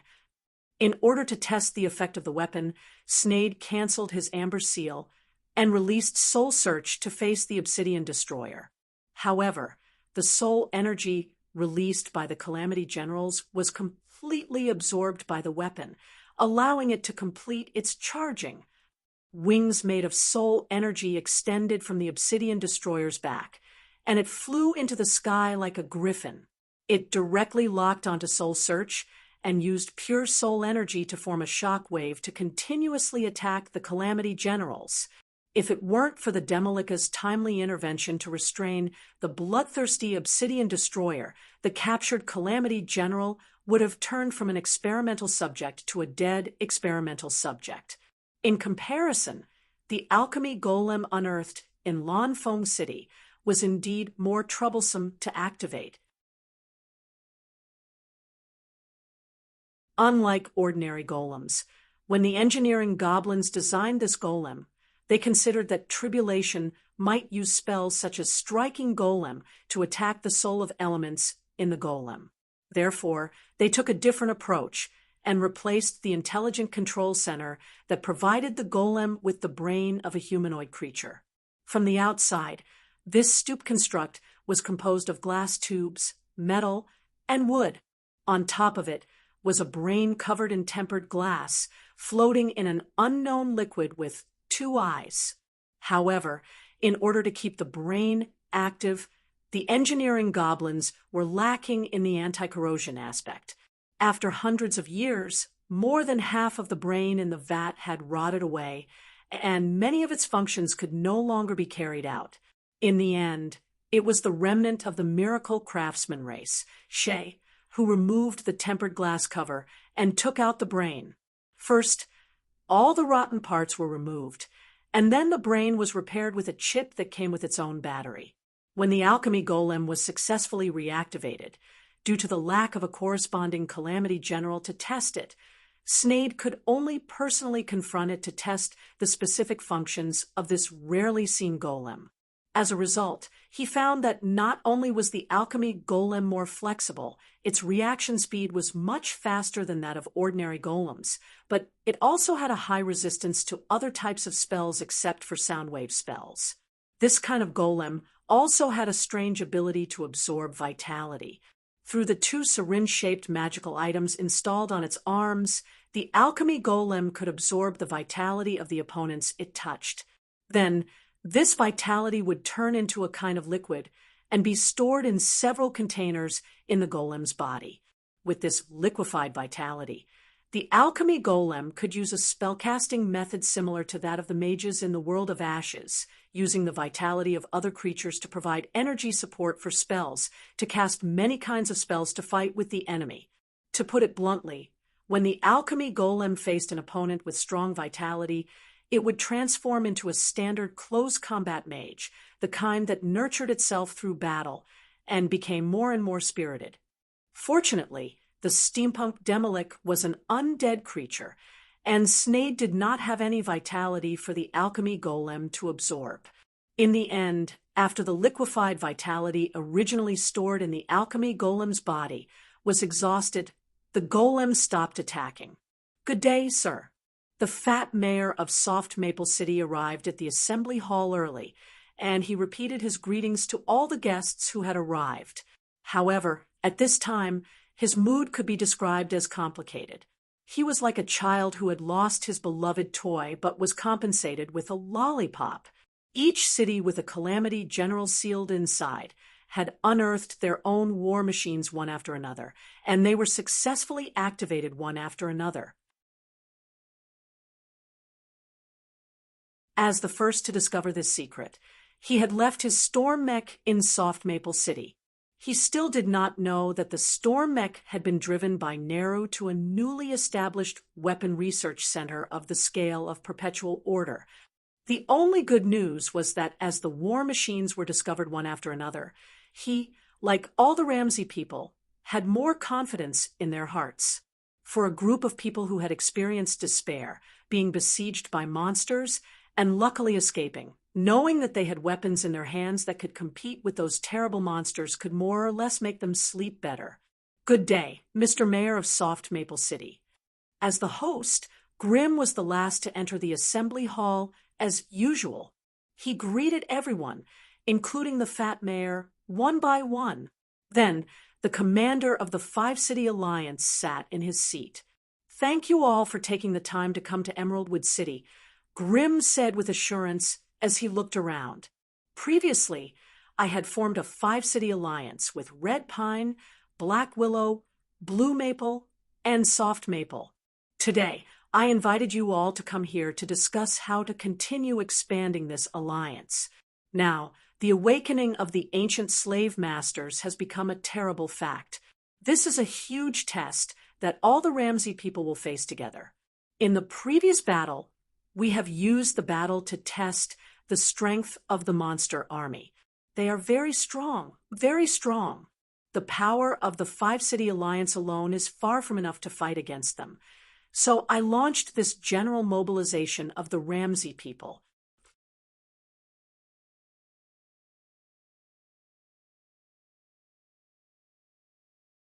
Chapter 702. The early morning sun was like syrup sprinkling the streets and alleys of Emeraldwood City. Everyone got up early to start the day's work. At the Green family master's order, the whole city entered a tense state of war readiness. Similar to the situation in Emeraldwood City, there were more than 10 cities on the Ramsey continent that had also entered a state of war readiness. They had all responded to Green's previous call and agreed to join the Alliance Army to resist the King's monster army. Originally, the mayors of those cities had some hesitation, but after seeing how the Tribulation General had turned humans into monsters and how powerful those monsters were, they immediately agreed to join the Alliance's resistance army. If it were any other time, these people might have to consider which side was stronger, so that it would be easier to deal with them. But now, there was no need for that at all. Monsters and humans had never been able to coexist peacefully. Unlike Soft Maple City, Emeraldwood City was a mountain city, so it naturally had better defensive conditions. There was only one road from the north that led to the city gate, and the other three sides were either cliffs or mountain valleys. The food trade in this city was completely managed by the Green family. The food reserves in the city were enough for the whole city to consume for more than a year.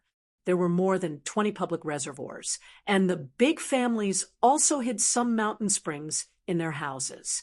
With the experience of Soft Maple City, although Green had more confidence in Emeraldwood City, he still had a backup plan. He had specially opened up 3 huge public cisterns and installed a valve dam. Once the situation changed, as long as the people of Emeraldwood City picked up a floating tool that could float on the water, they would be able to float downstream to a secret camp more than 30 miles away. However, Keyes had some opinions about this. At present, the Ramseys have the upper hand, and they also have war machines in their hands to deal with the Tribulation General. If they are still passively defending, they are still competing with the King's army. There is no way to directly attack the enemy and solve the problem. In the young Blue Dragon's view, the Ramseys were cautious enough, but they lacked the willpower to fight. Instead of cutting flesh with a blunt knife and slowly consuming their morale, it was better to take advantage of the current advantage and directly flatten the enemy. Otherwise, even if dozens of cities were called an alliance, each city was not closely connected and could not cooperate to defend. If they were besieged by the monster army, the alliance would be meaningless, and the result would be that each city would fight for themselves. In order to make the alliance meaningful, the only way was to gather the armies of all the cities and form an army that truly belonged to the alliance. No matter how many routes the Emperor commanded the monster army to come, the Alliance army would take one route to meet the attack. There were only 10 Tribulation Generals and one wife under the Emperor. Foolish opinion and soul search had already fallen into the hands of Keyes. His incarnation had yet to show itself, but he reckoned that the Emperor had already absorbed all of his life force. The dog tamer had now become a Leviathan through and through. From the looks of it, a quarter of the enemy monster leaders were no longer effective. Moreover, apart from the dog tamer, only Shurgu was still serving the Emperor. The ancient slave master was busy reviving the other generals. However, with Green's notice, the other cities that still had their seals intact now sent more people to keep an eye on those seals. It was almost impossible for the emperor to unknowingly obtain the coffins of his old subordinates. Therefore, if Keyes were to command this battle himself, he would have gathered an army and fought a decisive battle with the emperor before he fully recovered. It would be best if he could eliminate this great enemy that threatened all the Ramsey people in one fell swoop. However, even if he and the scale of perpetual order had shown their strength, the rulers of the Ramsey city would not allow such a third party to be their leader. In fact, the reason why Green could become the commander-in-chief of the Alliance Army was because he had used his identity as the mayor of Emerald City to exchange benefits with the other cities of the Alliance. That was how he gained the recognition of those people. Keyes obviously did not have such conditions. However, this wasn't too bad for him.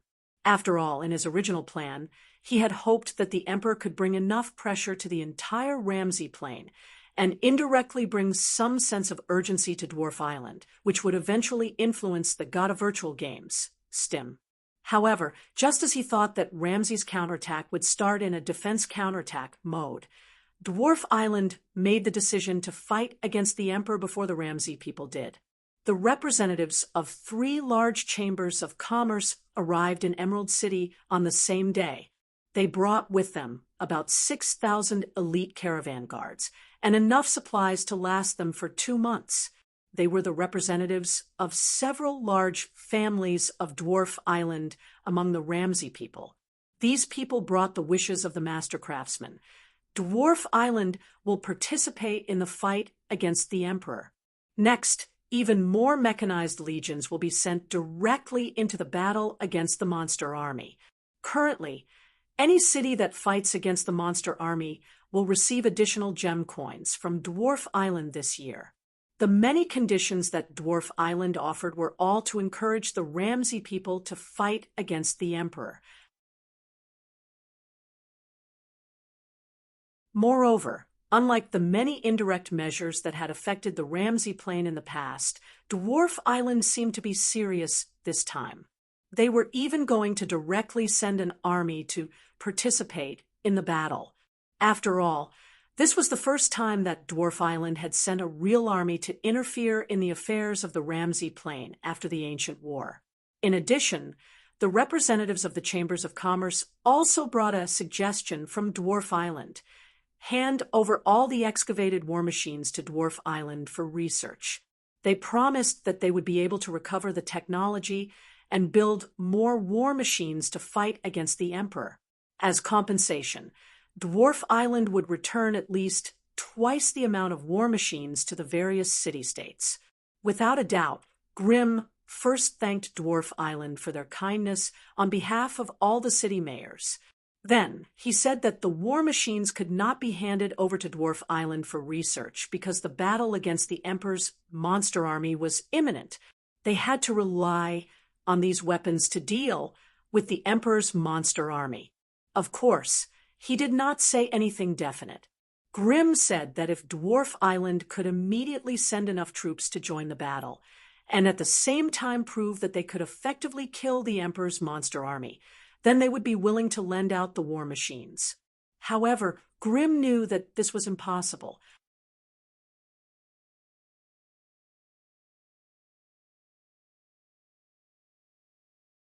Chapter 703. Where did the scales of eternal order come from? After the meeting with Green of Emerald Wood City, the representatives of several chambers of commerce hurried back to the inn. The president of the Todd Chamber of Commerce invited the 2 of them to his room and asked them questions. "I heard it's a newly established chamber of commerce." The president, who was familiar with him, thought for a moment and replied, "But so far, our commercial spies haven't figured out what their chamber of commerce is doing." When it came to commercial spies, Todd and the other president were both well aware that this old man had always liked to use spies. When the 2 chambers of commerce launched a new product, the product description might be placed on the other party's desk before they knew about it. However, with such a powerful commercial intelligence system, They couldn't even find out what a newly established small chamber of commerce was doing. This was enough to attract their attention, because there were only two possibilities for such a result. First, the Scales of Eternal Order was really a newbie, or it could be said that they were just a newly established team. So the commercial spies did not send back any useful information. Second, the Chamber of Commerce had a foundation beyond their imagination, and they had been operating a trade that ordinary people had no way of knowing. In view of the situation in the meeting room today, the presidents of the three chambers of commerce could only speak to Mayor Green, while the president of the Scales of Eternal Order had a seat next to Green. They were more inclined to the second possibility. All in all, we have completed half of our mission. The City-State Alliance has also made it clear that they want to fight against the Emperor's monster army. At this point, President Todd paused for a moment. As for the war machines that Dwarf Island wants from the other city-states, based on the current situation, the other city-states should have the same attitude as Green. They definitely won't give it to them. This is understandable. After all, 2 birds in the bush are better than 1 bird in the hand. It's best to have the weapon in your hand. The other 2 presidents also agreed with Todd's view. As merchants, even with the support of Dwarf Island behind them and major trade with various city-states, they still couldn't change the ruler's mind on certain issues. Fortunately, the current situation was still quite good. Dwarf Island didn't give them a strict order, so they could still complete half of their mission. As they chatted, because they were still merchants, their topic quickly shifted to various businesses. Dealing with emperors was just their side business. This time, when they came to Jadewood City, these 3 chambers of commerce did not forget to do some business. The 3 presidents, as envoys, lived in the Mountain City's post house. However, most of the guards were still stationed at the foot of the mountain. As for the 6,000 caravan guards, after setting up their own camp, they immediately rushed to build a trading market. The 3 caravans not only brought supplies for the soldiers, but also a lot of goods that were in high demand. At the moment when the monster army was pressing on the border and everyone was in a state of panic, the war toys they brought from Dwarf Island were not lacking in demand at all. Put the best bear trap behind the door, and those monsters won't be able to enter your house. Holy water blessed by the dwarf god. Use it to wash your face every morning and night. It can dispel evil. Quick escape shoes. Even if you are surrounded by monsters, you can escape immediately. In the middle of a broadleaf forest, the shouts of selling goods rose and fell. The salesmen from the 3 chambers of commerce were all trying their best to promote their own goods. The target of their shouts were the residents from Jadewood City, as well as the refugees from Soft Maple City who had recently settled down here. Of course, they were only a part of those who had some money.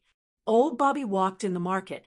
He originally just wanted to buy some grains that could be used to brew wine for his newly opened North Wind Tavern, but now he had a few more protective items in his hands. After experiencing the monster siege and the overnight retreat from Soft Maple City, the tavern owner was no longer optimistic. In order to protect his new business, he would rather spend more money. There were many people who had the same idea as him. Many of the rich people in Soft Maple City were now spending a lot of money in the market to buy some useless things to make themselves feel at ease. This thing is actually a bit useful. Unlike before in Avernus, the old hag sold fake goods. Since they had nothing to do, Nalu and Brew used the magic items given by Snade to conceal themselves and wandered around the camp. Nalu bought a pair of quick escape shoes.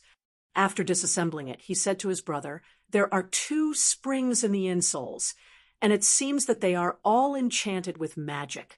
As long as you pull the latch, the soles of the shoes can eject ordinary people at least 7 or 8 meters away.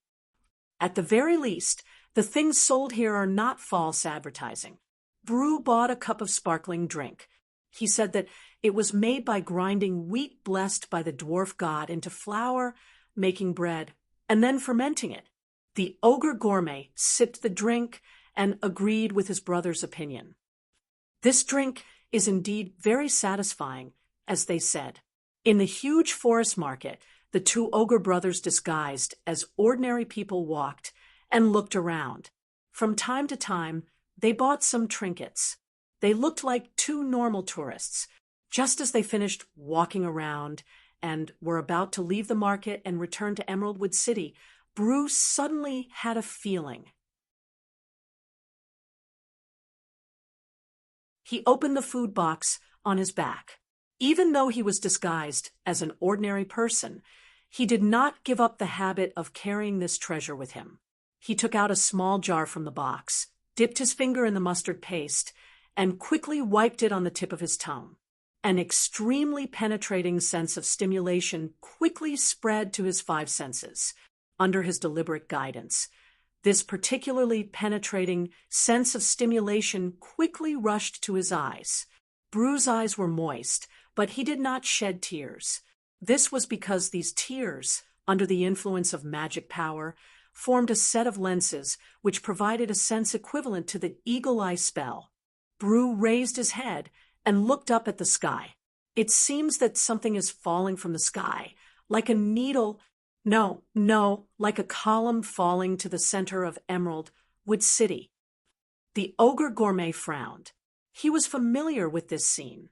Since the birth of the Leviathan, Keyes had used the staff strike tactic more than once. However, if they attacked Emeraldwood City now, they did not seem to have any benefits at all. Wait, Bruce suddenly thought of something.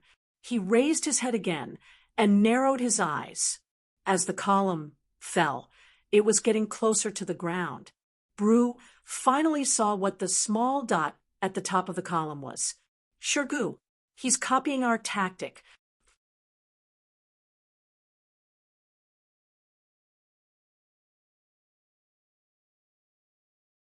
Chapter 704. For a businessman, the most painful thing was not to make money, but to make money but not being able to spend it. The three presidents of the Chamber of Commerce, who had just been talking about business, received their lunch boxes in the blink of an eye, and they died miserably. The magic stone pillar that fell vertically from a height of tens of thousands of feet happened to hit the post house of Emeraldwood City, and the nearby 2 or 3 whole blocks were turned upside down. Even taking into account the reason for its liftoff, when the Emperor made this weapon, the raw material used was relatively light, so light that it could float on the water. But when the gravitational potential energy was converted into kinetic energy, this magic stone pillar was still a city-destroying level weapon. The one who controlled this stone pillar was Shirgu, a subordinate of the Emperor. Because of the failure to besiege Soft Maple City, the dog trainer was whipped by his master. Shirgu rose to the top and replaced the general to conquer and destroy Emeraldwood City. Although Shirgu really did not understand conquest and destruction, which was not the same thing as hunting, the Emperor believed that killing and arson would not be difficult for him. This is my hunting ground, and all of you are my prey. Shirgu, who had caused a shocking explosion, stood at the top of the magic stone pillar and announced loudly, with his words, the surface of the magic stone pillar, which had not collapsed even when it fell from a high altitude under the effect of the Emperor's magical spell, instantly cracked. Fragments of the stone began to peel off, and hot lava flowed out of the stone pillar. When the lava dripped to the ground, it immediately turned into a half-humanoid monster with a spiked shell.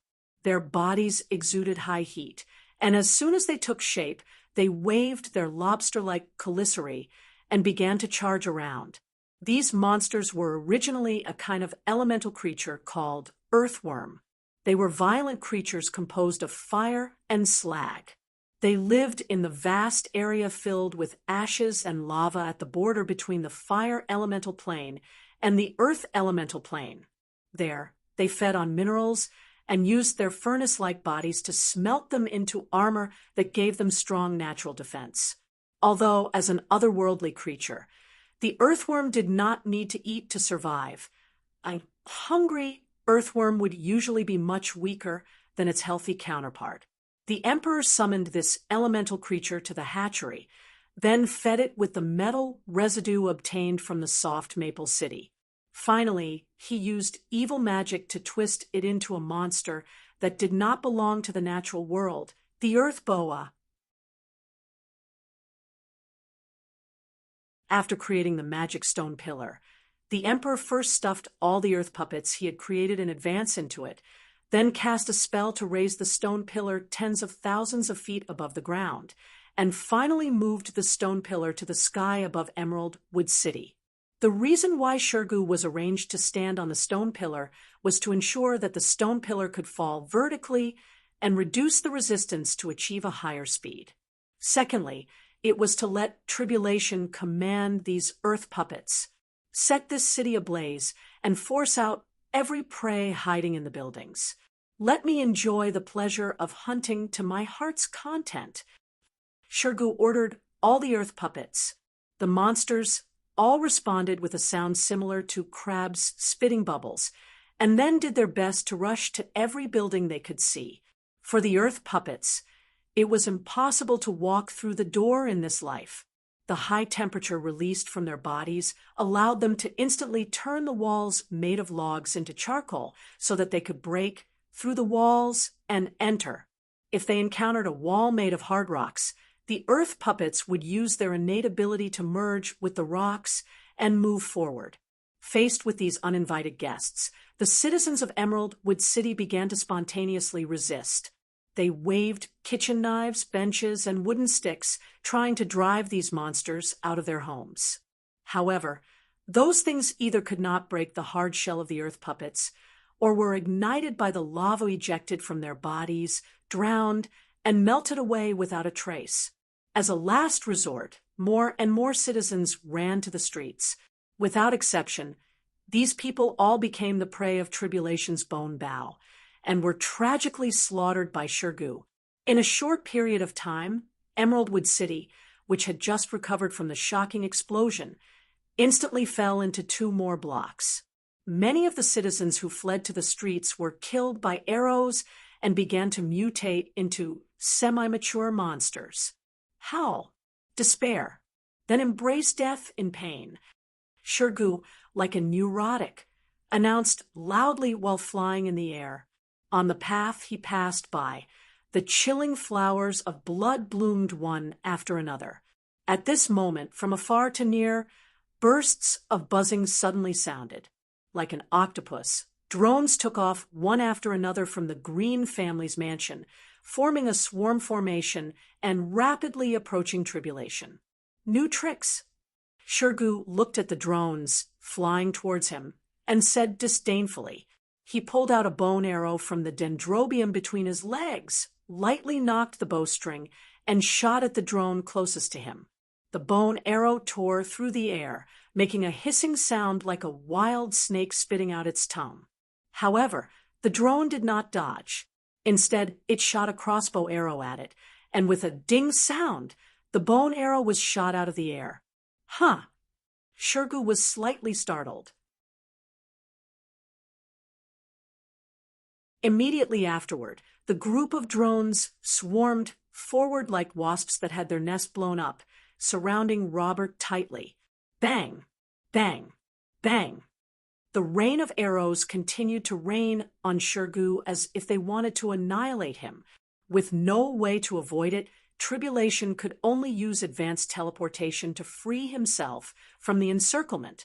This was the first time he had experienced something like this.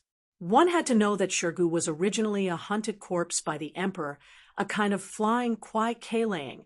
Kwai-Kalaying was a spirit creature with the most astonishing movement speed, transformed into tribulation.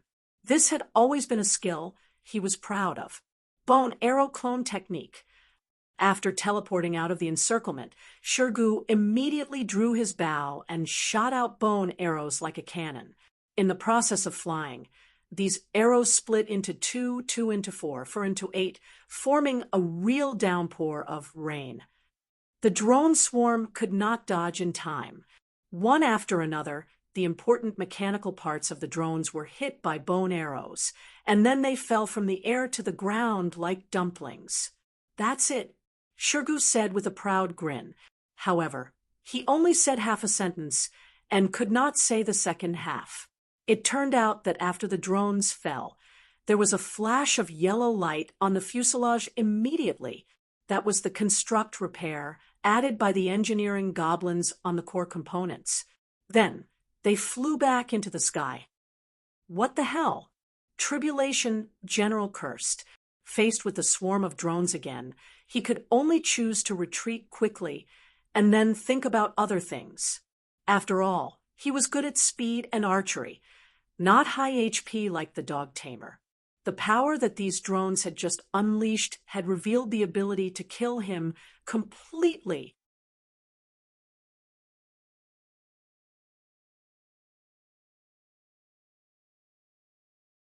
Chapter 705. Damn it, just a little bit more. Grim said fiercely, with a fin-like signal transmitter on his head and his eyes firmly locked on Shirgu. The mayor of Emeraldwood City kept urging his chariot to run faster. For hundreds of years, Emeraldwood City had never suffered such a disaster as today. Most of the time, the hill giants only made a small fuss outside the city. At most, they just threw 2 stones and smashed a few piles of rubble from the city walls. But today, the terrible magic stone pillar fell from the sky, not only directly overturned 2 blocks, but also released a large number of earthworms to wreak havoc in the city. The number of casualties in the entire city was so high that it was difficult to calculate. The most optimistic estimate was that in half an hourglass, more than 3,000 lives were lost. As long as the Green family has a single man left, no one will be able to walk out of this city unscathed after harming it. Mayor Green's eyes were bloodshot, and his teeth creaked as he gritted them. The reason why he used the drone swarm to deal with Shirgu was that he wanted to keep this calamity here to comfort the souls of the people who died in Emeraldwood City. A total of 38 drones, all connected to Grimm's brainwaves through signal transmitters. With a thought, these war machines designed by the engineering goblins would move and adjust their formation. Whether attacking, defending, or dodging, each drone was like a hornet in a swarm, naturally locking onto Shirgu and not letting him go. To be honest, to send 38 signals at the same time, even with the fin-shaped signal transmitter as an aid, was not an easy burden for the user. Gradually, Grim felt his temples begin to swell and throb. Faster! Don't lose track of Shirgu. We must end this quickly. Feeling his spirit weakening, he could not help but loudly order the black armored knight, who was driving the chariot. As loyal subordinates cultivated by the family, the black armored knight would firmly obey the orders of the Grim family, head of each generation. Even if the Grim family head ordered them to die in vain, these people would gladly endure it without any hesitation. Driving the 2-wheeled chariot pulled by 2 strong horses, the black armored knight rampaged on the road. Whether it was the gargoyles, the stalls on the street, or the fleeing pedestrians, he would not avoid any of them. Around the chariot, there were over 100 private soldiers of the Green clan in black armor. They were all elites from the garrison of Emeraldwood City. These people were all riding on 2 horses. When they saw pedestrians, they would chase them away. When they encountered scurrying earth boas, they would pull out the weapons in their hands and charge forward without hesitation. In fact, in addition to the Black Armor Private Army and Emeraldwood City's guards, many civilians of Emeraldwood City also began to fight against the monsters that dared to destroy their homes. Compared to Soft Maple City, this city built on a high mountain seemed to have more of a mountain temperament, stubborn, tough, and daring to fight to the death with the enemy. The civilians of Emeraldwood City, or rather, the mountain people, after being forced into a corner by the Earth Stooges, they dared to raise their weapons and launch a deadly counterattack against these heat-emitting monsters covered in 1 to 2 feet long spikes.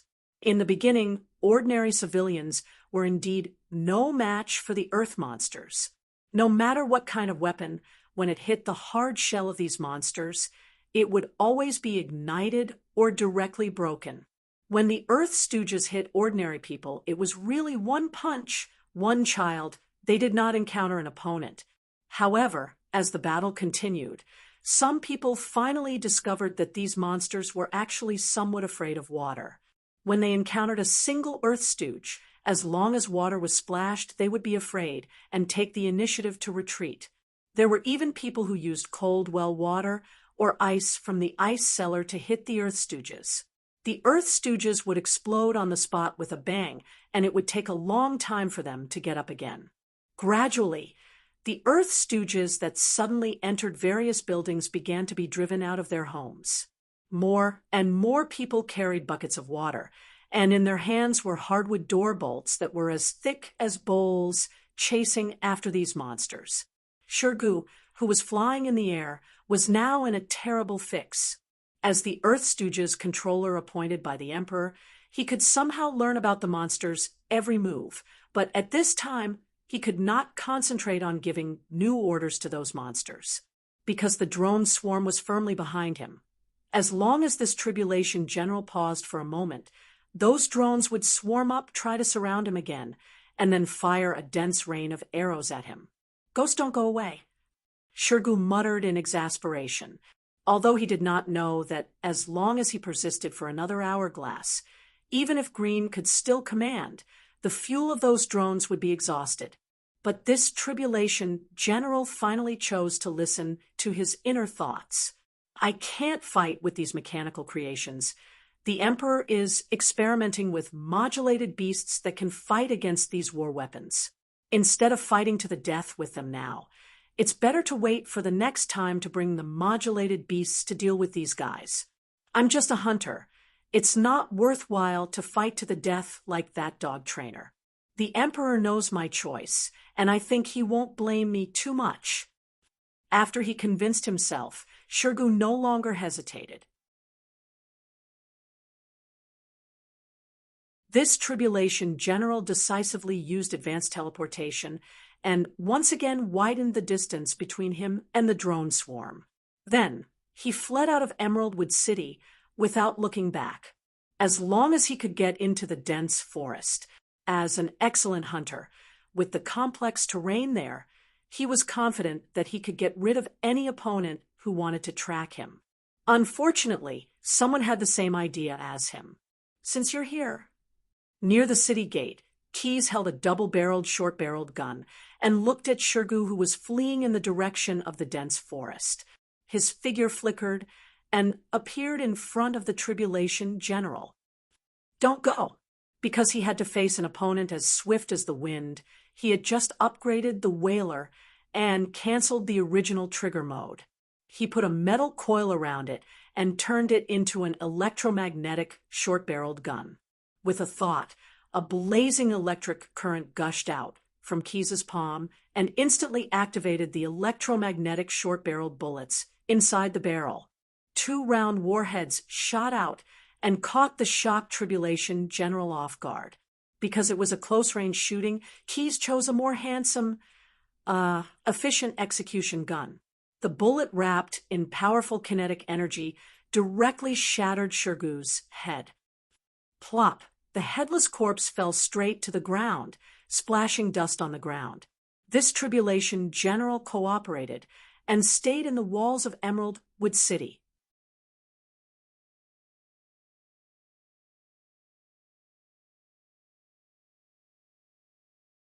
Chapter 706. Shirgu's body was properly collected. Originally, Green intended to give him the crow punishment, put his body inside the iron fence, hang it on the top of the flagpole, and wait for the crows to peck at it until there was nothing left. However, because he later considered that General Tribulation was a monster created by the Emperor, maybe his flesh and blood would also induce the mutation of ordinary creatures, Mayor Green finally gave up the idea. He ordered people to bring Shirgu back, soak the body in tung oil, and then set it on fire. Finally, the monster leader completely turned into a pile of embers. Based on what he did to Emeraldwood City, it would be too easy for this guy to burn his bones and scatter his ashes. Green gnashed his teeth and said, after dealing with the remains of General Tribulation, the mayor of Emeraldwood City immediately began to deal with the earthworms. Even though General Tribulation's death had been confirmed, those monsters were still running around the city, constantly causing destruction. Of course, this destruction was mainly to the buildings. Because people had discovered the weakness of the earthworms, as long as they prepared a bucket of cold water in advance at home, the lives of people and animals would no longer be taken by the monsters. In the past hour, the alchemy workshops of Emeraldwood City were all operating at full capacity, temporarily configuring a lot of refrigeration solvents. Using this solvent, the alchemists condensed the clear water into broken ice and distributed it to the city's garrison forces. The regular army of Emeraldwood City was now fighting in a phalanx as the basic combat unit. More than 50 people formed a group, and each group carried buckets and nozzles filled with crushed ice. Block by block, they searched the entire city for the Earth centipede. As long as they saw an earthworm, they would swarm it and spray it with ice water to limit its ability to move. Then, the soldiers holding special long-handled warhammers would go out and completely smash the earthworms with cracked shells.